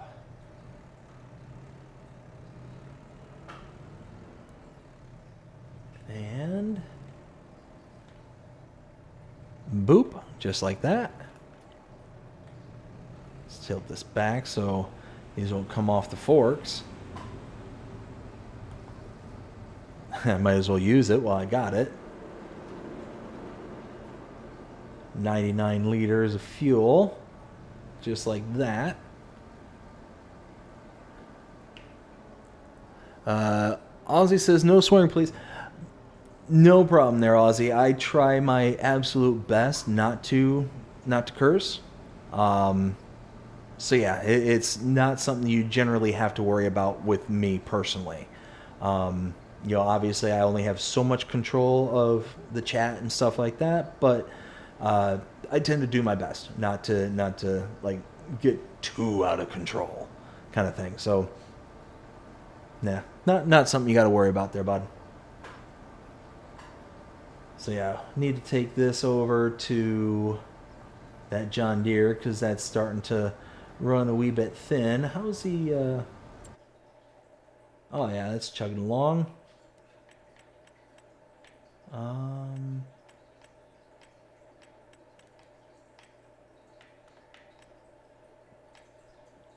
Oh, I don't own those fields, so I can't see its progress unless I'm actually in the machine. That's all right. Actually, no, hold on. All right, it's not going too bad. Oh, and seeing this vehicle's almost empty in gas too. Holy smokes. What am I doing? What is going on here tonight? Why is all my equipment empty? Must be working too hard. Oh my goodness. But no. I don't know. Anybody out there on the chat have any experiences with any kind of negativity here in the community? Just out of curiosity. Like I said, I haven't gotten like any kind of huge like I've gotten, like I said, kind of glancing blows here and there, kind of thing. Kind of like, oh well, somebody didn't like my opinion, and they kind of like, oh, I don't like you, blah, blah, blah, blah. And it's like, okay, well, it is what it is. I can have my opinion, you can have yours, and if you think I'm wrong, then no harm, no foul. Like I said, it's one of those that I'm not going to sit there and be like, my opinion's the only opinion that ever matters, and anybody who disagrees with me, you're awful, terrible, no good. No, nothing like that. Nothing like that whatsoever. You know, it's one of those that I'm going to have my opinions. People are allowed to have theirs, and kind of just go from there. At the end of the day, because you know that's, I think, the way it should be. You know, I don't think that anybody, you know, should be afraid of what they may think about something, and should be able to say what they feel, but in a respectful way, kind of thing. Like, not everything has to be like blood sport kind of thing. So I don't know. It's how I grew up. It's how I was raised, and I kind of go from there. Let's see. Pippa says, "Love your map reviews." Well, thank you, Pippa. I appreciate it. You know, I work really hard to make sure that those map reviews are, you know, as good and as accurate as they can be. You know, I will admit I occasionally miss a thing or two from time to time, but it's one of those where, you know, I certainly try my best. But I appreciate you saying that. I really do. But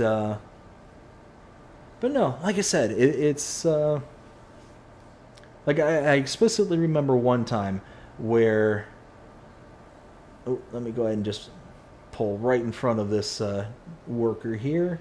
Boop. I say thee stop. Oh yeah, look at that. Are you gonna?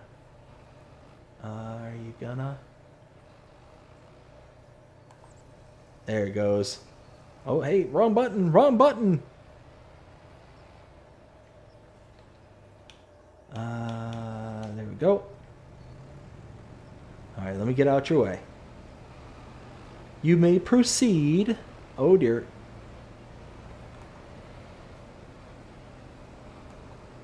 But I remember one time in particular, I did a map tour. And for those who have not seen my map tours or anything like that, I forgot there's a gap. Oh, there we go. Cool. Wasn't as bad as I thought.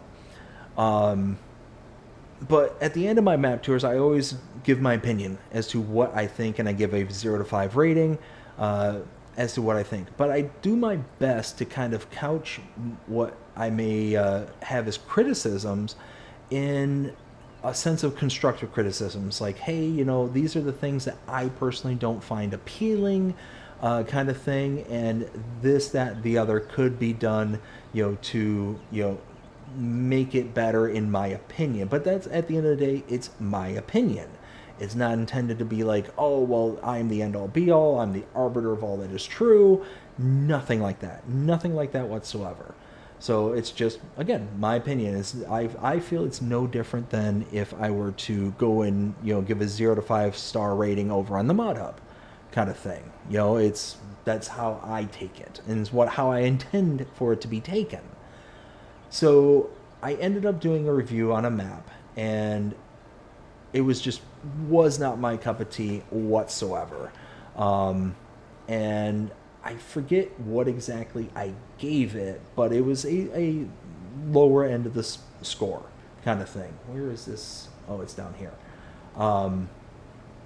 And I said, like, you know, I didn't care for this, I didn't care for that, and all this kind of stuff. And, you know, I said, well, I would have liked to have seen a little bit more detail. I would have liked to have seen a little bit of this, a little bit of that. You know, it just things like that, kind of in general kind of thing.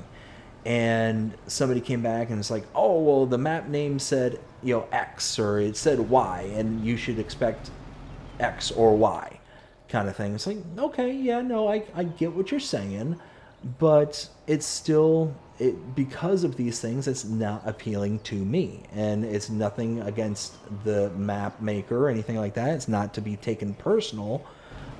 It's just, that's how I feel about it. And that was not an acceptable answer to them. They were just sitting there and it's like, oh, well, it says this. It's like, I heard you the first couple of times, but just, again, it's not what I find to be, something that I would consider being a map that I want to play on, kind of thing. And that's it. And that's all it is. And you can take it, you can leave it, whatever the case may be.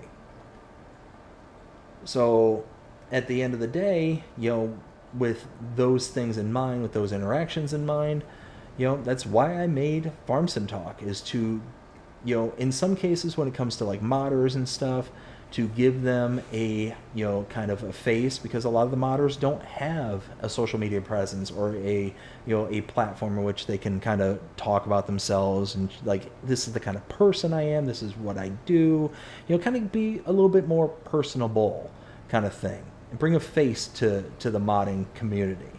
While at the same time, for those who do have platforms like other content creators like myself or anybody along those lines, I give them the ability to kind of go into a deeper dive as to who they are. Because even if you're the most avid follower of my channel and my content, it's one of those where like I said, even if you're the most avid follower, you might not be aware of all the kind of ins and outs of who I am, kind of thing. You might know more than the average person, but there's going to be things that I kind of keep on the back burner, or I might not come right out and mention right away, or anything along those lines. So it's one of those where I feel like that's going to be the same for any content creator. So doing Farm Sim Talk gives them the opportunity. And the reason I'm talking about Farm Sim Talk, in relations to what we were discussing earlier in the stream, not only is, directly related in my mind, but at the same time, Farm Sim Talk's coming back. It's coming back. I have a stream scheduled for those who have not saw the notifications go out with Nacho Cast. So be on the lookout. I believe it's on the 12th. I think it's on the 12th. Let me confirm. Is it the 12th? It is. It is the 12th. So on June the 12th, starting at 9:30 p.m. Eastern Standard Time, I will be doing a interview with Nacho Cast. So be on the lookout for that. I am really looking forward to it. I think it's going to be a lot of fun. And it's going to be the first one I've done in quite some time. So really looking forward to that. Let's see. Aussie says, favorite brand of tractor? Oh, I'm a case guy through and through. Aussie. Yeah, it's one of those where the reason I'm a case guy is because my father used to work for a construction company back when I lived in Michigan, and he would take me to the construction sites. And one in particular was a mine, a large open pit mine. And inside there, we would go,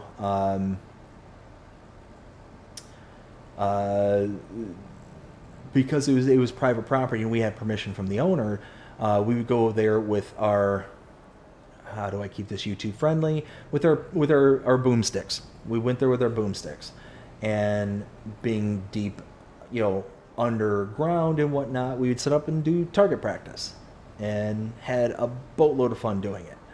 But on the job site, pretty much everything they had there was Case brand. So I got to see all the Case construction equipment and everything that they had there. So I kind of fell in love with the big heavy machinery at that point, and then on top of it, just kind of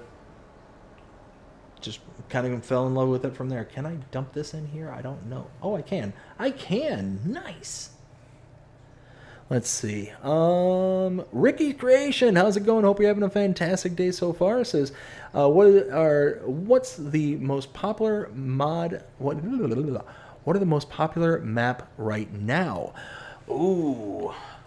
So I am on console. So to answer your oh, hey, is this full?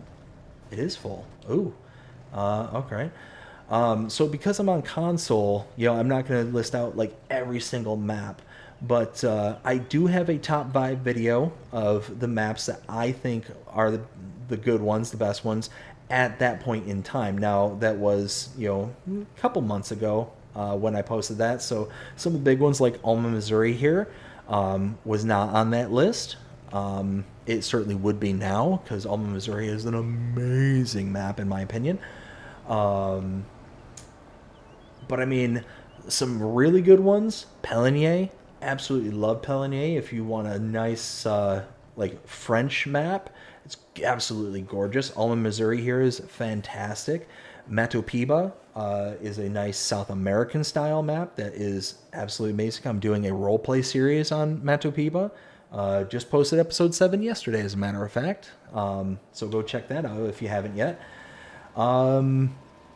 Let's see, what are some other really good ones? Oh,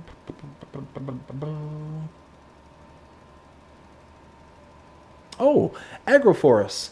That one was a really great map that just released just the other day, on Tuesday, I believe it was. It's basically Silver Run Forest from the Platinum expansion from FS22, and it's basically more matured. It's like somebody got a hold of it and did all the alterations to make a better looking starting farm, not even better looking, but more functional looking starting farm, and a more in-depth farming kind of experience. Like it has actual farms and fields and stuff like that on the map rather than just being straight up forestry. There's still a bit of forestry, and there's a bit of extra productions on it as well, which is really cool. So you got some extra products like sand and I think they're either pebbles or something. It's like stones, but like different. It's like a stone aggregate. And then there was soil and like all sorts of different types of inputs or crop types, not crop types, fruit types, whatever you want to call them. Fill types. There we go. That's the word I was looking for. Let's see. Aussie says, sorry for watching for a very short time. I have to go and play indoor cricket in 30 minutes. All right, Aussie. Well, thanks for stopping by. Hope you enjoyed what you saw. Hope we get to see you again sometime soon. You take care, and we'll see you again next time. Let's see. Farmer Groot says, I'm on Louisiana map. Personally, my favorite, 59 hours on it. That is a really good one. Yeah, Farmer Groot hit the nail on the head on that one. That's a really good one. Louisiana map. Yeah, that's definitely got a soft spot in my heart. Let's see. Aussie says, I'm a John Deere. I gotcha. Ricky says, me too, John Deere. See, so I think John Deeres are iconic. They're absolutely classic tractors, and one of the most recognizable in the world, if not the most recognizable in the world. My particular issue with John Deere is not that I have anything against them outside of what they tried to do, and I mentioned this many times on my channel. They tried to do the the whole right to fix, right to repair is what it was referred to as. But essentially what it was is that they made it to where you were essentially beholden, had to bring your equipment back to their dealerships rather than being able to fix it on your own, or rather than take it to a independent shop or anything like that. You had to bring it to them and spend an arm and a leg. And it was just, it was in my opinion, an example of corporate greed, plain and simple. And they eventually backed off of it. They eventually kind of said, okay, we went too far. We see that this is getting all sorts of backlash and all this stuff. So they did what was right in the end, but the fact that they did it at all, in my opinion, was kind of an issue. So didn't really care for that. And they kind of stained them for me personally. That's just, again, my opinion kind of thing. Let's see. Let's go kaboop. And, oops, that's not what I meant to do. Create job. This one. And, okay. Groot says, I've been using John Deere's a lot in FS25 because it's the little things like the GPS beeps It's the only ones that beeps the other brand of tractors. I got you. That's cool. Ricky says, Spakovo like it? I love Spakovo. Yeah, Spakovo is a really, really good map.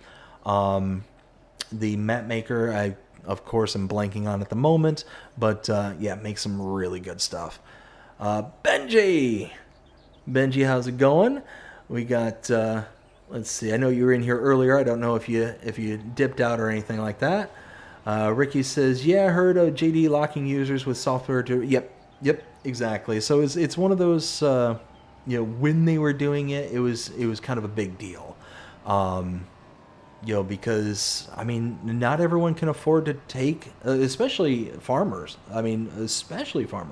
Like, you're running on such minimal margins as is that forcing to pay, upcharging rates in order to have your equipment fixed and brought back up to speed and all that stuff, that's not right. It's not right. And what was even worse is that the car manufacturers were looking at this as a kind of testing program. It's like, if John Deere, the biggest agricultural provider in the world, can get away with this, well then we here at Ford or we here at Chevy or insert any automaker, they were really they were chomping and drooling over the prospect of being able to do something like that.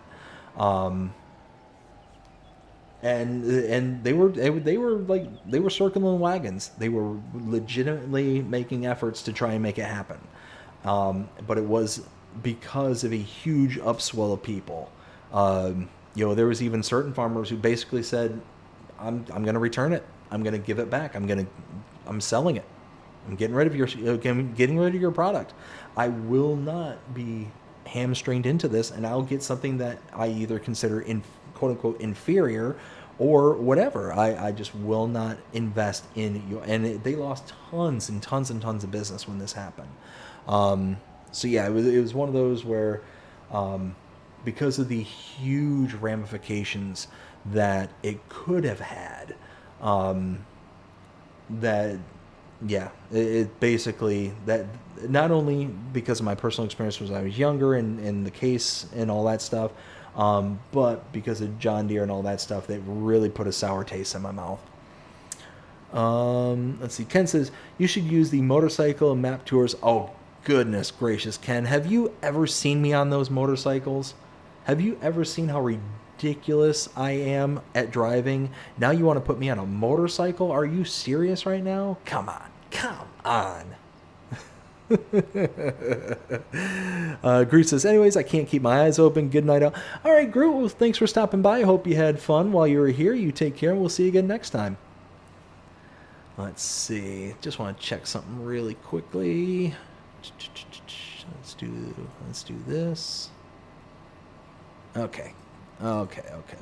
So anyways, so that's kind of how I land on all that. But I mean, it's one of those, at the end of the day, all I really care about when it comes to the equipment, because I'm not a real farmer, I don't actually do this stuff in real life. I live out in the country now, which is amazing. Or at least I should say I live more out in the country than what I used to. It's still not the country by my standards, but it's certainly not far off, kind of thing. And I'm incredibly grateful for being where I'm at now. Incredibly grateful. I didn't realize just how incredibly miserable I was at my old home. Now that I'm here now, it's night and day difference. So much more quiet. I don't have to sit there and, worry about somebody driving past in the middle of my streams and them thumping the radio at 2:00 in the morning.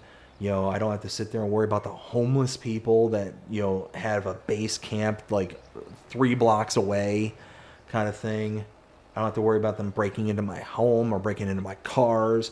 I certainly don't have to worry about having to take any kind of action against them because, again, boomsticks. And really against anybody at that point. Somebody trying to break in or anything like that, it doesn't work out well for them. They're not going to be happy entering into my home. They're not going to come.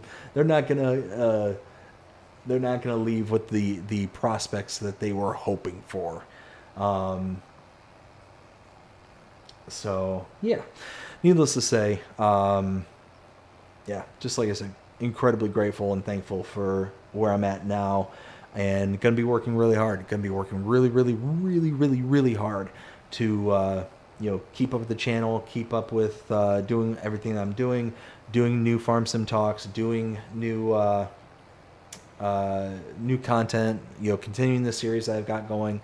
Got AgriBusiness on Sundays, AgriBusiness Tonight on Sundays. Again, holy smokes, big shout out to Munchies Plays. Munchies, thank you so much for making the intro song to AgriBusiness Tonight, man. It is amazing. If you are not familiar, check out the link that I sent earlier in the chat there.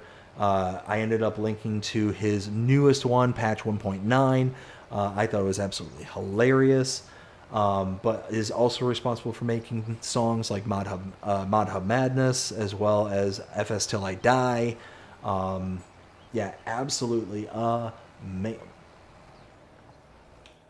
amazing. Absolutely amazing. Why is there...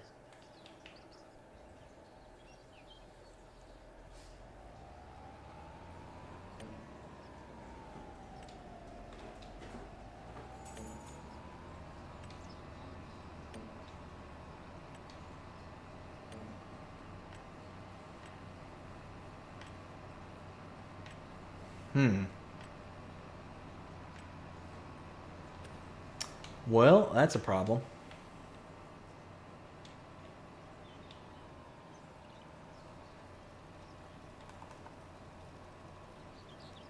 Yeah, that's kind of a problem right there.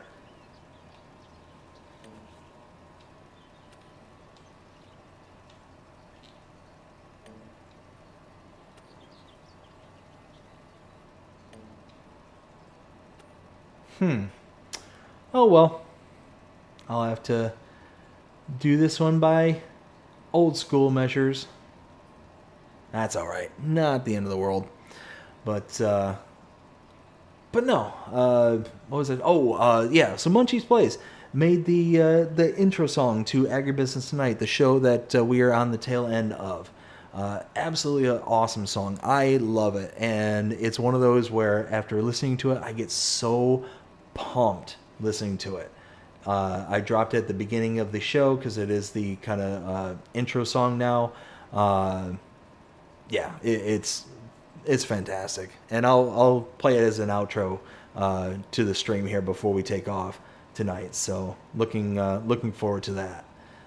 And hopefully one of these days I'll get some kind of either animation to go along with it or whatever the case may be. And gonna be talking to Munchies and seeing if maybe we can get some additional songs here for the channel. I'm just saying there. Would love to get something along those lines because I think it'd be a load of fun.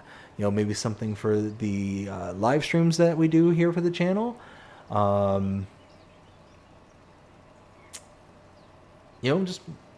Just things like that. I think it'd be fantastic. I think it'd be wonderful to be able to have little, I guess, I think they're called stingers. Do we? Oh yeah, no, they're still chugging along. They're still working. That's good. Here, I meant to leave that open. Holy smokes. But yeah, no, it's been a good weekend. Been a good good day. It was actually a really interesting day. I forgot to mention about this. So earlier today, I ended up going to the phone providers. My brother-in-law, he's in the Navy, or was in the Navy, but now he's finally back in the States and all that stuff. Well, for a couple of years, he was over in Guam, of all places. And he basically had a ancient phone by, modern standards. He had one of the old iPhone XRs still, and he decided the other day, he's like, you know what, I want to get a new phone. And he's one of those guys, like, he doesn't get anything for himself ever. He doesn't like buy into frivolities and stuff. So when he said, hey, I'm thinking about getting a new phone, I was like, oh, wow. And he's on my plan. So it's like, yeah, dude, I'll take you up there. But because it's my plan, I've got to be around to, do all the sign-offs and all that stuff. So I'm like, yeah, man, if you want to go get yourself a phone, let's go get you a phone, no problem. And he's come out and helped me to unpack and to move stuff. And he helped me load up the truck for this move and all that stuff. So like, yeah, he's like, that's the least I can do is to take him out and to get him, help him get a new phone. So we end up going to the store, and the first store was absolutely useless.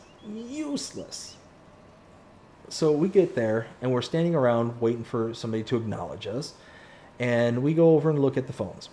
And for the most part, the workers are just sitting there staring at their phones, playing games and stuff. And I'm like, wow, that's like extremely professional.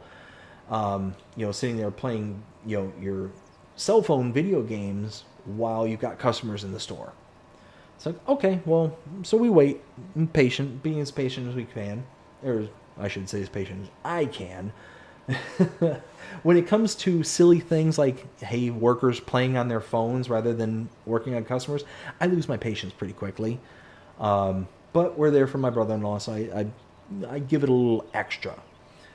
So we are going through the whole rigmarole after they say, okay, he's like, yeah, I think I want to upgrade to the iPhone 16 Pro Max. And the guy's like, okay, well, and actually at first he's like, do you have any of the 15 Pro Maxes? And I think I'd want to just go with that because, again, he doesn't go into like, oh, I've got to have the latest and greatest. I've got to spend all this money to have the bigger, better kind of thing. And he's like, oh no, we only got the 15 pluses, I think is what he said. And he's like, all right, well, then I guess the 16 Pro Max, whatever, that's fine. And he's like, okay, well, what's your phone number? And he gives him the phone number, and I start to tell him, it's like, okay, well, the account's under my name, so you're going to need my number. And he basically just shut me down right away. And it's like, dude, I've done this like a dozen times for multiple different people. I know you're going to need my information. Like, you're not going to be able to access anything because I'm the primary on the account kind of thing. Because when we first opened the account, it was all in my name to begin with. So he's like, oh, no, I don't, blah, blah, blah, blah. It's like, all right, well, whatever, you'll find out. That's what I was thinking. I didn't say anything because, again, I'm trying to be a good boy, trying to mind my manners and whatnot because, again, I'm there for my brother-in-law, so I want to, make sure that he gets what he wants, not, something that I'm going to, be all, hot and bothered over. So he's going through everything and doing everything that he's got to do, quote unquote. And all of a sudden he's like, okay, well, you need the new application and blah, blah, blah to be able to process this. We do everything over the apps now. Even if you're in the store, we don't basically do anything anymore. I'm like, okay, that makes absolutely no sense. So he starts looking it up, and that's when he realized, oh, well, he needs the primary because my brother-in-law is not the primary on the account. And it's like, oh, that's why I tried telling you there, bud. But hey, you don't want to listen to me, whatever. So then he's sitting there saying, okay, well, he's looking things up. We tell him my number, and he's like, this number, or he's like, he lists off a random phone number. I didn't even recognize it off the top of my head. Turns out it was my father's phone number. And he's like, well, that's the person who's the primary in the account. I'm like, nope. Nope. And now I'm getting upset. Now I'm kind of starting to get angry. And like I said, the whole time he's sitting there, he's wasting our time because he's sitting there playing on his phone and doing like everything but helping us out and doing his job kind of thing. So getting a little peeved and all that stuff. Well, that's when he starts like, oh, well, this is the number that's the primary. And that's why I'm like, nope, that's not possible. That is not possible. I know it's not possible because, number one, I know he wouldn't have the application on his phone because he would never use it. He would never have a need to have that application. So, no, I know you're wrong. I know it. And he's like, oh, well, there's nothing I can do. Then he's like, oh, well, if you want to pay cash, well, then there's something I can do. And then I kind of grab my brother-in-law on the arm and it's like, let's go. Let's just go. And it's like, number one, like, and he's like, well, you take debit? And he's like, no, I mean cash, like hard cash. And that's why I'm like, nope, big bag of nope. Let's go. Let's get out of here. And we end up going to another store that was down the road a little ways, about 15, 20 minutes away. And y'all, when I tell you, it was night and day difference between how the first store acted to how the second store acted. I mean, customer service at the first store was non-existent and should be ashamed that they're even employing somebody of that caliber. Should be ashamed of it. But then, at the same time, this other store should revel in the amount of care and customer service and just amazing workmanship that their employees did. Every single employee that we had interactions with at the second store was incredible. And one of them, big shout out to JJ. He, being from Chicago, was a big hockey fan. And I'm a big hockey fan myself. Detroit Red Wings, let's go. He was from Chicago, and he's a Chicago Blackhawks fan. So he noticed the hat, and he's like, oh, man, I can't serve y'all no more. And he was just being, he was joking, and that was great. It was absolutely a pleasure interacting with them, and had a load of fun just chit-chatting about, about hockey, about sports, and all that stuff. So it was a good time. It was a good time all around. And like I said, a complete night and day difference between the experience I had from this first store to this second store. So yeah, it was awesome, absolutely awesome. That second time around. But yeah, at the end of the day, that's how I got into the conversation earlier in the stream about the kind of what was the wording that I used?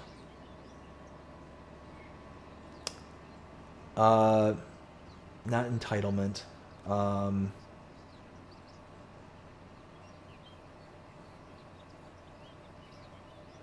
Oh goodness, now I can't even remember. But it was just like the attitudes. Like if you're in customer service, like if I owned a business and it was all customer service driven, if at any point any of my employees had an attitude or kind of a chip on their shoulder or whatever, they would not be my employee.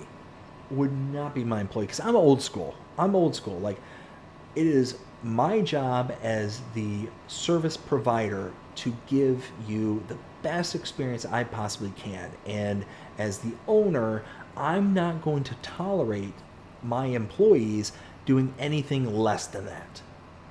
And I feel like customer service and the kind of whole premise behind it has fallen to such a degree that we just allow for bad customer service. We're happy that there's even a person to begin with, kind of thing.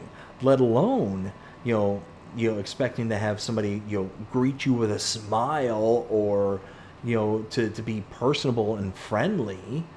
Like it's nuts. It's absolutely nuts, and how far the customer service has just fallen from grace.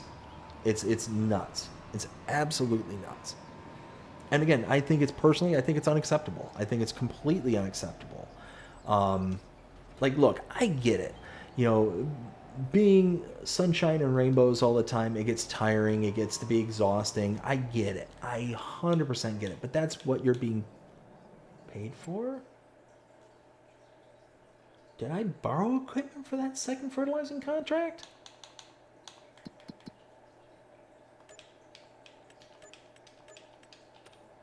Bam. And just like that. Let's see. Yeah, it looks like we're still good with the chat. So, yeah, no, like I said, at the end of the day, it's one of those where, you know, it'd almost be like the quote unquote Chick-fil-A model. Like, oh yeah, my pleasure. Thank you so much. Welcome to our store. Welcome to the whatever it's service we're providing. Whatever the case may be. Like, every single employee is going to be like almost sickly sweet with how they're being interacting with the customer, because I mean that's number one. That's how you get repeat customers. Is like, I am going to go to a store even if I have to pay a little bit extra, kind of thing. I'm going to go to a store where I had a good customer experience. Oh my goodness. This chair is so hard on the backside. But I'm going to go to a store, even if I paid extra or, you know, whatever the case may be, I'm going to go there because of the customer experience that I had. And if I had a poor customer experience, I will never, unless I'm absolutely forced to go there because they're the only provider ever for this specific product, I will never go back there. I will refuse out of principle at that point if I had a bad customer experience. And I mean, that's just the way I am. And it's not like, you know, the whole Karen behavior kind of nonsense like that. Like, I'm not sitting there saying like I'm going to sit there and freak out and like do anything like that. Like, where's your manager? No, nothing like that. Like, I'm just saying, like, I have an expectation. I have an expectation that there's going to be kindness and, like, attentiveness to what it is that I'm there for.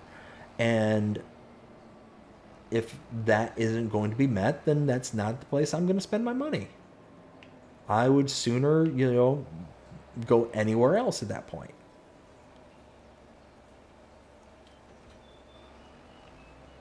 There we go. Got that dropped right. Whoa, hey, there's, I'm not paying attention. Oops.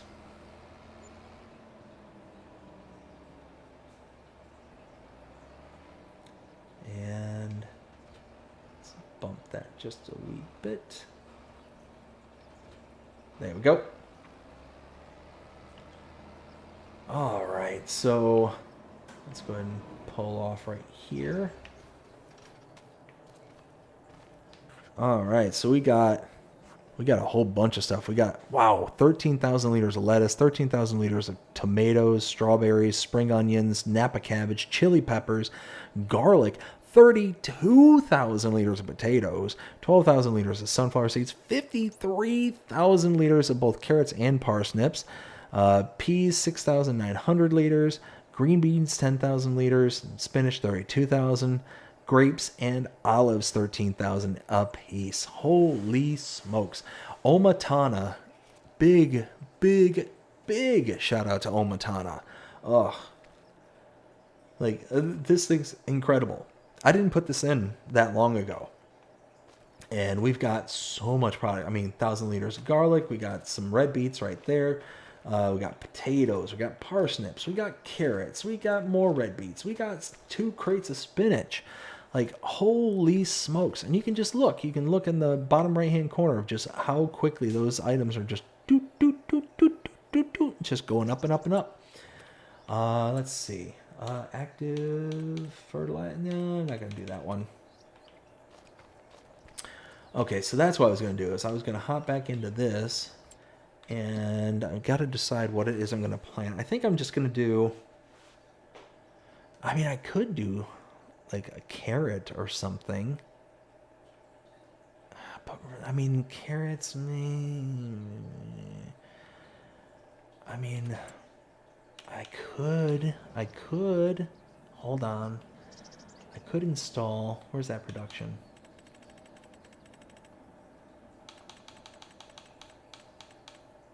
This. The central ethanol. I could install that. I don't want to install it here, though.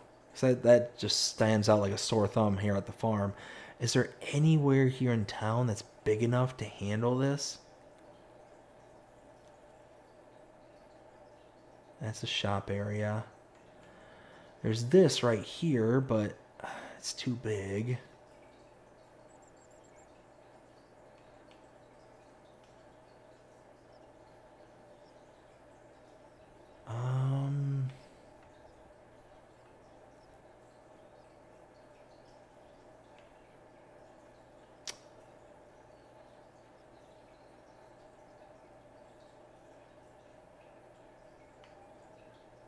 Like, I almost feel like I could almost put it like right back here, but no, because I need like 2 driveways and no,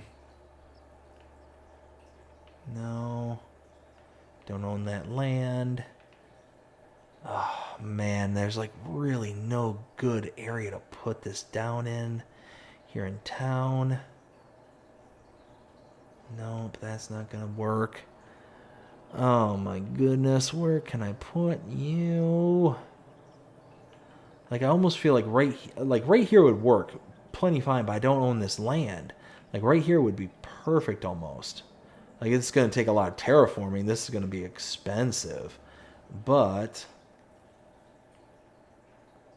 it would work.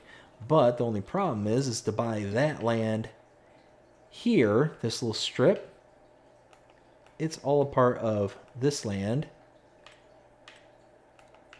right here. And that's $1.3 million worth. And I don't have that kind of cash on hand. So, yeah. It's one of those, man, I really would like that. Really would. Oh, man, oh, man, oh, man, oh, man. Oh, wait. How much is this? 13 grand. Visits? Ooh, this might actually, oh, that actually could work. 13 plus 80, that's going to be what, like $93,000? $93,000 is not that shabby. Not that shabby at all. So I could place that here, and I could, is that relatively flat? How's that look? Ooh, man, that's going to be really cool. But I could, hold on, if I do this.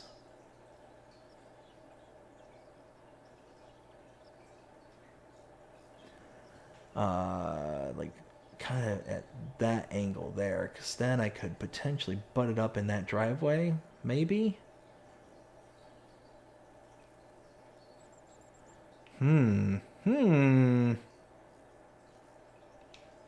Alright, here, let's pull our guy over here.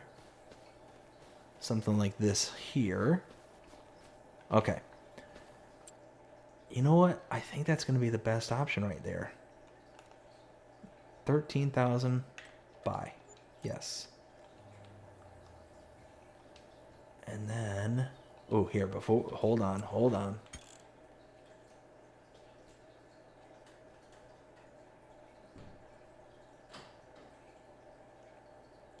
See, save,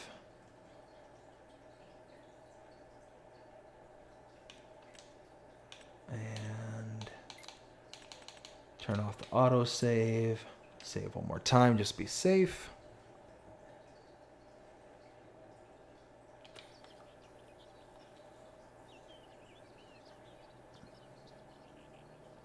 Ooh, 80, ooh, failed to flatten. Oh, that's going to be big terraform changing. Oh, that's okay.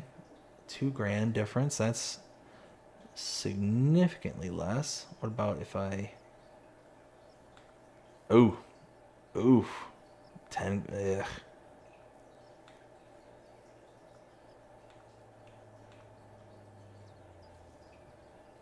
Oh, That's going to be a big...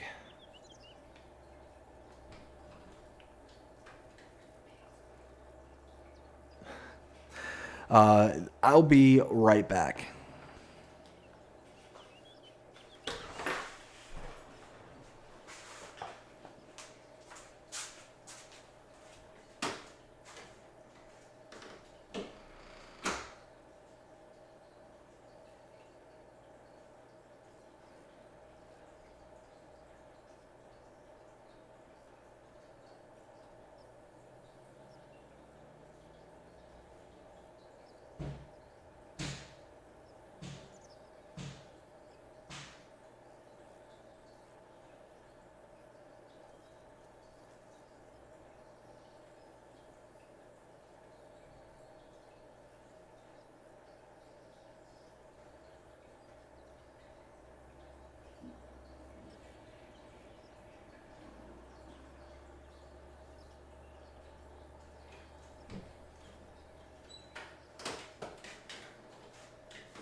Alright, so sorry about that. Mrs. saw a spider. So I had to go and take care of it. See, Alright, let's... Okay. We're gonna try it. We're gonna see how it looks. 82...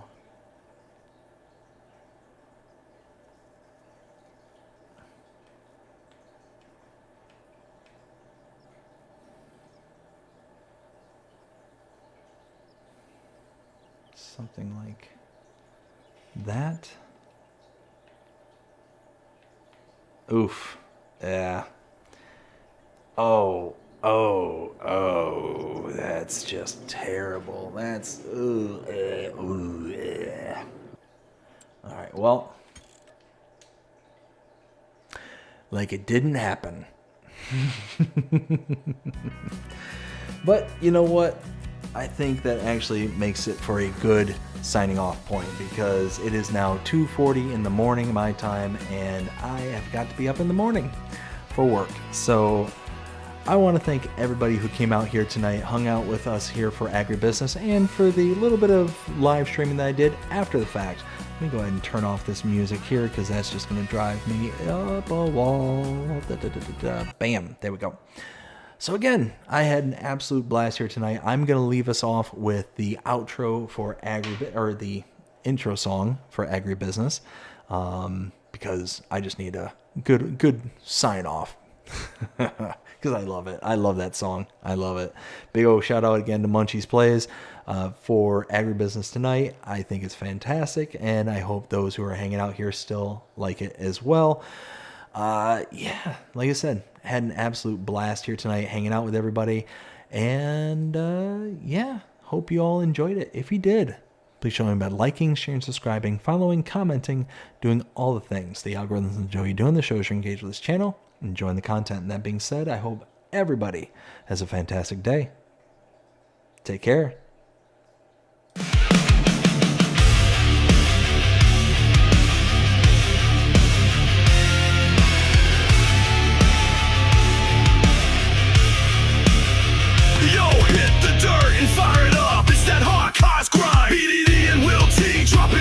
Every time, from the mods to the maps, from the brands to the tools. If it's FS talk, you know they breaking all the rules. We talk giants, we talk gears, we talk that horsepower. Late night mod drops, we got that creative power. From interviews with legends to spotlighting the new, we bring that FS fire straight from the crew to two. Living life behind the wheel with a digital twist. Ain't no button we don't press, no trend we ever miss. Updates, leaks, and future plans. We got the inside scoop, no chance for scams.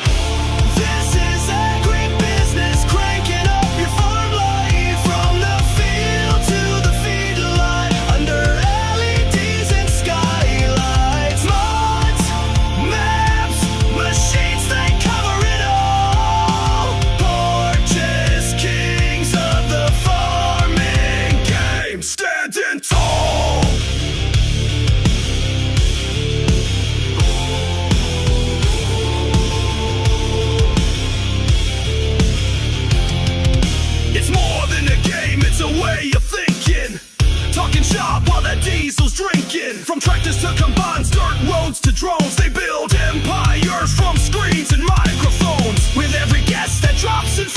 chat. You get the real talk, no filters, just facts. A spotlight on the builders and players who grind. They got love for the fans and the farm in mind.